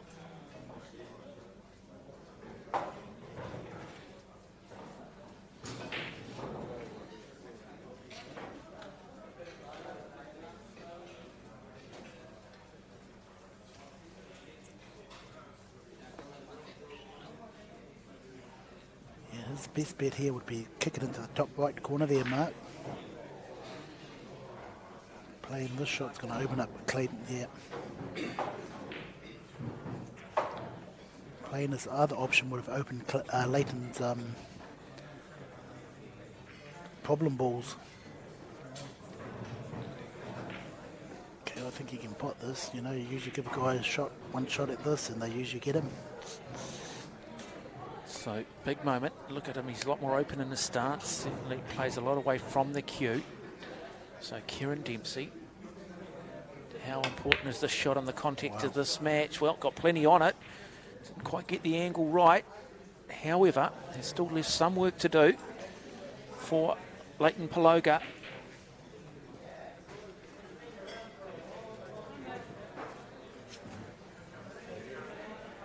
Yeah, just draw back and break into these two balls. Now he's going forward.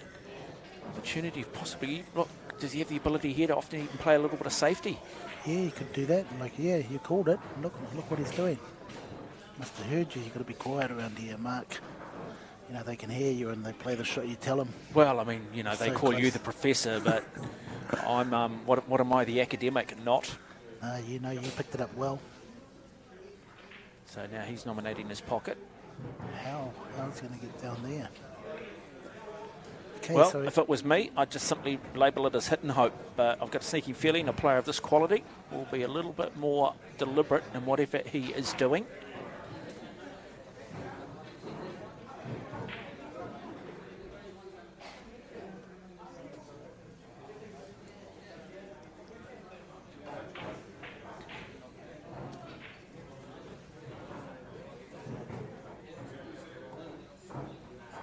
What are his options here, Jimmy? What's he looking at doing?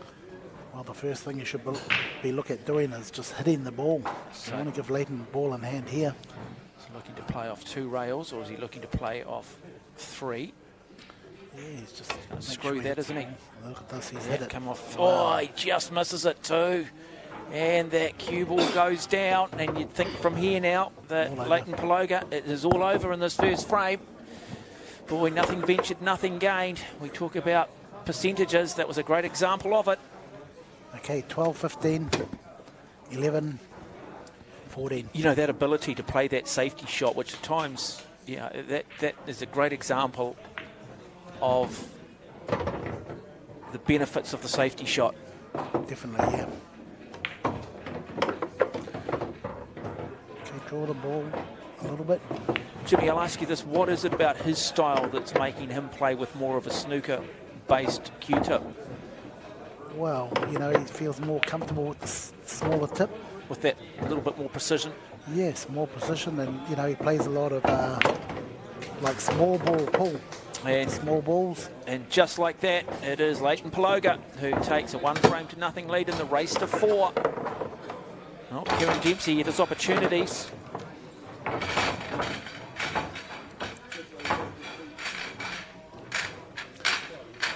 Yeah, right here.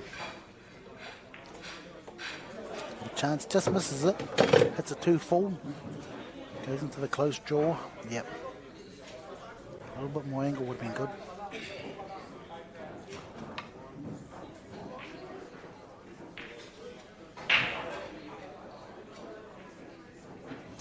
What I like about Leighton Paloga, he comes to the table, he likes to play quickly as well. Oh, Confidence player, isn't he?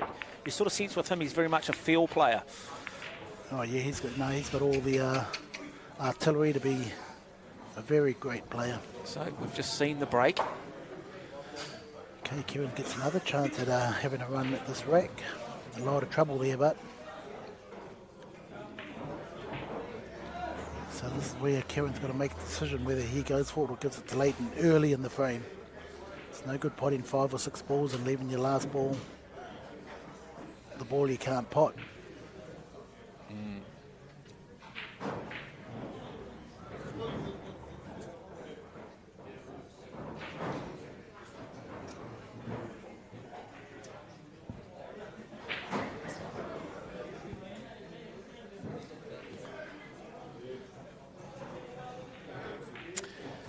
And so for Kieran Dempsey, talking to him, he enjoys a bit of running. He was actually asking about marathon training. So likes that clarity that comes with aerobic conditioning. Important in all sports that you do some level of supplementary work away from the table or away from the pool or away from the track or whatever sport it is that you choose. There's always another sport that can complement the sport that you are focusing on.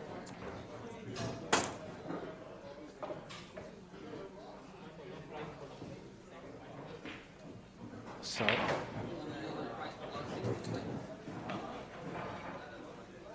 big shot here for Dempsey.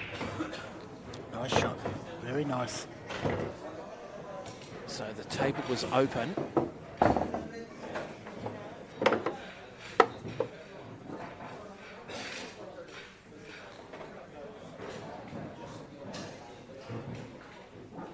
Still got a lot of work here to do. It's got the 11, it's a big problem. 12 looks like it's on in the middle, and the 10. So 13, 10, 12, and then work out your problem.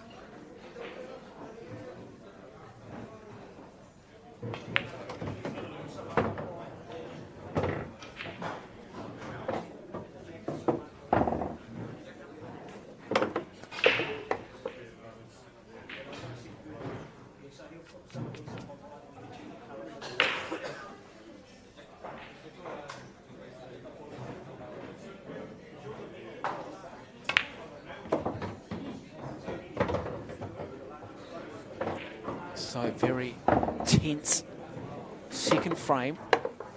No one really at the moment has any real ascendancy. Even though Kieran Dempsey at the table, there is work to be done.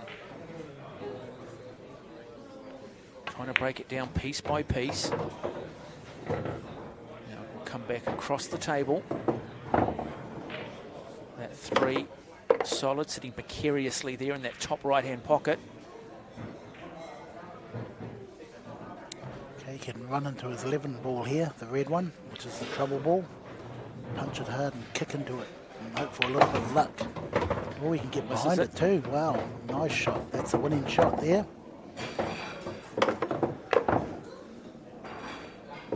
Now, if we were at home and we'd sunk in an opponent's ball, we would be sitting down, but at this level, that's not the case, Jimmy. Yep, this is an attacking game. You can't block pockets in this game. Otherwise, he can do what he just did. Best rules in the world, I'd say. They're starting to play them in England. Yep, so you can sink your ball, your opponents go down for blocking the corners, and you do not lose the shot. And just like that, we see Kieran Dempsey in a very, very good second frame, bringing it back to 1 frame each. Well, that was a quality performance from the young man. He had a very difficult roadmap in terms of joining the dots, but he negotiated it and negated it incredibly well. So this is a quarterfinal, first to 5, we understand. So quarterfinal, first to 5. Roldan and Chris Bowman, table 7. Race to 5. So quarterfinal action. Marco and Manaya, table 18, race to 5. Jim and Greg, table 5, race to 5. We'll bring you all that semi-final action and finals later on of the Masse New Zealand 8-Ball Championship. Earlier today we had first to 2 frames and then we got down to post-section play, the top 32 players.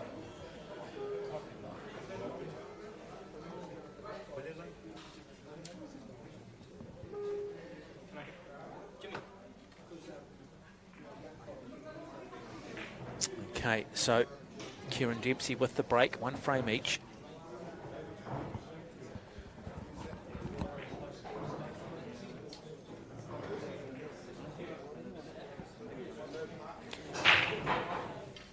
You would expect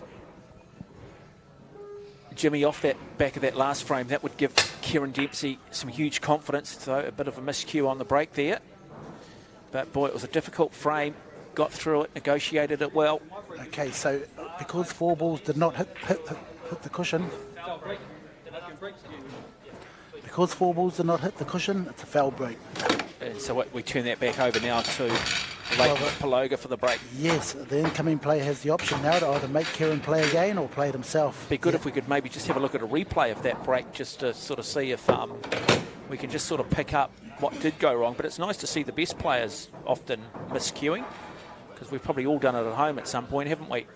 Yeah, just, slid off the side. Oh, that's another dry break. Well, that's going to go down. There we go. Last ball moving. Yep, so overs have gone down, but he has that opportunity of still picking what he wants to play, whether it's the solids or the overs. Another very good rule too. That's not always played at home on your local tables or on your domestic table. But I've got to say, I do like Leighton Paloga. I like the speed in which he plays. He's very upright. He's very much that more traditional 8-ball player. Yep. Okay, he's looking for that blue ball, which is a hard ball. He's going to play this 9-ball and hopefully kiss into it. But when you do that sort of shot mark, you know, a little bit of luck becomes involved. Yeah, and that luck can backfire very quickly, can't it? Oh, definitely. And I was saying, I was so impressed with what we saw from Kieran Dempsey in that previous frame. I wouldn't want him coming to the table, because I've got a feeling he's on his game at the moment. That's a great shot. Yeah, that's a great shot. Look at that. How's that for luck? Yeah, well, luck, you said that's what he had to do and he did it. So you can say it's luck, or you can just say it's perfect planning and great pull. Oh, he's got a little bit too hard here. He's in trouble. Now he's got himself into difficulty suddenly. So he plays the tough shot and just a bit too much weight. We talked about it though, just how quickly this particular table does run. Oh yes, it runs way faster than the outside tables. Also that cue, you know, with a little bit of spin mark, it puts some more spin because it hits it so more finer than the thicker tip. Yep, so he is playing. If you look at the tip and you look at the contrasting tips between Kieran Dempsey and Leighton Paloga, you'll understand what we are talking about. Very narrow here for Paloga. Okay, kick shot on 13. Oh, he's spotted the black. No, he hasn't, but he's hit the black. Which means, Mark, foul, ball in hand.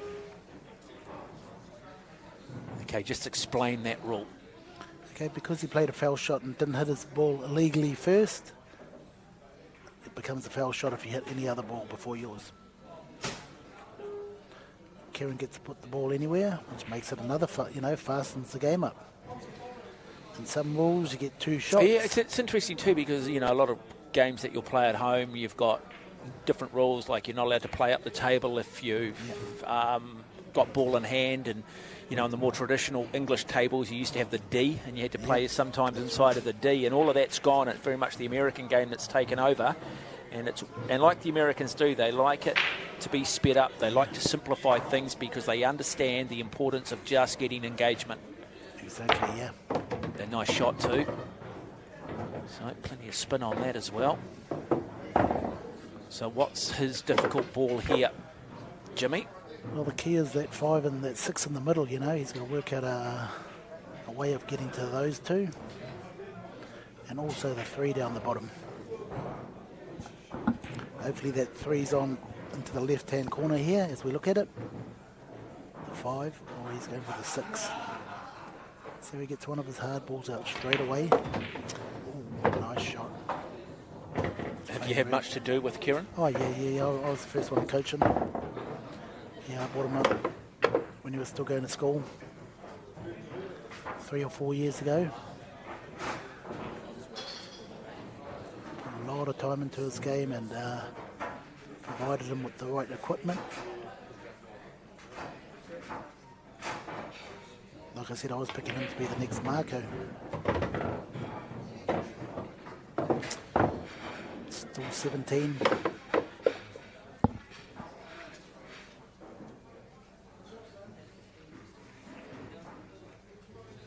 And the thing is, he's also joined our coaching staff, which is good. You know, he can help out with the juniors because we get quite a few juniors down here. Well, I think also too when a player comes in and does some coaching, I think you always learn from doing that, which actually ends up enhancing your own game. Exactly. The more you involve yourself in the sport, whether it even be officiating, possibly even as a commentator, there's always something that you can take and say, I think that will make me a better player. And I think coaching sometimes just shows you how simple it can be at times as well. Of course, yeah, it takes you back to the basics doing the coaching. And it's really easy to forget the basics. Things can just start to get a bit too complicated. Exactly, yeah. You know the key to being a good runner, Jimmy? Run. Yeah, lace your shoes up and run. That's really that simple. Look at this shot. Between the gap, look at that. Pick the right gap. That is a lovely shot too. Got a little bit of work here though. I'll have to be able to go above there and just see if he can thread that needle, but I think he's confident. He'll come back for the 8 and take it to 2 frames to 1. Yeah, punch it and come back. There you go. That's more of a punch shot. And that is over. And there we go. This to take him to 2 frames to 1 over Leighton Paloga. And just like that, Kieran Dempsey starting to show his class. I've got to say, when I look at Dempsey from what we've seen so far, it would not surprise me to see him in tonight's final. He looks very good. He's been in some difficult situations and played some very, very good pool. Big talk of the town, though, just in between games, wandering around talking to the players. They said the best player hasn't qualified for the tournament. Because the best player is sitting next to me in commentary, Jimmy the Professor. So now we've got Leighton Paloga. We do apologise for Nathan being up there. We just had a little bit of a breakdown earlier on in regards to who was at the table. So we do apologise to Nathan. Is that another dry break? Yep, it is. Dry break. And it's a good break, though, if you're Kieran Dempsey. A nice little cluster of solids down in this bottom right-hand corner. But, again, as we've talked about, Jimmy, you're not allowed to block the corners, are you? Yeah. So he's going to take the 13 here. He has to take the 13 to win the game. It's no good taking the solids because of all the balls behind the 13. So he definitely has to take that 13. Probably screw into the 6 to open that pocket up for the 12. Yeah, let's have a look at what he's trying to do here. So it is an open table at the moment. So that means that he has the opportunity, doesn't it, for the plant? Yes, definitely the plant. plant. A solid onto a strike ball. Okay, so the other thing he can do is take solids and control the pocket down the bottom here, hiding behind all his balls down the bottom here, pot Leighton's ball just to keep control. So you play this one. Or you could put the 7 in behind there. He's got plenty of options. Just see the contrasting Q-tip here from Kieran Dempsey to what we've seen from Leighton Paloga. Much wider, a much thicker tip.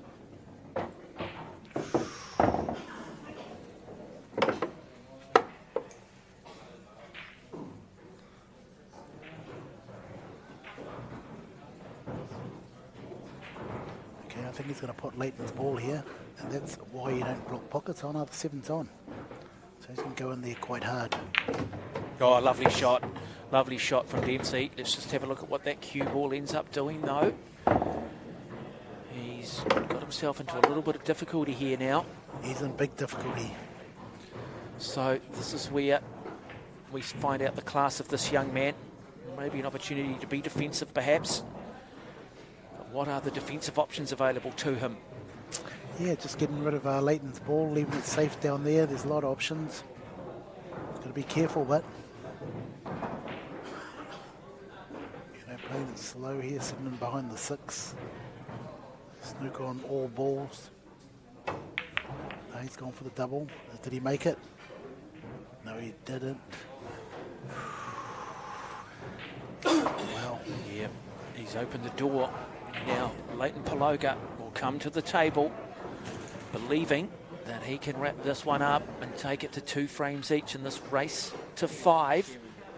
Quarter-final clash, New Zealand 8-Ball Championship, live from Masse Club in Hamilton.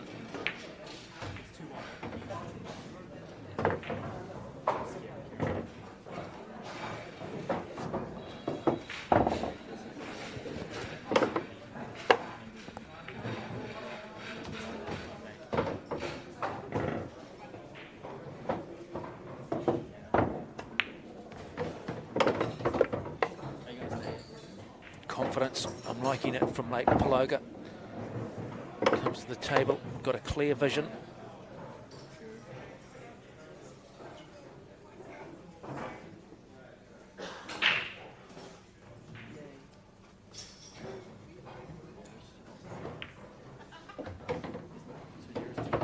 Okay, one good shot here from Leighton to win him the match, or the game I should say. That's 10 ball off the 5 ball. Would have taken this one earlier if I was him, but he's left it for last.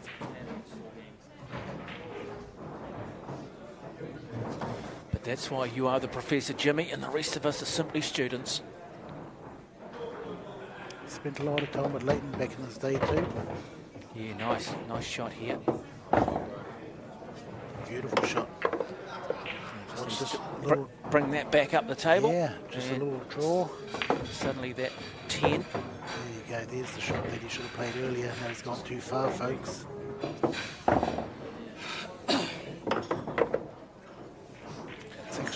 It's actually on inside the 5 without even touching the 5.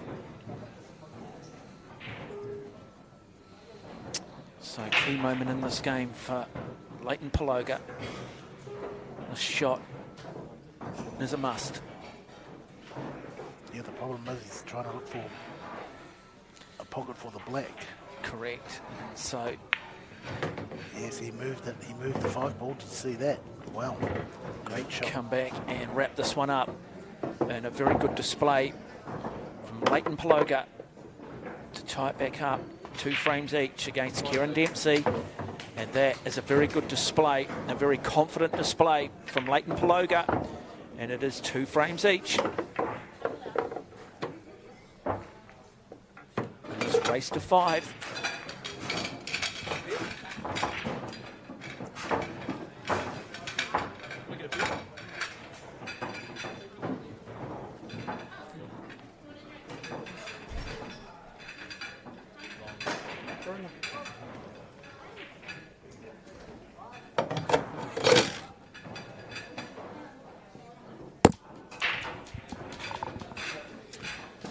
Okay, Kieran to break.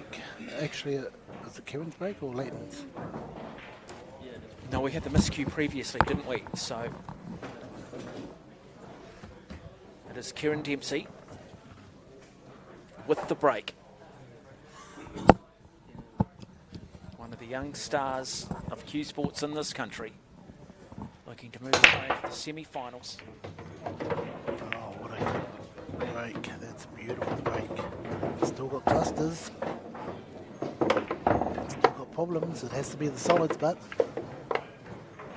So in the situation here, Jimmy, I'm sort of taking from it that off that back of the break, you probably choose your ball based on arguably what the most difficult shot on the table is.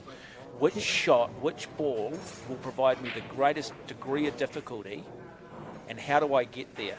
It's not necessarily how many balls you might sink off the first 3 shots.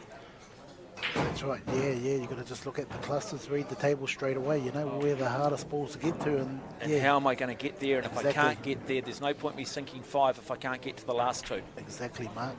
So yeah, you don't want to, you commit suicide that way. Yep, so that is some of the strategy here. We've seen players sink 2 balls off the break, 2 stripes, only to then to say, no, I want to play the solids, because the degree of difficulty with some of the shots is not as high. So yeah, play this ball just to get on the solids, because they're the best ones by far. Now work out how you're going to get to the 7 and try and get to it early. Yep, and that's what we talked about, isn't it? The 7 is the difficult shot for the solids. And so he'll want to get to it, but he'll want to leave the table open here. So he's going to need to play, try and break it up.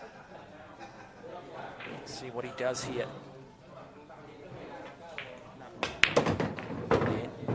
And shifts a little bit, but still in a precarious position with that brown 7. Might be on in this corner pocket, but I don't think so.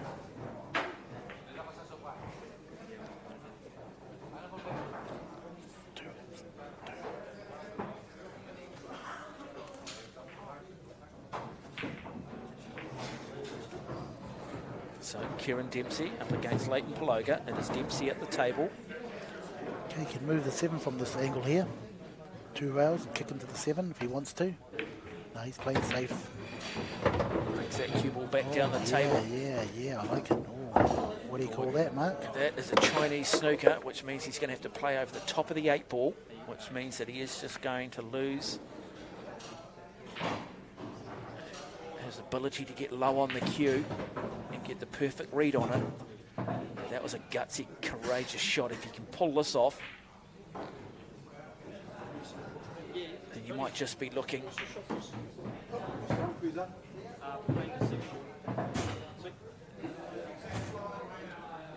Okay, that's calling on the ref just to watch the shot. It looks like it's on. Still a risky shot here. Big shot here, big shot for Dempsey. Beautiful weight. Ball goes down. What's he done? Nice from Kieran Dempsey. I think he'll be happy with that. Well, not really. He's got another Chinese snooker to contend with.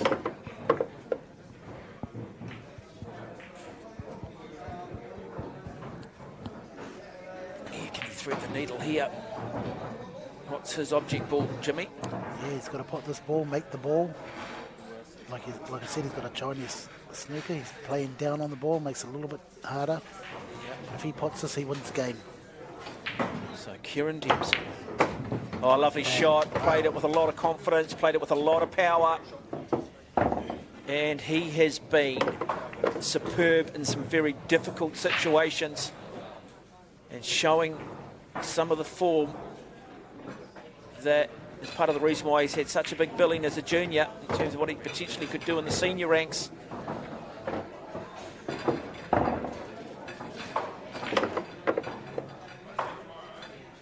What are his concerns with this shot, Jimmy? None at all. He played 2 rails here, go right and behind that black. Or he could screw it back down behind the black. Plenty of options. Looks like he's running forward. Yeah, he's got the +2. 2 rails behind the black. To make this shot, though. That. Not bad, mate, not bad. That's as good as you're going to get. And now 8 bottom pocket to take it out to a 3 frames to 2 lead in the race to 5. It's a local boy, Dempsey. Hamilton's finest.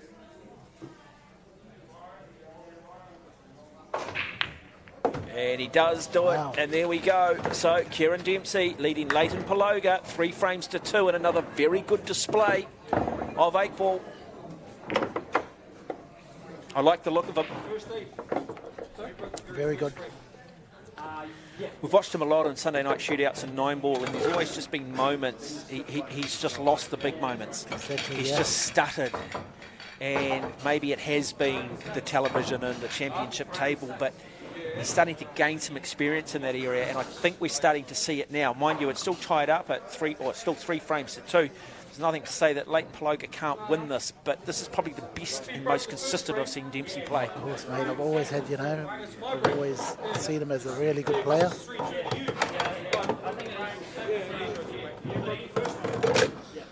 Yeah, he's always had the goods. and you know they were going to finally come, and he's still young. He's still 17. You know, he had the opportunity to go to America with the juniors as well, but like I said, his employment took him somewhere else. So I think their cue ball's gone down. It's not a great start here for Leighton Paloga. Well, it's all over here. It's all over, folks. 14 first. It's all open. 14 first.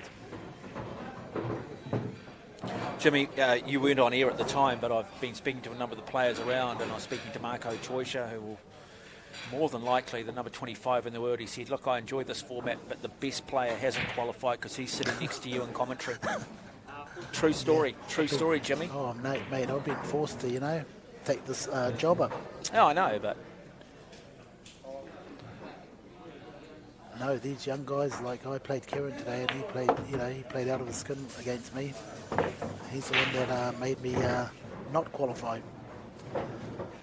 Okay, so a little bit of work to do here for Kieran. He needs to move that 8 ball now rather than later. He's having a look if it's on. If it's on, he doesn't need to move it, but it looks like he has to move it. No, bad day at the office for me. These young guys, mate, they use... Well, when it's first to 2 frames, there's a little bit... You don't have a lot of time to come right if you miss that one shot, do you? But, look, it is a great opportunity. I mean, guys like Kieran Dempsey get to put it on their CV. Yep, I've beaten Jimmy the Professor Henry in competition play, and it's all about stepping stones. Oh, it was amazing today to play Kieran. You know, he played in my own game against me. He played all the right shots. He knew what to do. I tried to get him into situations, but no, he knew how to get out of it. He was just too good today. And, you know, this is what you get. He's played really good. Yeah, no, he is playing superbly at the moment. As I say, the best I've seen him play. I always knew he had the ability. It's just a matter of when it's going to come. Yep. Only 17. What's this shot? He'll come right into line on that 12 ball. Playing well above No doubt about it. Look at that. That's perfect. Playing well above his age at the moment. And just like that, he can take it out to 4 frames to 2 and be on match point. So, 2 balls away. He should look at putting this black ball in the middle pocket here. But no, he's going to put it bottom left hand. Oh, he's gone just too a bit far. too much weight on it too. That is a big mistake, and he knows it too. He knows it too. And now cometh the hour, cometh the man. What does he look to do here? Just make sure he hits it. He's got a chance of hitting it. If he's lucky. Oh, kisses the bottom corner, bounces back out, and suddenly, Leighton Paloga finds himself back in the contest. Wow, a little bit softer that would have went in. No, he didn't need to hit it that hard. Simply now just needs to join the dots to bring it back to 3 frames each.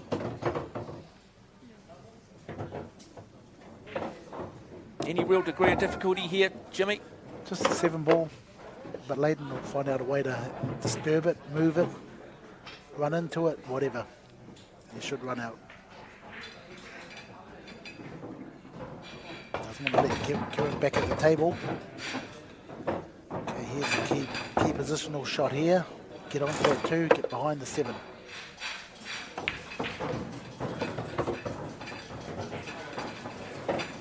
Yeah, here it goes, folks. I would take it now. Take it now. Only because, you know, if I go out of position, that 3 ball's still there. Yep, so You know, to what get you're back saying, on. Jimmy, is sink the 2 and take the Yeah. cue ball and disrupt that 7 brown and move it. Yes, but he's trying to get a better line on this 2 ball, so he runs right into it. He's gone a bit too far. Oh, no, he's got a good angle. He can run into it or get behind it. I'm picking him to go behind it and put it up the top corner, folks. Come on, get him behind, up the top corner. Oh, he's a little bit short. Yep, bottom, this top left corner though, isn't it? Yeah, this maybe. bottom top. Maybe. So it's still not over yet. Kieran Dempsey has a little bit of hope here. So he is going to look to try and play that. Runs it. Doesn't do enough. And now suddenly it goes back in favour of Dempsey. Well, both players at key times. feeling the pressure.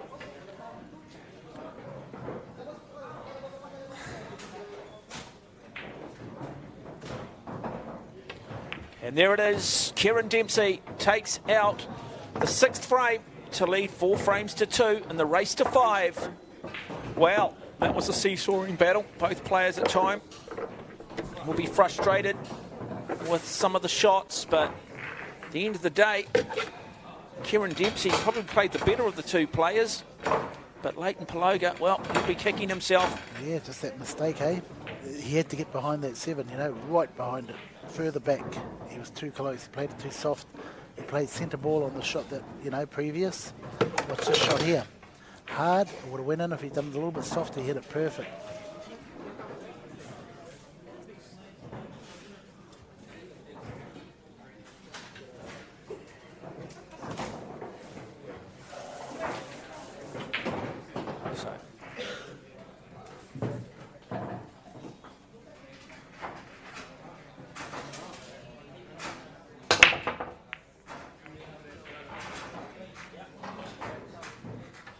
Another dry break.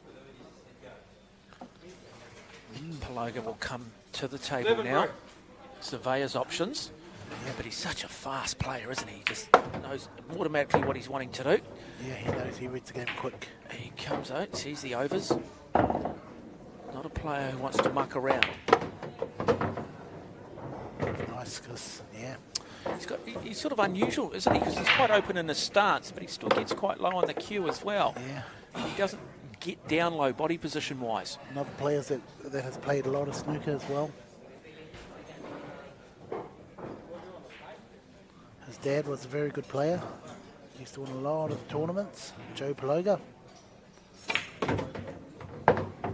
Used to love watching Joe play. He could get out of plenty of positions. They call you the professor because you take them back to school. Did you take Joe back to school? Oh no, Joe was the one that showed me a lot. Couldn't take Joe back to school. He knew it all.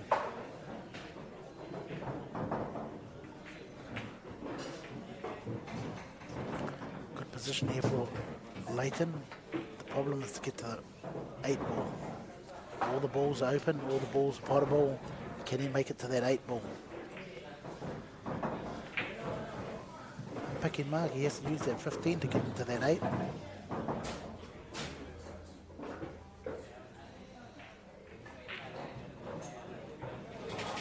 I think he knows what he needs to do.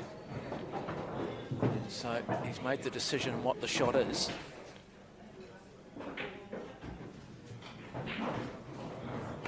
Clutch play from a clutch player. Just a little bit too much weight perhaps. It's a pretty good angle. He can screw back into the 6 ball and hold the white ball.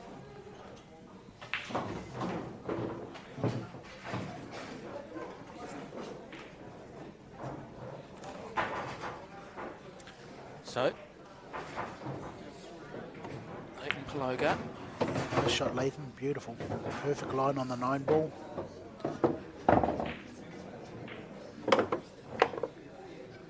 So I wonder if he's got the stun run. Just stop shot and just roll forward for the 15. Stop shot. Yeah, nice. Okay, he's gone a little bit too far. That's why you have to have the stun run. He just played with that weight there and just went a little bit too far to get back to the plate. Yeah, boy, so how does he play this one? Because you do sort of get a sense this is not about him potting the final stripe on the table. This is about giving himself an opportunity on the 8. Yeah. And he really, all he can do is just run it up the end of the table. And back down. And back down, so yeah, he maybe just plays a little bit more weight on it. Yeah. But then you've got to have the right spin mark when it goes up that table, you know, to come back into line on the 8 ball. Yeah, there's still just a little bit of traffic, so fascinating. Again, another key moment in this contest. Okay. He's just back, just taking his medicine, touched it in. Gentle. Now it's going to be a close shot. Now he will back himself. Oh, yeah. And that is a superb piece of ball playing by Leighton Paloga. And he brings it back to 4 frames to 3. And it is game on in another intriguing contest. The winner of this will go into the semi-finals.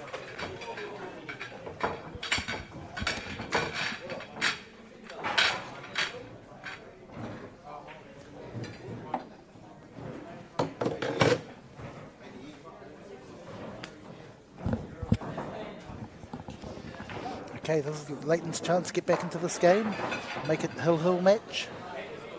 Needs to clear. Needs to go all the way. If he puts the ball, he has to go all the way. Get in there. Yeah, he's in there. Oh, he's in his best. Look at that, Mark. How many 3 balls balls is down, that? certainly 3, Wow. might be 4. No, it's 5. 5 balls small down. ones. And guess what, Mark? He's going to go with stripes. Well, he's got room on the table, hasn't he, by Yes. playing the stripes? What we've got rid of is a lot of critical mass, and this is what we talked about. We at home would be jumping up and down going, I've got this game won. But he actually realises that what he's got now is room, and he's just got the ability to pocket. And therefore, he will play overs. And that is just one of the, what's the word? It's almost counterintuitive, isn't it? It's sort of most people's natural intuition is to go the other way. Like I said, Mark, you know, he's got it all there. It's all there. Just to bring it to 4, really. Okay, if that 13 goes past that 12, which is the purple one down the back there, folks, if that 13 can go into that top right corner, he's home and home. Wow, he's taken the 9. Okay, what's he going to do? He's going to screw up for that 13. Yes, he has. Nicely played too. Beautiful weight, great balance. It's a little bit straight. That's why he doesn't like it. I would have tried to get to that purple ball earlier and played that and opened that pocket up Yeah, for but that Jimmy, 13. there's only one professor, mate. Not everybody has your intellect, Jimmy. You're ahead of your time. You're a visionary. Yeah, I just don't know how to physically play it. Jimmy, the Professor Henry alongside of me. Back to school for you. Hopefully you are enjoying the coverage. A little bit of banter.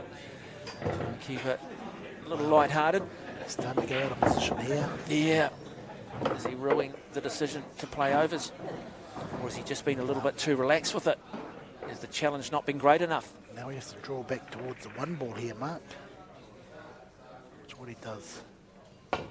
Big shot. Wow, what's going to leave him? Nothing. Wow. Now he's in trouble. Come on, yes. He's in real difficulty now. Real difficulty. Remember, Kieran Dempsey on match point. Okay. Dempsey wins this. It is game, set and match, and it will be Dempsey who goes through to the semi-finals. Okay, so what he's going to do here is nick the 10, come into line on the 1, onto the 13, which doesn't leave Kieran a shot. Jimmy, you lost me after the word nick. Okay, so he's just going to nudge this and go in behind the 1 ball, leave him no shot. Like there. He might have left him a shot on the 7. Too hard. He need to be just exactly behind the 1. So you heard it from Jimmy, just too much weight on that shot. So now Okay, we've made it to the final of the plate. Kieran Dempsey. And in the final we have Marvin Perdico and Tony Van Wyck. Racing to 3.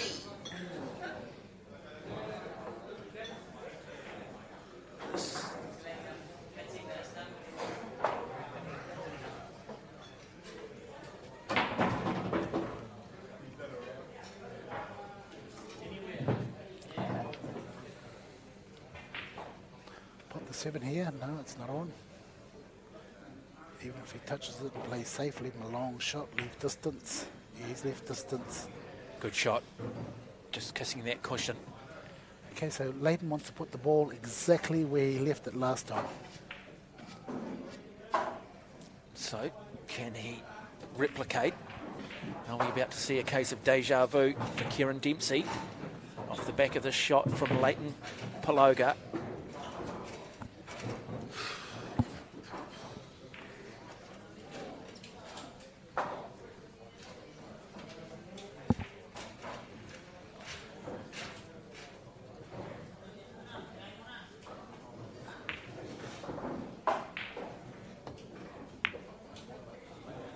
Has he done enough, Jimmy?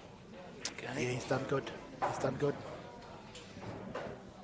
There's not very many places Kieran can hide behind unless he can see that 7 and nick the edge, Yeah. sit behind the black. Tell you what, this is a game of real cat and mouse now, isn't it? Yes, Who blinks first? Who plays with too much weight? Who maybe undercuts it? So Dempsey, I think he's loving the challenge. I mean, the pressure really is on Leighton Paloga. Dempsey has that one frame cushion at the moment. Can he wrap it up here? Does he just come in behind that one ball?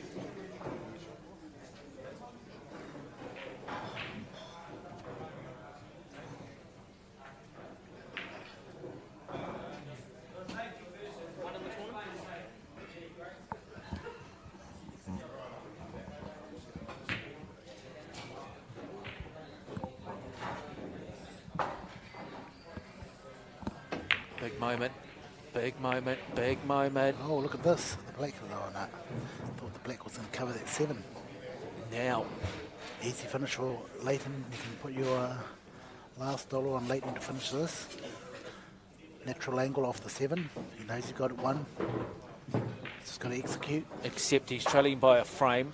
This is the quarterfinals of the New Zealand 8-Ball Championship. He's got a television camera and lights over the top of him. And so suddenly the easy shots are not always that easy. This is a table and a clock that is running quicker than the outside tables.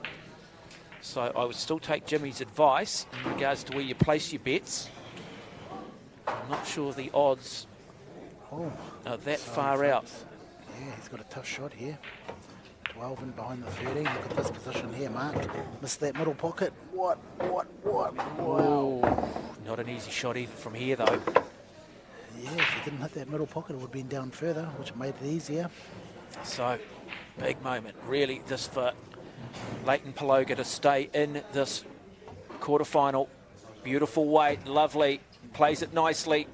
And that is that is good quality pull from a very, very good player. And suddenly we are tied up at 4 frames each as we head to the 9th and deciding frame.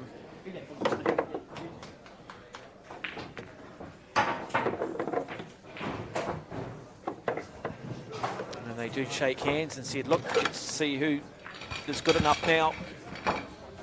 How big a moment is this in the career of Kieran Dempsey? And for Leighton Paloga, who's been on the circuit for some time.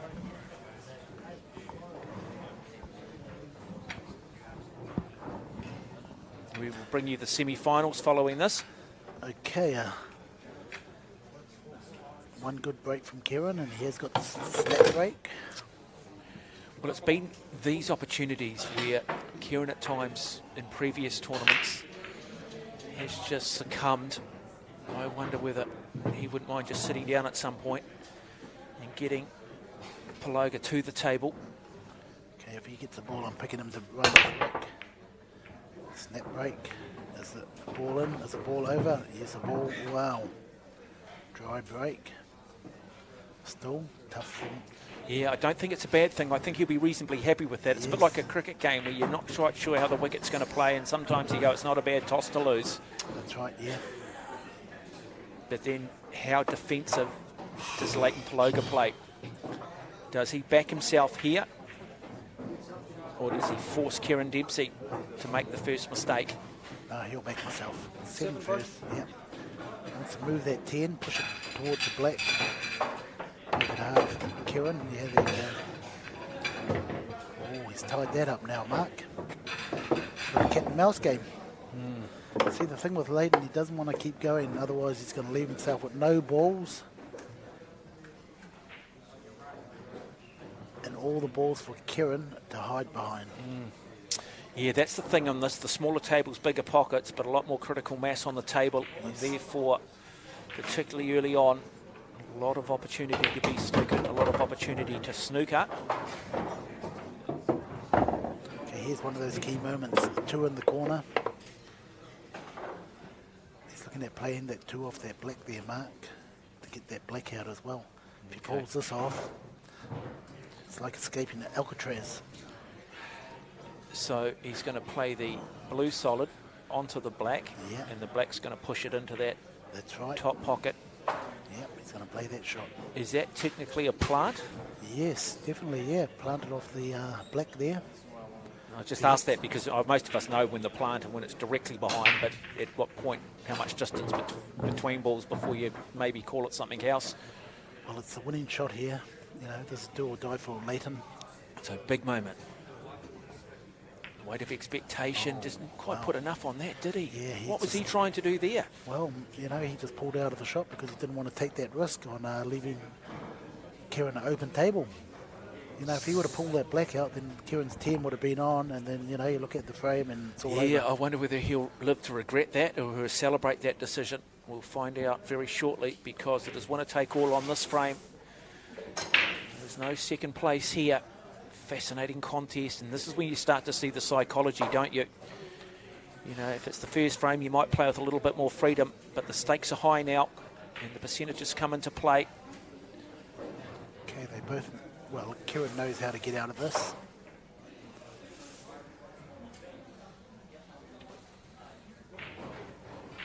Okay, looks like he's going to put Leighton 6 ball here and just give Leighton the table. Nice job with the white ball too, with the cue ball. He's done a great job. Well, I think it could be over here, Mark. There's a chance. Well, yeah, a little bit tricky here for Leighton. He's got the thing is, little Chinese snooker, has he? Yeah, well, to take the 5 is out of the question. The thing is, the only shot that's really left is the 2 or the 1. So he's going to have to play this 2, play the 3 off the black, play the 5. If you want, Leighton, you can do this. I know what you can do. Play the 2. Yeah, he's worked it out. He was doing that with his fingers counting. It always reminded me of the teachers doing that to me in the classroom. You're not good enough. You behave yourself. He's good enough, this guy. Watch this finish, Mark. I'm picking him to finish this. See if he can do a stop shot. Make that black, bounce it off. He's still on the 5 or the... What did he's going 5? He's going to screw into it, is he? No. Goes down the far end of the table. Yeah, that's pretty good. Like I say, he's going to play that 3 off the black. So stay on the 1. Does he look to play that shot now, Jimmy? Well, I don't think he's got the right line here. It's too thick. So he's going to play this 1 to give him a thinner line. So he's having a look at it now. This is for a place in the semi-finals of the New Zealand 8-Ball Championships. Leighton Paloga up against Kieran Dempsey. A contrast in terms of age and time in the sport, but both deserve their place in this quarter-final. Different contrasting styles of player. Kieran slightly more open with the stance, likes to play a little faster.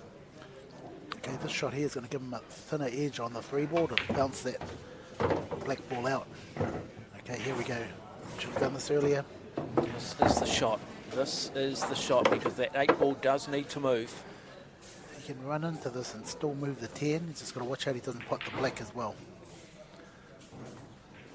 Okay, the best way to play this, Leighton, is play that 3 off the black, bounce it out.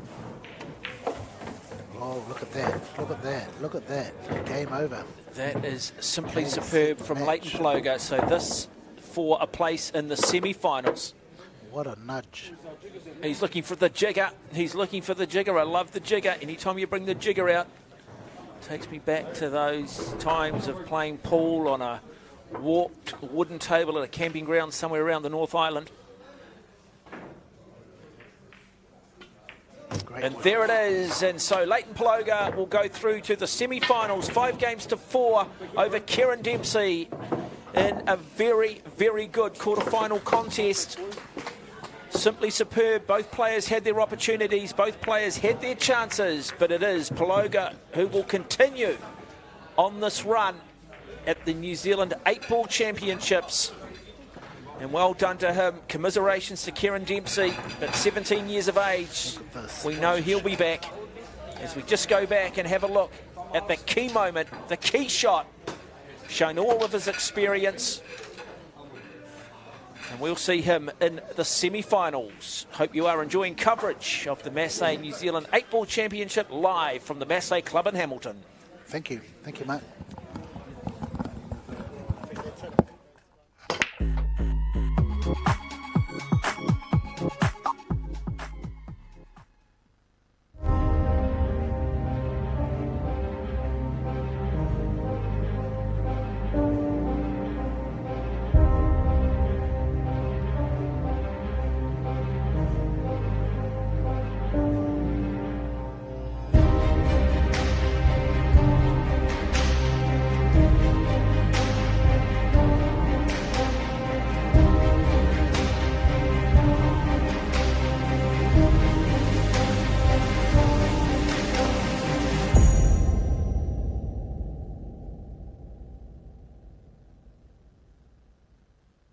they're going to go boom. So they're going to go boom, boom, boom. Yeah, if you make those 70% of the time, you're professional. Give a hand, Austin.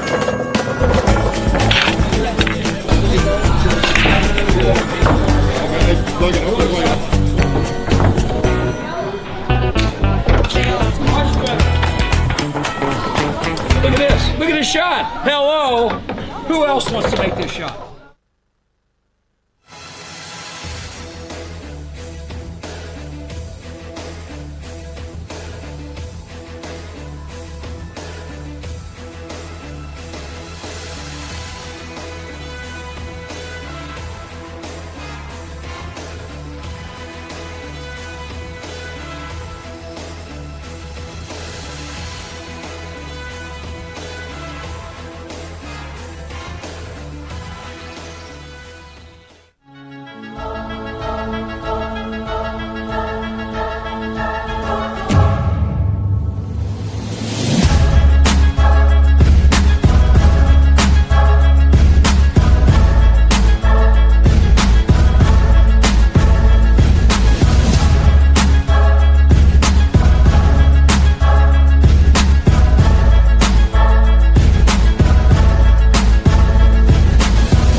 It is semi-final time of the New Zealand 8-Ball Championship live from the Masse Club in Hamilton, and looking forward to this one because it is Marco Teuscher of the Netherlands, ranked in the top 25 in the world, up against New Zealand's own Chris Bowman. What should be a tight tussle. Alongside of me, the man they call the Professor, Jimmy Henry. Back to school for you. Okay, Chris Bowman. So first 5 frames will move into the final. One of the most experienced players at this tournament, Mr. Chris Bowman. But he's got to be able to not be psyched out by his opponent. No, because Chris, yeah. Teuscher brings such a big reputation, is just such a technician, one of the very best in the world. So you cannot focus at any point on the man sitting down. He just needs to back himself, believe in himself. Let's just go through that break there, Jimmy. Yeah, nice break by Chris. He has to take the stripes. Yeah, talking about Chris, he's probably one of the guys that's most experienced overseas. He's been to America numerous times, more than anybody else in New Zealand, I'd say. Yeah, nice chap too. That's what I like as well. Another guy that's very, very humble off the table.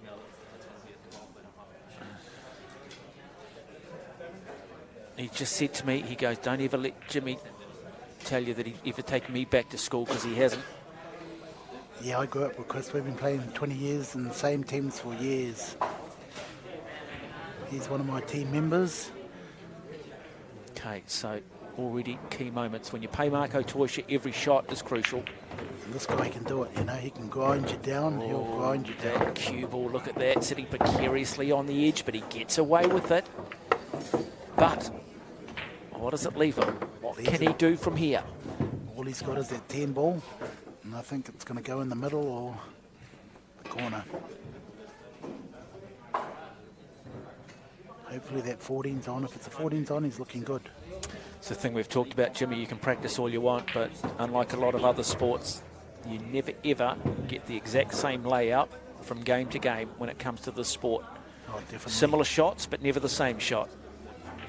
And even if you get the same shot for the object ball, your second shot will be very different. So that's what makes it unique. And also 2 balls in play at once, which makes billiards, where 3 balls are in play, even more difficult.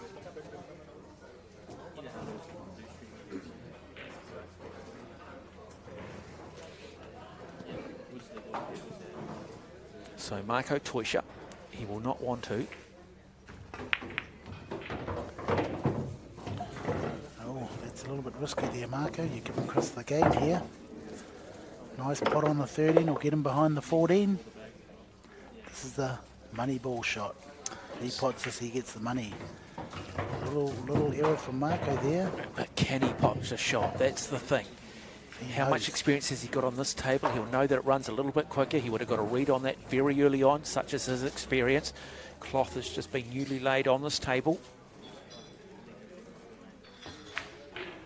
This guy. Lovely shot, lovely shot. Look at the control on the cue ball. That is a wonderful shot early from Chris Bowman. Yeah, Marco knows he's given that one away. What a great shot by Chris. Under pressure. Ooh. Jumped away from that shot. Yeah, it did, didn't he? He just seemed to just lose a little bit of that composure. Almost fell away at the last minute. Lifted his head a bit. So still some work to do. Just doesn't want to go in off here. This is the guy that can beat Marco with the experience. There we go. And just like that, it is Chris Bowman who takes that first frame. That'll settle him, you know, that'll make him settle down well. He doesn't want to take a king's seat over there. No, I think he's humble, Jimmy. I think he's humble. I think he just likes to be in the background. You know about humility, eh? This shot, yeah, I've been with him for 20 years. I know all about him. Yeah. Yeah, are you humble, Jimmy? Yeah, very, very. Yeah, except when I mention the professor, then you'll tell everyone you take him back to school, eh, Jimmy? There we go. Break by Marco. Yep, good break. That's one thing with Marco Toisha. You can expect a good break. Nice spread here on the table as well. Yes, so your immediate effect here, where's he going, Jimmy? Yeah, things ain't working out good for Marco. You know, the clearance is not on here. You know, he's going to take solids. But he's a very good defensive player, isn't he, Jimmy? Yeah, he knows when to play defensive. He knows when to play defensive. He's a master of just putting weight when he needs to. But as we prove the semi-finals, as you mentioned, Chris Bowman will know every trick in the book. And more.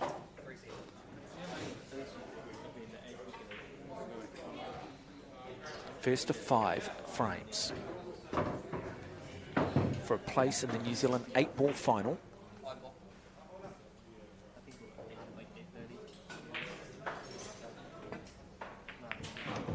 Oh, nicely played. Now brings that down. Beautiful shot. Lining up that 4-ball. Oh, that's perfect. That is just quality. That is just class, isn't it? Few people in the world can play that shot. You are witnessing one of the great technicians. Okay, Marco has to screw into this 2-ball, 8-ball. Or he has to screw back behind it to pot it. This is the key moment of this match, or this game here. Screw in or screw to pot it. It's interesting you talk about key moments. When we came through the quarterfinals, the key moments were much deeper into a frame. Now with the quality of player, those key moments are in the first few shots of a frame. Definitely, yeah. You know, you've got to be precise in these key moments. And he pulled it off. He got to that blue ball, which was the hardest ball there. Nice line. Okay, now the next trick here is to get to that 3-ball. Let's go down behind it and see if it's on. So we can see the 7-ball, 6-ball probably going in the same pocket. And the 3-ball going past the 9-ball. So that's how far Marco looks ahead. Yeah, just to put it in context for people, it's a bit like a rugby player. You hear about first phase, and so if you from the kick-off you put it into touch. Second phase will be what do you do from the line out, then what do you do off the first ruck, first breakdown. And it's not dissimilar. Exactly. And it's all about really what you're doing with the white ball. Okay, so it's going to stop it there. Okay, that'll give him the angle to get down behind the 3. Toisha, he knows that really he needs to clear the table here. He needs to run through everything, because if he doesn't, there's just too much there for Bowman. Oh, a bit tricky here. Yeah, wow, we talked about it. Put himself in difficulty. He needed to hit that 12-ball full to hold it for the 3. And then he's in a Going to back himself. Yep, he's going to back himself. We could see one of the great shots. And he does play it. And he misses the opportunity. And now opportunity door opens for Bowman to go out to 2 frames to nothing. So Marco Toisha just a little bit rattled.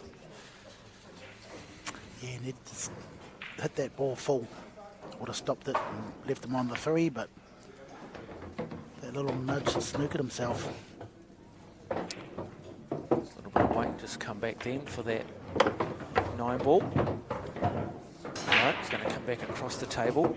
Yeah, he'll leave those 3 balls up the top there for last. Okay, so playing back down the table. Yep. Okay, he's going to screw, get a better angle on the 12 or the 11. Screw back. This is the 9 ball. Brings it back. Has he got enough weight on it? Well, he's making it hard for himself.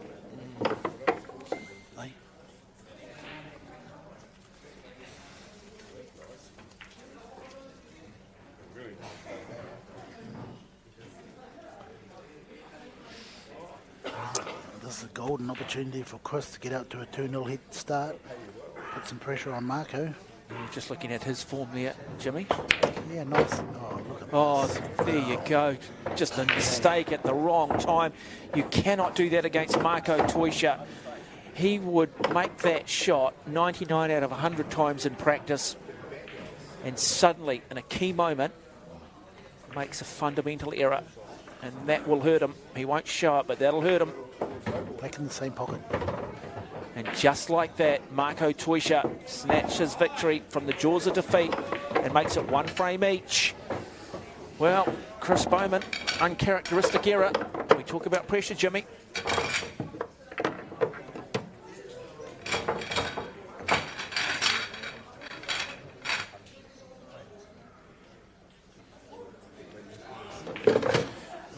Yeah, he just didn't get into it low enough to stop the ball. Look at that, it run through, hit it too high, aimed low, cue lifted up, went too high, followed it in. And what was that, pressure? Wow. I wouldn't say it was pressure, it was just bad execution. Yeah, nice break though from Chris. I think the 9 ball's gone down. Oh, yeah, Certainly have gone down, bottom so, pocket. So again, Chris has the frame here, 10, 11, and then it should be all over. It's amazing how, Jimmy, you can just sit there and he's got the frame. Us at home, us that are learning this game, not that familiar with it. He's out of position again, I'd say. Need to get to that 13 orange ball next to that 2 and 5 there. Maybe he just needs to slow it down a little bit. I wonder whether he's got a feel for how quickly this cloth is running as well. Yeah, he's just getting used to it as well, yeah. Nice weight on that shot. He's making it so hard for himself, I can't believe it. He's getting the golden opportunities, but doesn't... I think it's just a lack of tournament play.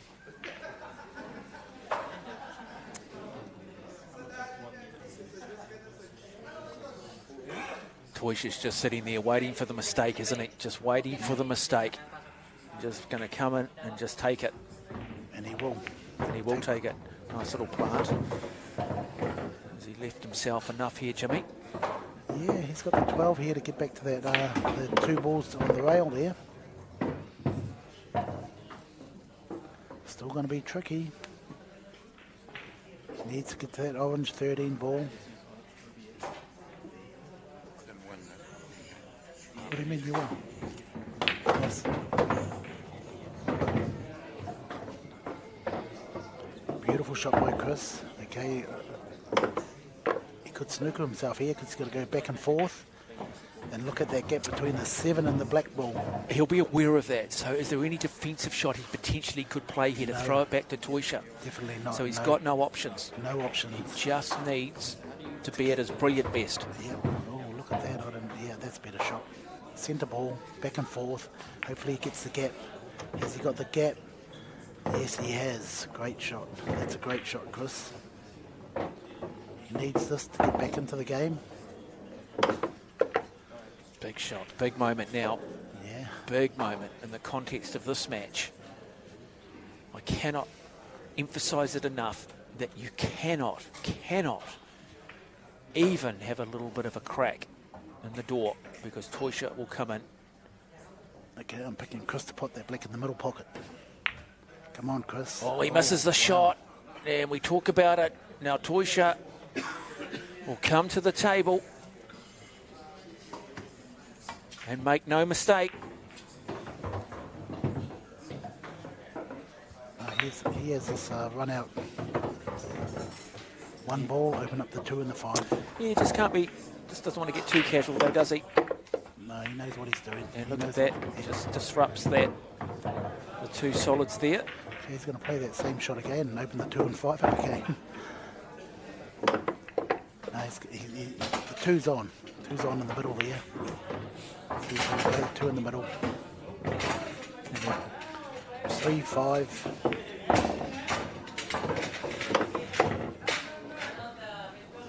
Keep it all basic, stop shot there.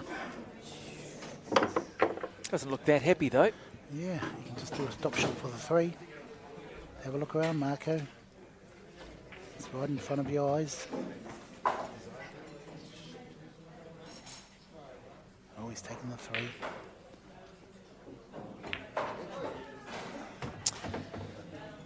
So Marco Toysha looking to go to a 2-frame-to-1 lead in the semi-final, making it look easy, making it look easy. The Dutch master, the gunslinger from Eindhoven. And just like that, 2 frames to 1 after pretty basic error from Chris Bowman. Yeah, he was in both those frames. And so, 2 frames to 1, Toysha over one of New Zealand's finest and best ever. And Chris Bowman, what's Chris got to do? He's sitting there. If he needs to, does he need to make any sort of adjustment mentally here? No, not really. He's just got to keep playing the same game he's playing. He's getting options, getting, you know, opportunities to win the frame, but not taking them. So Toysha, when he plays 9-ball, he tends to go more across one side of the table. Now decides to take the direct route straight down Broadway. And no, so 2 solids down. The 1-ball and the 7-ball, I think. Yeah, I think he'll have to take strikes here.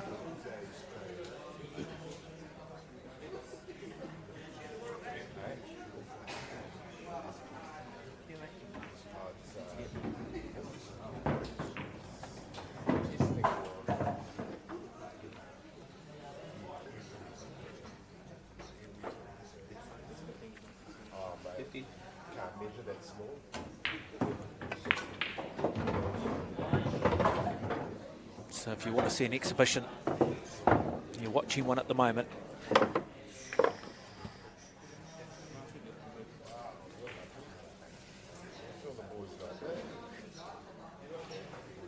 There's no better practice than match practice.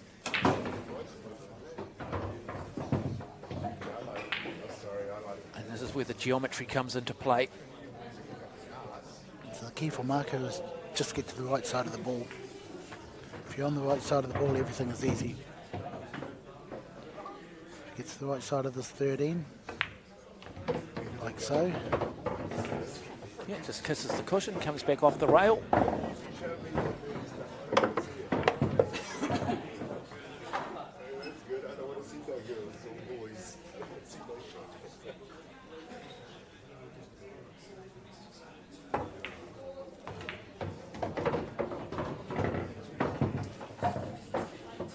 Nice angle there.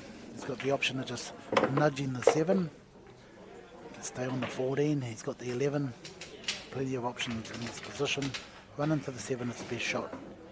Move the 7 down the table. There you go. Open the pocket up a bit.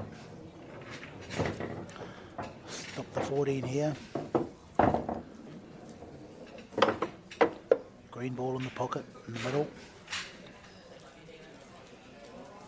Bit of a Chinese snooker, got to come over the top here. Yeah, makes it a little bit harder. Just lose that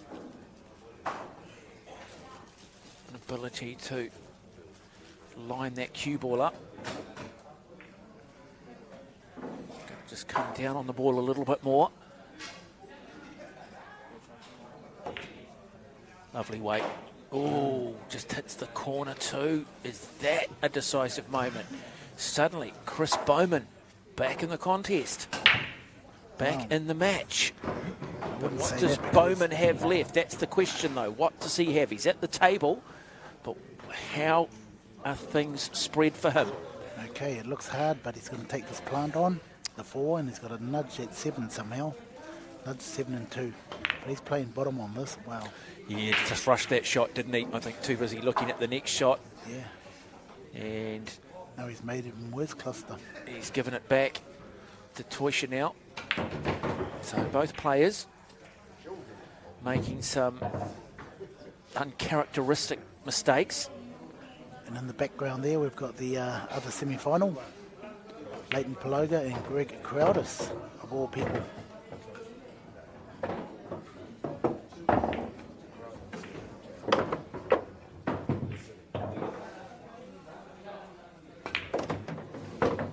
So, Toysha giving another exhibition here. A great shot to get back there. Natural angle to get on the black now. Toysha, the best you've ever seen in New Zealand? Definitely. Yep. By miles. Yep. Nobody ever comes close to him. But it's great that he is here because he just forces everybody to lift their level. Of course, yeah. You say, well, look, this is the standard. You guys are good, but you need to be a lot better. I always say, you know, you go back in time and no one thinks you can break 4 minutes for the mile, and Sir Roger Bannister goes out and runs 4 minutes for the mile, and then suddenly everyone sees it can be done, and then 8 weeks later you get John Landy out of Australia, and then suddenly the floodgates open. Yeah. And, you know, that's what you do. Everybody lifts, don't they? Oh, definitely, yeah. You see a good player, you want to be just as good as him. I mean, you change the game, Jimmy, and then Toysha comes along and takes it to another level. Yeah, no, definitely. You need these sort of players in New Zealand if you want to get any better. Yep. You do need these players. So I've just seen that 4-ball go down. And so it is 2 frames to 1 for Marco Toysha up against Chris Bowman. Bowman with the break, Bowman at the table. Okay, I'm picking Chris here to pot out into trouble.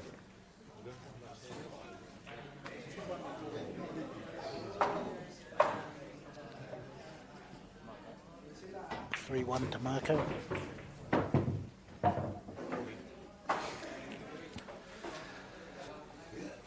So 3-1, first 5 frames. Bowman has certainly had his opportunities. Yeah, Chris has got to be careful here. It's all there for him now. All he's got to do is just execute the shot. Can't make a mistake. He cannot make a mistake because Toysha won't. Yeah, that's the right shot. 10's the right shot. You know, he was a little casual earlier on. He plays with a little bit more open starts, more traditional pull starts, not as low down on the cue. Is that 12? I know it's on for the middle. That's the only shot I think he's got.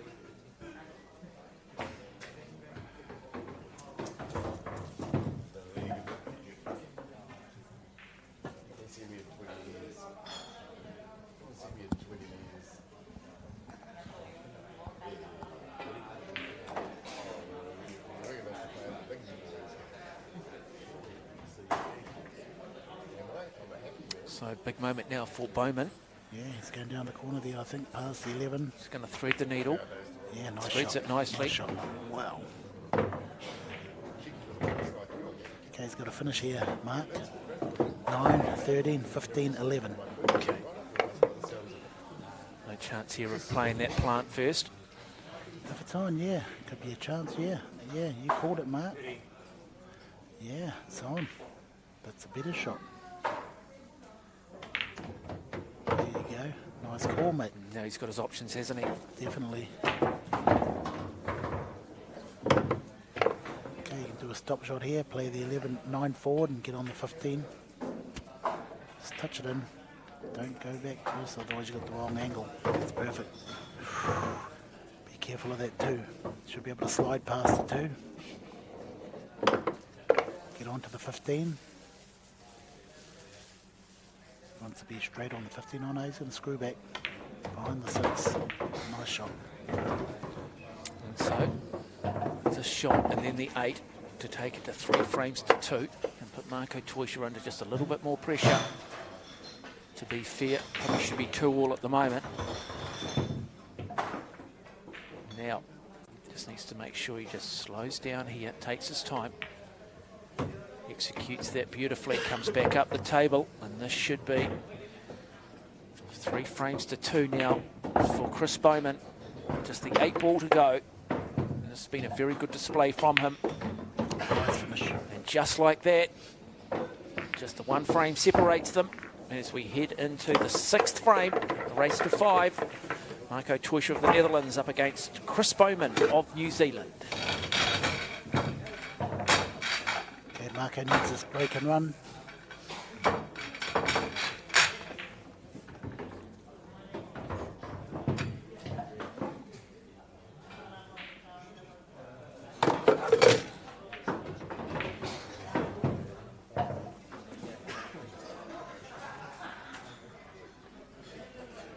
Okay, so Marco Tuischer now with the break in the 6th frame.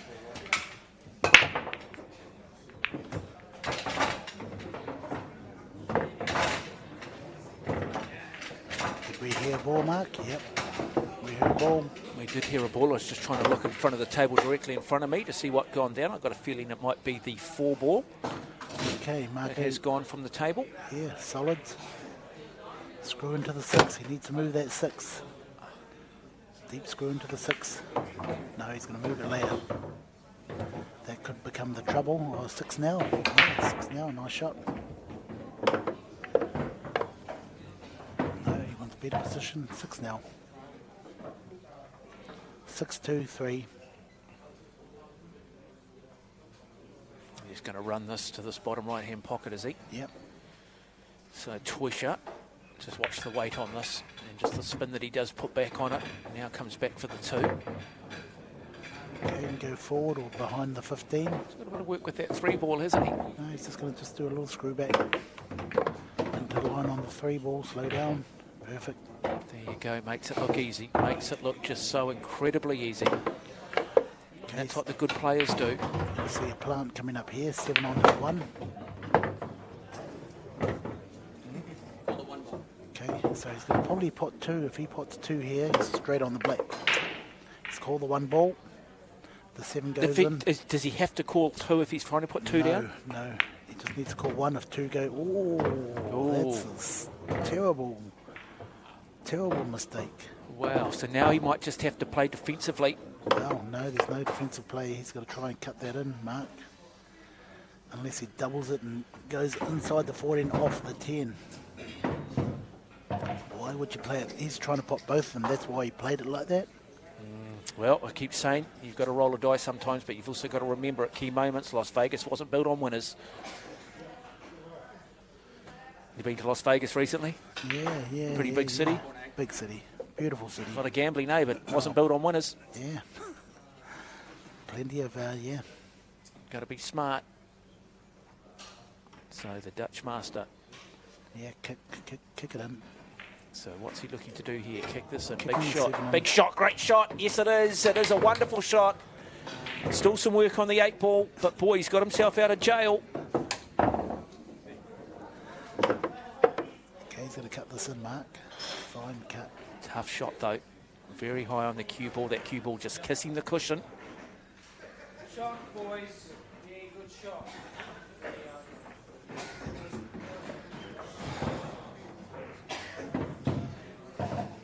Does he look at the double?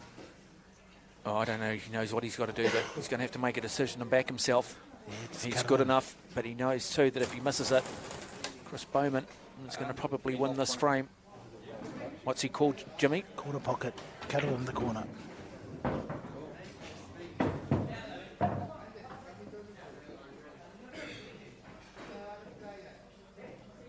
Let's have a look here. Not too much weight. Plays the shot, cuts it, it's good enough, and that takes him out to a 4 frames to 2 lead. Boy, got himself out of jail with the Midas touch, and that's why he's ranked in the top 25 in the world, because he can do what few others can do. But Bowman, still in the hunt, still has a chance, still has an opportunity. The time is running out. First to 5 frames, semi-final of the Masse New Zealand 8-ball championship.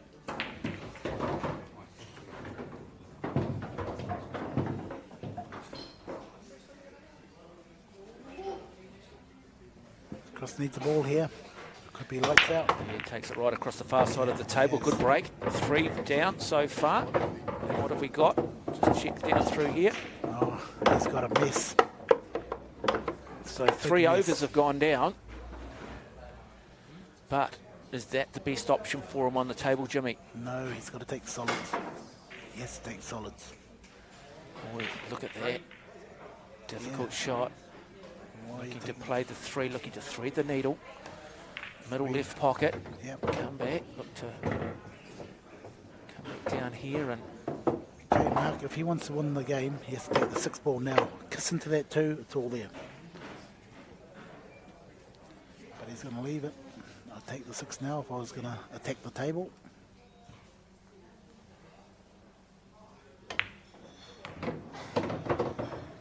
So he's left himself a little bit straight here, which will be hard to get the 2 out. Well, I think too, you're a little bit hesitant, aren't you? You know who you're up against, you know what the stakes are. Exactly, you know, and suddenly things are not quite as clear.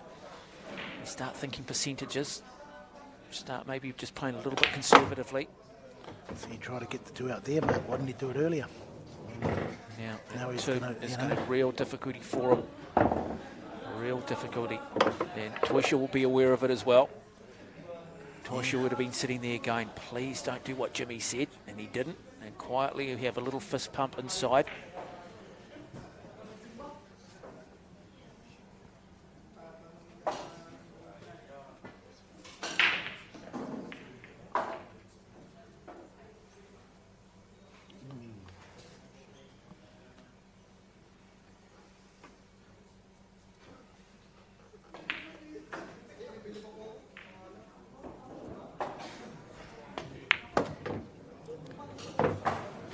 Got himself again. Some difficulty now. Yeah, he's just sort of... You talk about it, don't you, Jimmy? The key thing is get that difficult shot out of the way early. Take your opportunity when it is there. Don't leave it. But again, keep talking about counterintuitive. Sometimes easy just to play the shot in front of you. That 2 might be on in the middle. We don't know yet. Okay, he's got to play bottom on this and kiss into that 9 and 4. Oh, he's pushed that ball in, make it harder for Marco. But Marco's a good defensive player as well. He'll know what to play. He'll put across in a situation where he has to play the ball to get Marco's out.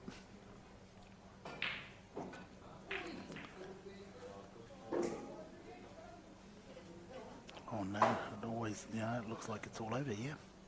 If it gets to there, he can open up the 12 ball.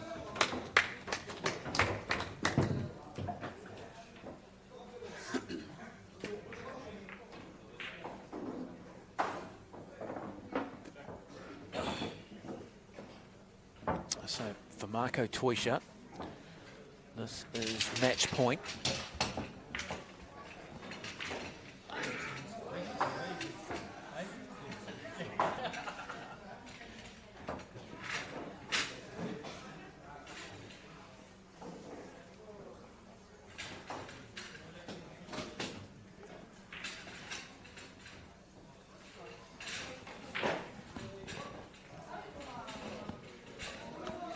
He's leaving that 9 ball there for security reasons. Okay, he's just going to give it a slow grind. Yep, just playing safety now. Going to throw it back over to Chris Bowman, and I just wonder whether he thinks Chris Bowman might be just slightly off, and therefore let's just put a bit of pressure on him, see what he can do. Happy to take just a little bit of a risk. Bowman says, well, I'll play safety as well, and does it beautifully. Boy, that's a good reply.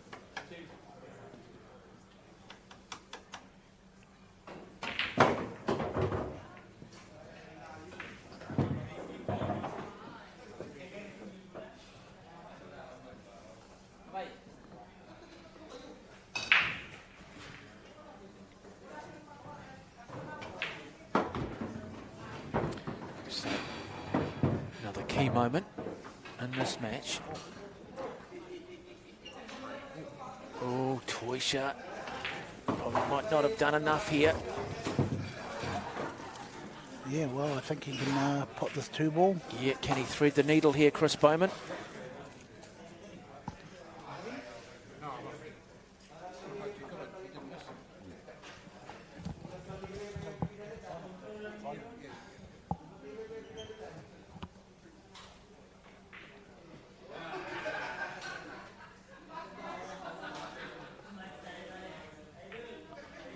Chris up to? Okay, he's going to play this ball here. That's a good angle. You can screw into that 2 ball, nudge it. Once he misses here, it's all over. Marco's got him. If he doesn't get position on this 2 ball or move it, I'd say it'll be all over.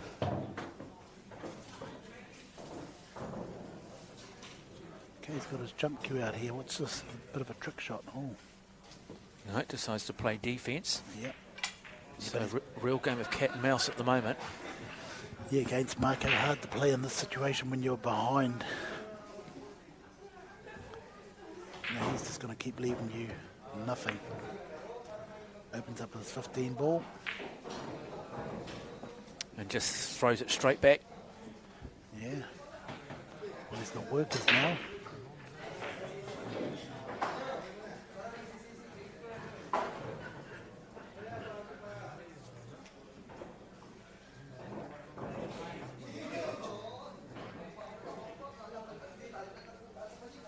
Chris is going to just sit this by the 9, I think. Yep. Oh, that's a good shot, Chris. Wonderful game of cat and mouse going on at the moment. Now, Marco Toisha, what are his options? Well, he's going to play the 9 and try and sit in behind the ball right up the top there, the 11 ball. He's going to run the white ball back up the top, behind this 15 ball, I'd say. He could go for the double. He doesn't want to pot it.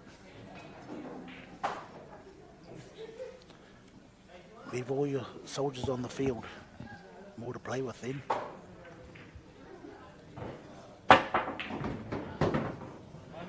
What he's going to probably try and do is force him to play that 2 ball. See if he can snooker him behind the black, then he's forced to play the 2 ball. But he's left him an angle. Wow. See, too short. So Chris will have a go at this. Yeah, fascinating contest. Fascinating contest. So Chris Bowman, big chance here. He's going to cut it and kick into it and hopefully a bit of luck. Oh, he missed it by miles. Oh, yeah, that 2. You talked about it, Jimmy, though. You know, you go back, 10 shots back, and it was the first opportunity to clear that 2. Just break up that little cluster. He didn't take it, and now he's paying for it because he's in real difficulty here. Remember, there are no flukes in this form of the game. So you have to call it. So he can't hit and hope. No. He's just got to sit the 2 there and hope that Marco makes a mistake. Oh, that's suicide, that. See, Marco's just going to play the 12, pushes 2, make a gap, snooker him. Chris has to get out of his jump cue here. Jimmy, we should just wrap it up now, mate, because you've just called it. There you go, make the gap. Should have been a bigger gap, but that's pretty good. Yeah, what do you do here? What can you do here? Not a lot. Go across the other side of the table and hope. No. 8 ball blocking. His jump cue out. Has he got enough room to jump?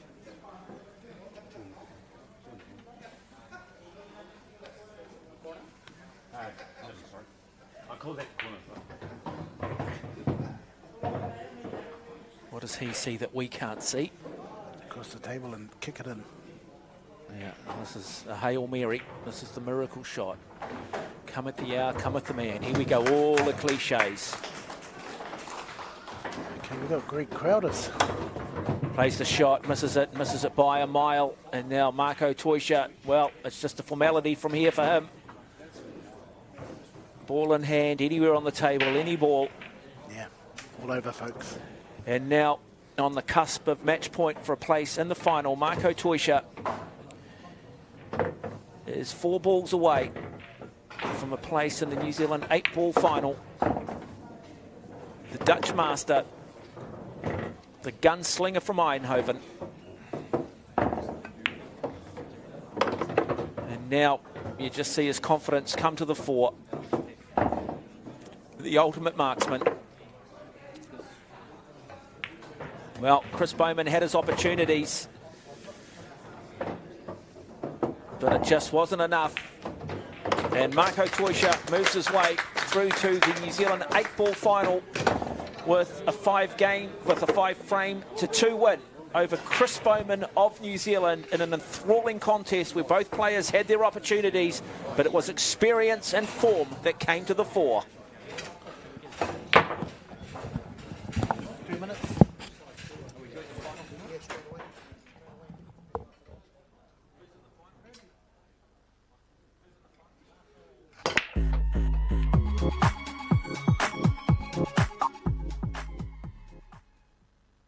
Make every shot count.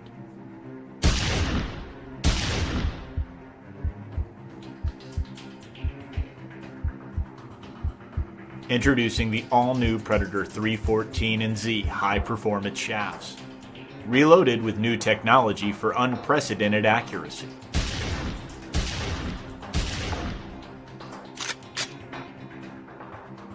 Predator, engineering victory.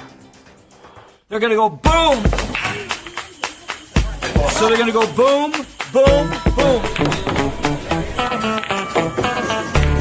Now, if you make those 70% of the time, you're professional. Give him a hand.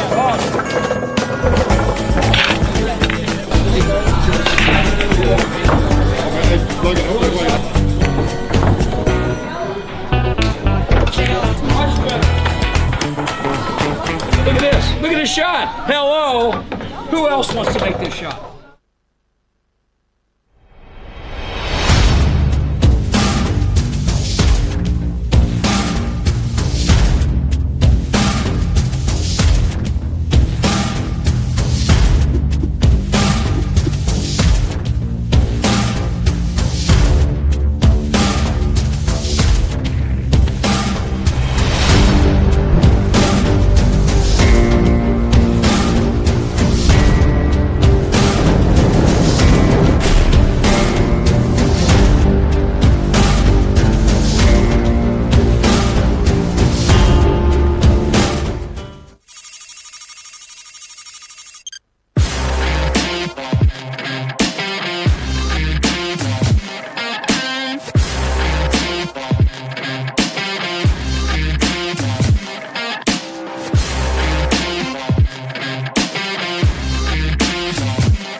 Well, that's to the spice of it.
Well, a very good evening and welcome to Masse in Hamilton. It's been a busy afternoon. We started with more than 70 players. We're now down to 2 in the final of the Masse New Zealand 8-ball. We've got the Dutch master ranked in the top 25 in the world, Marco Toisha, up against Blenheim's finest in Greg Crowdis. Joining me in commentary is Tony Van Wyck. Well, Tony, for Greg Crowdis to win this, first and foremost, he's got to clear his head. He cannot allow the reputation of Marco Toisha get inside of his head. He just needs to focus on what he can control. That's correct, Mark. Yeah, all he needs to focus on what he's doing, not what Marco's doing. If he can just keep it all together, he'll give Marco definitely a good run for his money. Yeah, so we've had the lag, Toisha winning that. He will break first. One thing we have noticed that this championship table does run just a little bit faster than the outside tables, and that is an adjustment that Greg Crowdis is going to have to make. Toisha, well, he's had the benefit of playing on this table already. So just looking at that break there from Toisha, uncharacteristic, a dry break, which immediately gives Greg Crowdis the opportunity to determine what he wants to play, whether he wants to play the solids or what we all grew up as and referred to as unders, or whether he plays the stripes, i.e. the overs. And so looking at that break, immediately, Tony, what's your initial impression? Yeah, obviously you'd be looking to, establish the right set. Obviously, it's difficult when the balls are in clusters, like little clusters here and there, but he'll be just sort of mapping it out a bit and just seeing which ball he should go for first and which is the best, track to take or path to take. And so looking at that, what do you think? Overs, or does he play the solids, or does he play the overs? Yeah, I think he wants to play the overs, to be honest. Yeah, so he's got the jigger out. I love the jigger. Always relied on the jigger as a kid. And there you go, he does play it, but more importantly, what is the position of the cue ball? It's not about at this level looking at what ball goes down, it's more about where they leave themselves at that next shot. He's got a few options here, Mark, but his biggest problem here is the 9 ball. The reason that he took overs is because that 6 is relatively safe there by the 9, but then he's got to get to a stage where he's got to pop that 9. So what's he going to do there? It's no good potting all the balls, Mark, and then leaving yourself, snook it on the 9. Yeah, slightly unorthodox bridge there in terms of the way he holds the cue. Yeah, he's a little bit unorthodox, but he seems to... but it suits his style and his mechanics. Yeah, for sure. Yeah, I think he's okay with it, how he cues. Yeah. I mean, he's been around a long time. And, he's certainly familiar with the bigger balls. So off to a good start, but he cannot leave the door slightly open because Toisha will come in. And he won't just take your television set, he'll take your whole damn living room. Yeah, well, he's in a bit of bother here because... he's got to think about that 9 at some stage. There's no point in potting all the balls and leaving that 9 till last. Yeah, talking to Jimmy Henry, it's one of those things. Try and get it out early if you can, but also you can sink 3 or 4 solids off the break. But then it comes down and says, which is the most difficult ball on the table for me to play? And then generally you go with the other. Yeah. Just depends. I mean, if you've got a ball tied up like the 9 and the 6 here, to be honest, he really should be focusing on getting that out early. There's no point in potting all these balls and leaving this where it is, because all he's doing is clearing the table and just allowing Toisha to map it and basically join the dots. That's right. And he does move it this time. Oh, he's played a fantastic shot and there. That is Don't going off.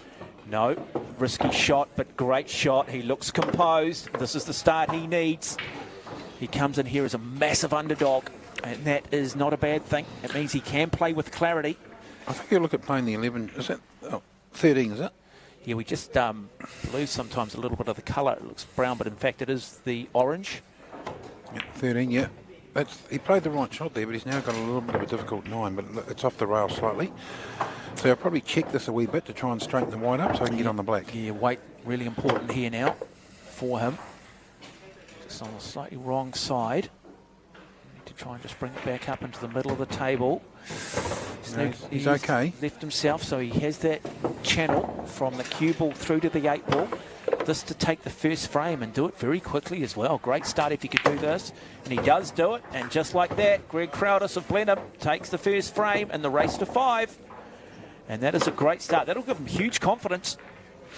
Yeah, I think getting off to a good start against Marco is definitely an advantage. You certainly don't want to get behind against Marco. And obviously he thought about that 9. I mean, he played that absolutely beautifully. I sense with Crowdis, with that open stance, he's very much a feel player. Definitely.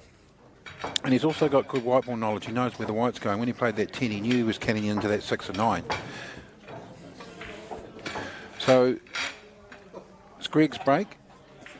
What he needs to do, not run a dry break. He needs to get one off the break here, Mark, and then continue to keep clearing, put the pressure on Marco. Because when there's always that little bit of doubt, when you... Well, a lot of people weren't picking Greg Crowdis to come through and make this final. The fact he has says that this guy's in the zone. He's arguably having his day. And we know what it's all like. You practice, practice, practice for that one day, for that life-changing moment. And I've got a feeling for Crowdis, it might just be today. So, comes in great touch, but this break really important in the context. Yes. And so, there is a dry break. Yeah, I've just been given a little bit of information. Aaron Gantley and Greg Crowdis won the World Championship Scotch doubles in Las Vegas. That's at an amateur level or a professional level? We'll check that, but that's a remarkable achievement either way. It was a great achievement. So Crowdis travelled internationally, brings the experience. Marco Teuscher just looking, going, not that happy. What are my options? And again, he'll be looking at what the most difficult ball is on the table and what ball am I going to need to move early if I am to join the dots, if I am to map this table. Okay, it's relatively easy here. He's got to cannon into that 1 for a start. I think he's played that poorly, really, because he should have been on the other side. I think he knows he played it poorly too. Yeah. I think he knows he played it poorly. Just put a little bit of doubt in someone's mind and they can, you know... Well, particularly players who are not used to getting beaten. Suddenly they find themselves behind and they go, look, I'm not actually used to this. How do I deal with it? I'm not saying that's the case with Marco Teuscher, but that's almost the philosophy you have to take.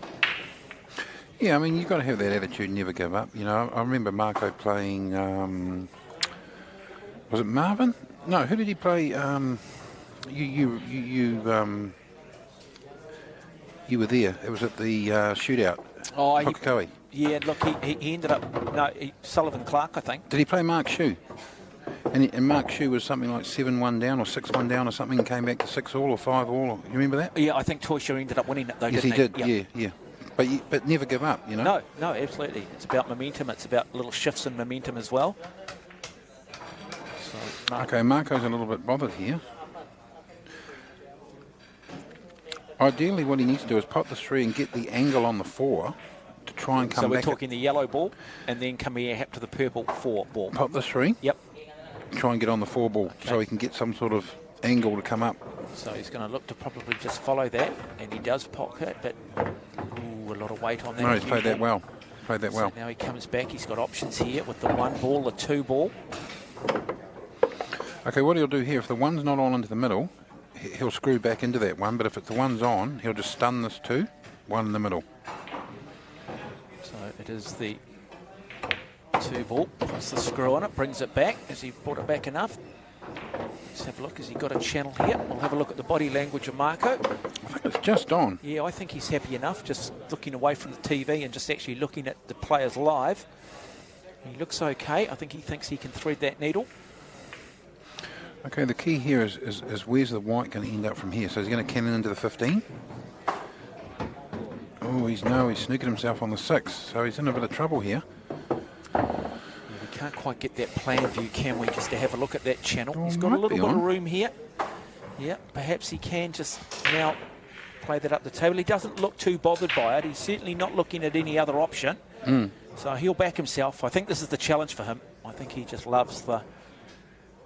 seeing if he can get himself out of a precarious position. He Beautiful played weight. A lot of side on that, and he played it beautifully.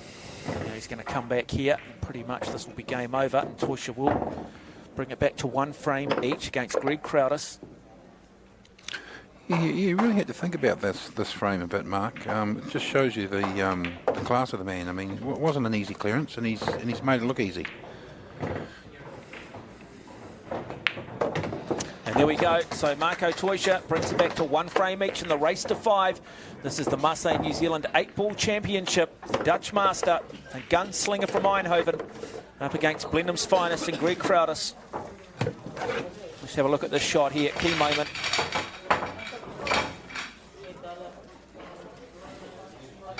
composure, beautiful weight, beautiful balance, control of the cue ball. And now, Marco Toisha, it is 1 game each.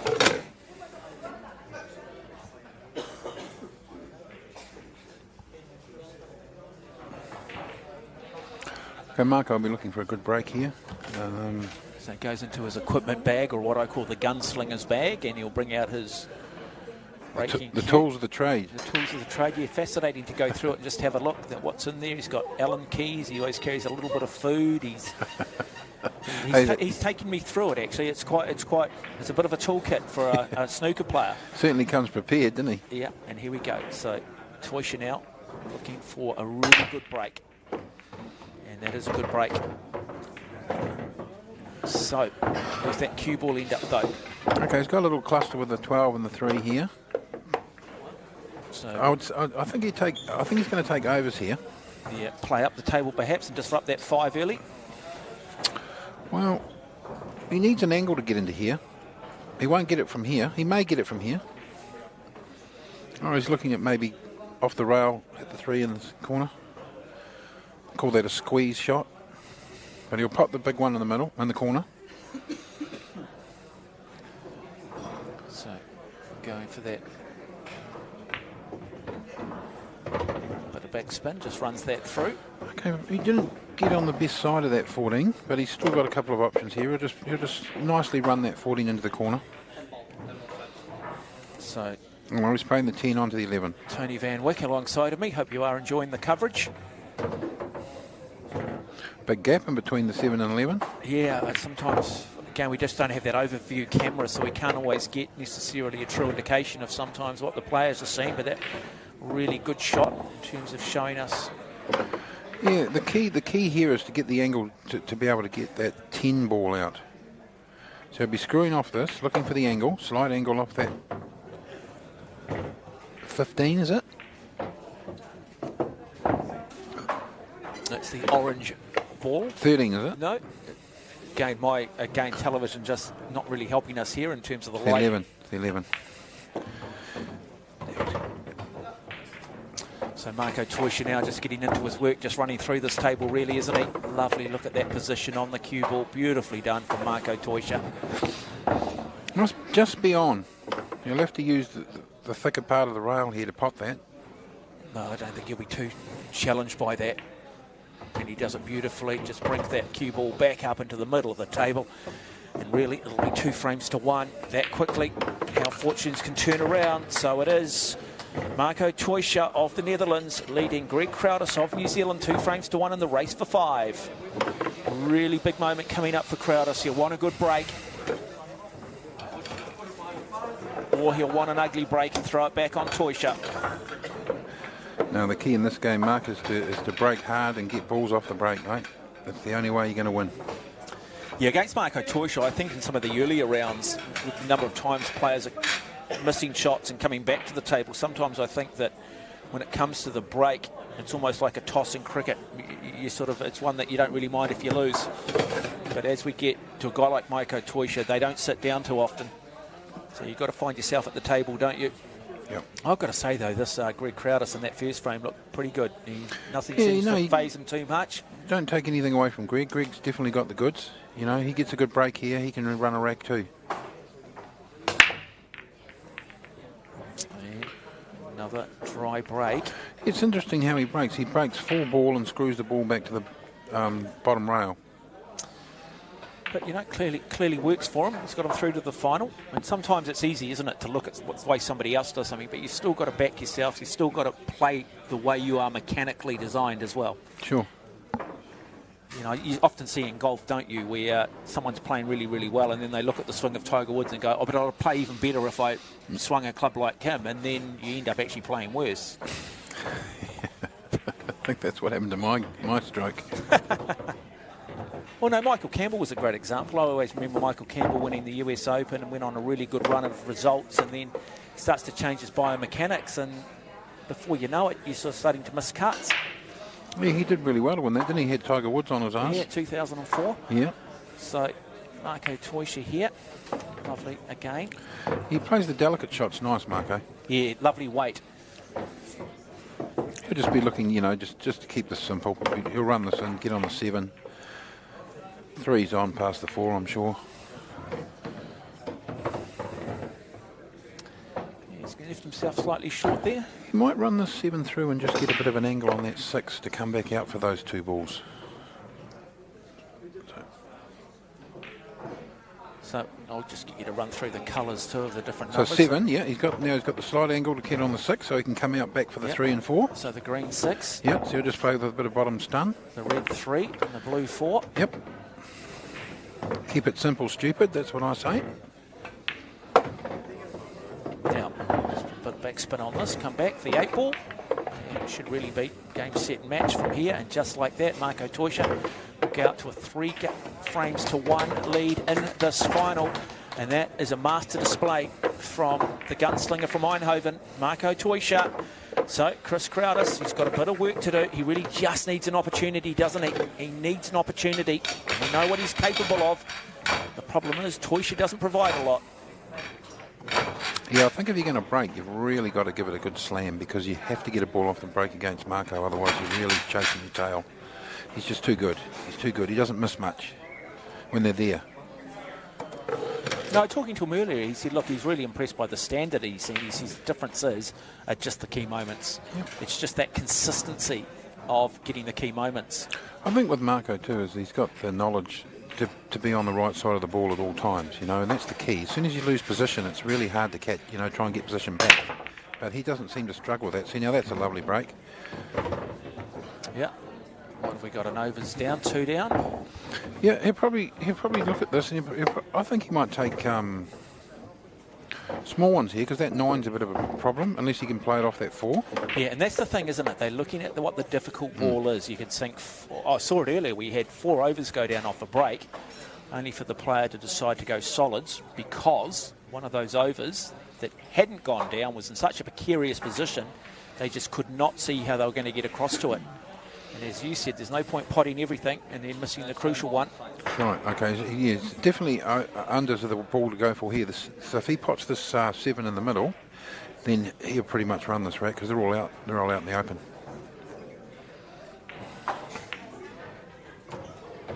He's played that well. Oh, he's got a little unlucky there, Mark. He's ended up kissing the 6, which he didn't really want to do. But it was very hard to control the white ball with that angle he had on that 7. Yeah, just looking at his body language, just scratching his head. He's still got a shot here. He can still cut the 4 down the rail. Finds himself in a predicament. Yeah, we're looking to cut that 4 down the rail.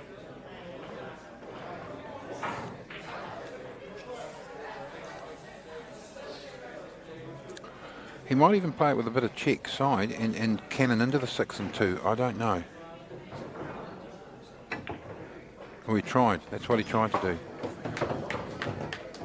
When his little clip on that, see all the rubs. You get all the rubs when you're doing everything right. You get all the rubs. Everything goes your way. Yeah, but also, sometimes luck is a byproduct of good preparation, isn't it? The great players tend to get a little bit more luck at times.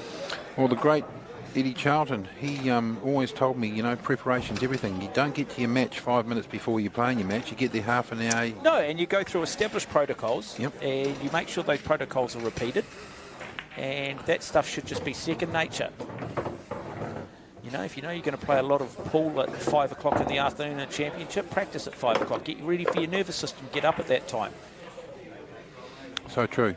Yeah, show your body and training what happens on game day. And that goes across all sports. So Toisha here. Okay, he's played that. Yeah, he's a little unlucky there. He's probably just played that a little bit harder than he wanted. So he's got a bit of work here to do on the green.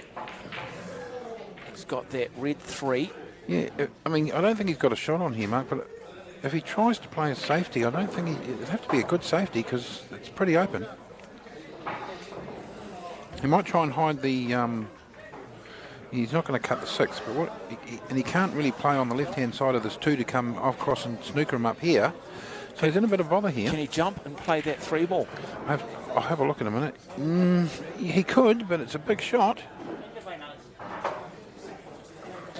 Oh, is he looking at coming off the 3 ball? He's got... This will be a nice shot. So what he's doing here, bank the 2, off the side rail, hit the 3, pot the 2, and hopefully end up on the 6 or the 3. Good luck. Well, he'll back himself here. It's a big shot, but it's on. So he understands geometry, he understands the angles required. Are we about to see one of the great shots in tournament play in this country in extraordinary circumstances? What's he doing here? He's trying to pop the 6. He hasn't got enough angle there, surely. Marco Toysha asking questions of himself. I think he's asking for a referee now, or maybe... Yeah, because it's that close. That close, just making sure Jimmy, the Professor Henry, comes to the table. I think he's going to try and play that jump shot, isn't he? No, he's not jumping it, he's cutting the 6. Oh, and he misses it. Misses that door of opportunity now. Yeah, I don't think that 6 was ever on, Mark. Yeah, it bewilders me, that shot. Yeah, got to be careful. I mean, you know, like I say, he's good and he wants to take his chances. Doesn't want to be too relaxed, though, because there's a reason why Greg Crowdis is in this final, and that's because he's been playing exceptional. Just look at the stance here. Again, just a bit more of a field player, plays with a lot more open type stance. He's an expert marksman. He won't be happy with that. I mean, he got the split that he wanted, but probably the white ball, he just sort of lost control of the white there, Mark. So, yeah, a little bit too much weight on it. Yeah, I mean, he'll probably look to play this 9 down into this corner here, top corner, which I think is his only option, unless he's going to play a plant onto the 13. Yeah. You know, he's got options. Yeah, I think he's... Oh, no, is he playing the 11?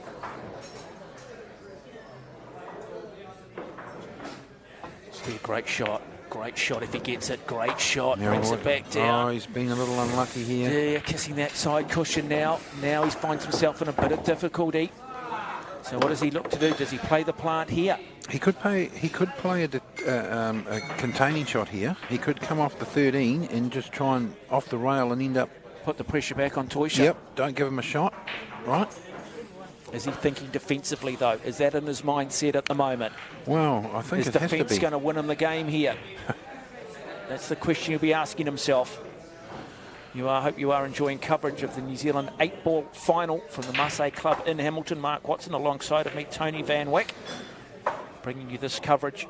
Greg Crowdis of Blenheim is the man at the table. But he's played that well. Oh, he's been a little unlucky. The plant, and a little unlucky, as mentioned there by Tony. So... Okay, he has to double this. He has to. So are we looking for that middle pocket, are we? Yeah, we are. So he's forced himself into far it. Middle pocket. Yep. Off the rail. Yep. Nice bank shot into there. He's called it. Now I want to stun the wide here so he can play the 14. Key moment. If he misses this, Toysha will take the opportunity. Oh, he's gone and snookered himself.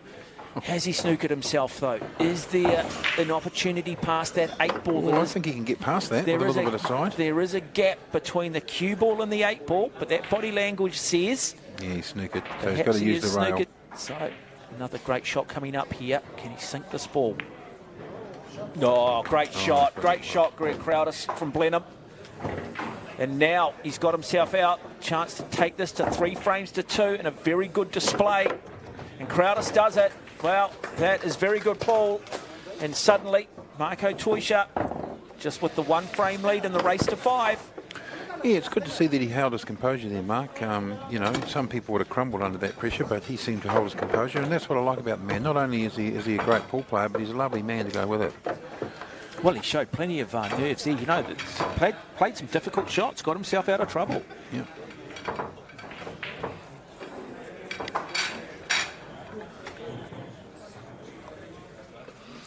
It's basically north versus south here, Mark.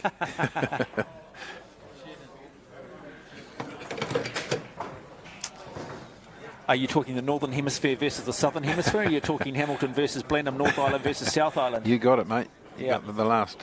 Okay, so now Greg Crowdis with the break. He'll want a big break too. He won't want a dry break.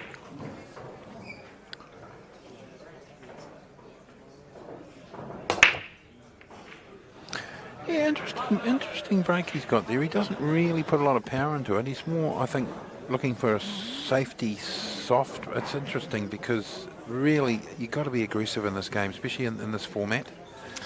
Looking at this, using my inexperience, I would suggest that overs are the better option here. We've got that solid just sitting there on that far cushion. What's the difficult ball The here? ball there. What's the difficult ball here? What's the ball that's going to determine whether he goes the other way? This one here.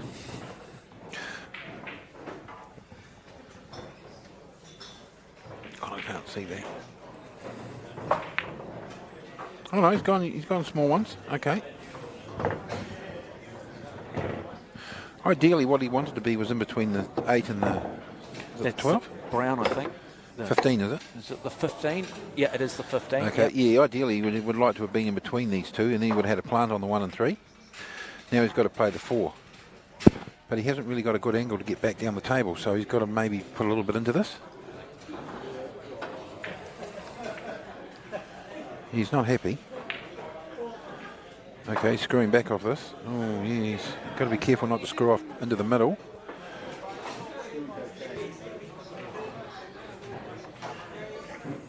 So Toysha here looking to play this top left-hand pocket. Okay, screwing ball. off that. Oh no, he's playing. Just see the angle there that he puts on the cue. Brings it back down. Has he got enough weight on that? He looks relatively happy with the shot. I don't think he looks overly concerned at the moment, looking at his body language. Okay, he'll play the 6. Then he'll look at the 7.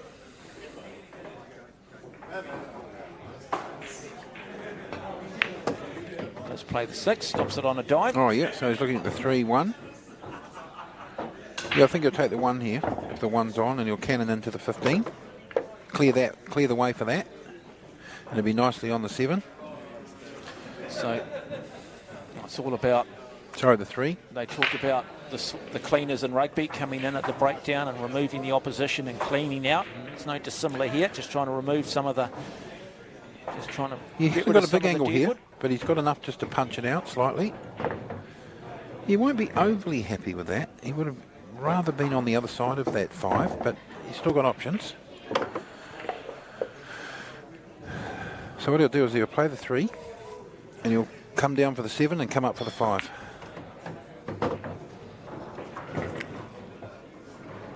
Okay, so he's going to look to play that 7. Then bring it back up. 5 then will be in the pocket that he's currently hanging over. That'll be the next shot. So let's just have a look at that. Beautiful weight. There you go. Now come back. Middle pocket. Directly in front of us. Bottom end of the table. Played that perfect. Got a little bit hampered by the 12 there, but that's okay. And this to take it out to 4 frames to 2. Just a soft screw here. And there we go. And now the 8 ball. And just like that, Marco Toysha will have that 2-frame buffer over Greg Crowdis of Blenheim. And now for Crowdis, the real pressure is on because Marco Toysha is 1 frame away from winning this New Zealand 8-ball championship. Picking up a winner's cheque of $1,000 in the process. Man from Eindhoven. Doing what he does best. I think there, Mark, Greg was a little bit, tentative on that break. He's got to be more aggressive. He's got to be potting balls off the break. There's no point in doing dry breaks and leaving Marco open tables. He's just going to clear every time. He's got to be more aggressive on his break. So Marco Toysha, big chance here. You watch Marco because you will see a contrast. He will be aggressive off the break. Interesting, when he plays 9 ball, he tends to go left or right side. Here he's tending to go straight down Broadway, straight down the middle. Slight angle on that cue ball. Let's have a little look. He does. And again, I think that might just be a dry break as well for Toysha. So, opportunity here for Crowdis to step up. Okay, I think unders are looking good here.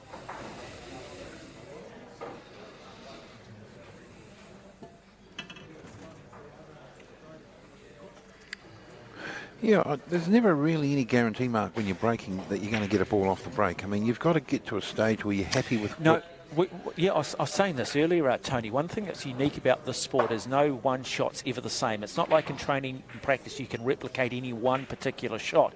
And even if you get similar shots, you know that the next shot will probably be very different.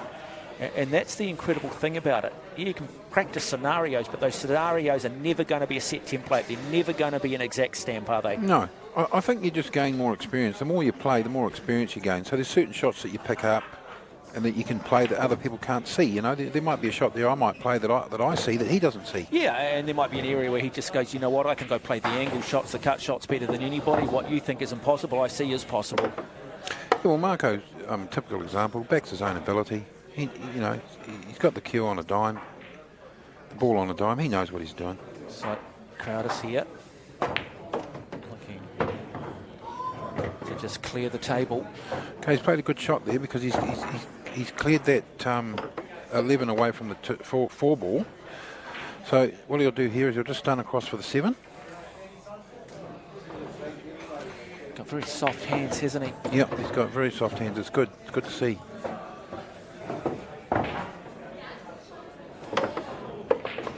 It's funny, you know, you look at golf, which has a club versus a cue, and the same philosophy, soft hands. He's got the loop bridge here. He's very, very confident with his loop bridge. Good follow through too. Nice and composed. Now, he's got a little unlucky. Yep, he's going to have to run this one down the rail. Got no real option here. It's the last place he wanted to end up. But if you're good enough, you'll pull it off. And look at that. He's saying to himself, this is the last place I wanted to be. He's having a wee smile. Marco Toisha sitting there in the back going, you missed this. Day. And this national title's mine. Yeah, see, just a little shot like that, Mark, can just change everything. Okay, he's got a chance here. I mean, this is actually a reverse plant. You can actually pot this. It's called a trick shot, really. You can throw the ball so it actually throws off its axis. So you can actually throw it so it comes toward the rail. It's just dealing with the lights a little bit at the moment here too. Played that well. Down. He played it very well indeed. There you go. You heard it from Tony Van Wyck. Played it well. So back in the contest. Back in the contest. Let's just have a look at the cue ball though in relation to his next shot on the table. Okay, this is the key shot here. He's got to make sure he doesn't snooker himself behind the black when he plays the 4. It's a big cut. He's going to lose control of the white here slightly, so he doesn't want to hit it too hard. Yep, so he's going to then come back. He's got that. I think he's looking to play it in the corner. Orange 5 ball to play. Going for the 5 now. Yeah, I don't know whether this is the right shot. Just wants to screw off this. Plays it. Yeah, shot. Played that lovely. Beautifully done. All right, so you'd probably just go in between the 15 and the 14. Yep. Cut the 4 in between these two, back down for the black. 15 is the brown, 14 is the crimson.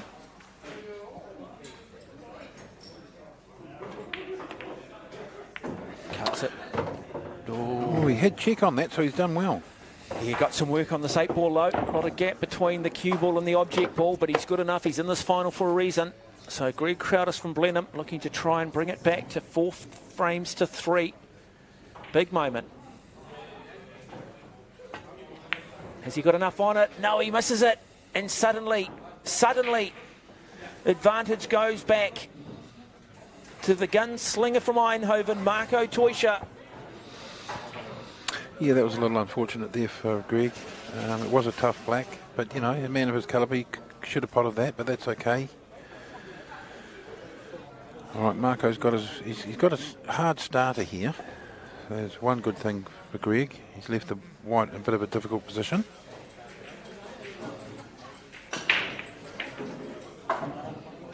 You might just see if we can get an angle here that just shows us those balls in position. There we go. So what's his first shot here, Greg? Going to play that 15. I don't know what he's doing here. Oh, misses it. Okay, Misses it, but snookers. Yeah, it's a two-way shot for him. It was a two-way shot. So he always knew that if it didn't go in, that the defensive shot with the cue ball was always on. Correct. So he was prepared to take the gamble. So very calculated, risky, but he evaluated the risk. And now Greg Crowder. So what's the ruling here on the 8? He's just got to make an honest attempt, does he?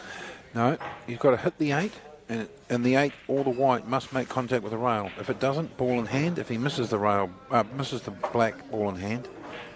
Okay, so it's not game over like we play at home? No, not just game for over. people No, at world home? rules. If he potted the black and the white, it's over. Game over. Yep. No, it's just clearly for a lot of people maybe watching this for the first time. I do watch this at some point.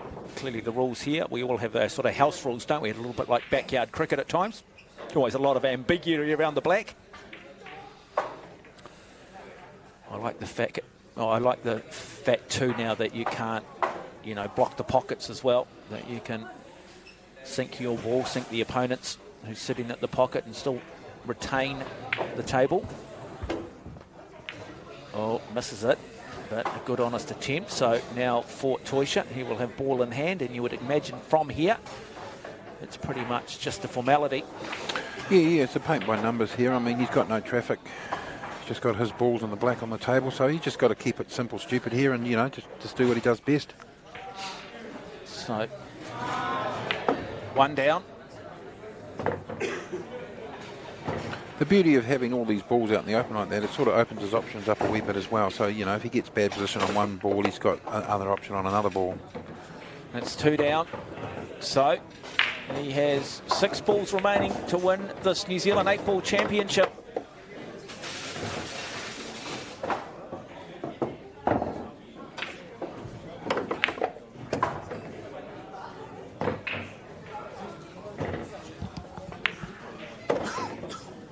And just like that, you are watching a masterclass.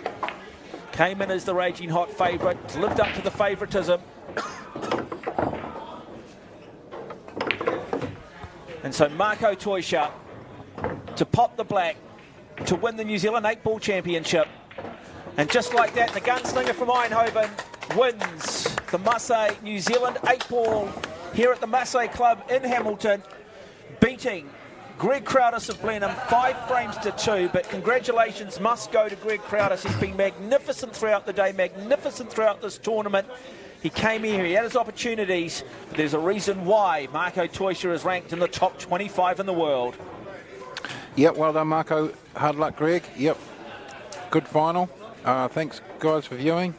Been a great tournament, and hope to see the boys back here again next year. And of course, don't forget tomorrow live here from about 1 o'clock tomorrow afternoon. We will bring you live coverage of this Teams Championship, an exciting format. Teams of 4. It's basically 1 against 1. It's done on a point-scoring basis. It's a really cool format. $15,000 in prize money up for grabs. Exciting. If you love your Q Sports, tune in tomorrow. But on behalf of myself, Jimmy, the Professor Henry, and Tony Van Wyck, it's been an absolute privilege and a pleasure bringing you live coverage of the New Zealand 8-ball championship.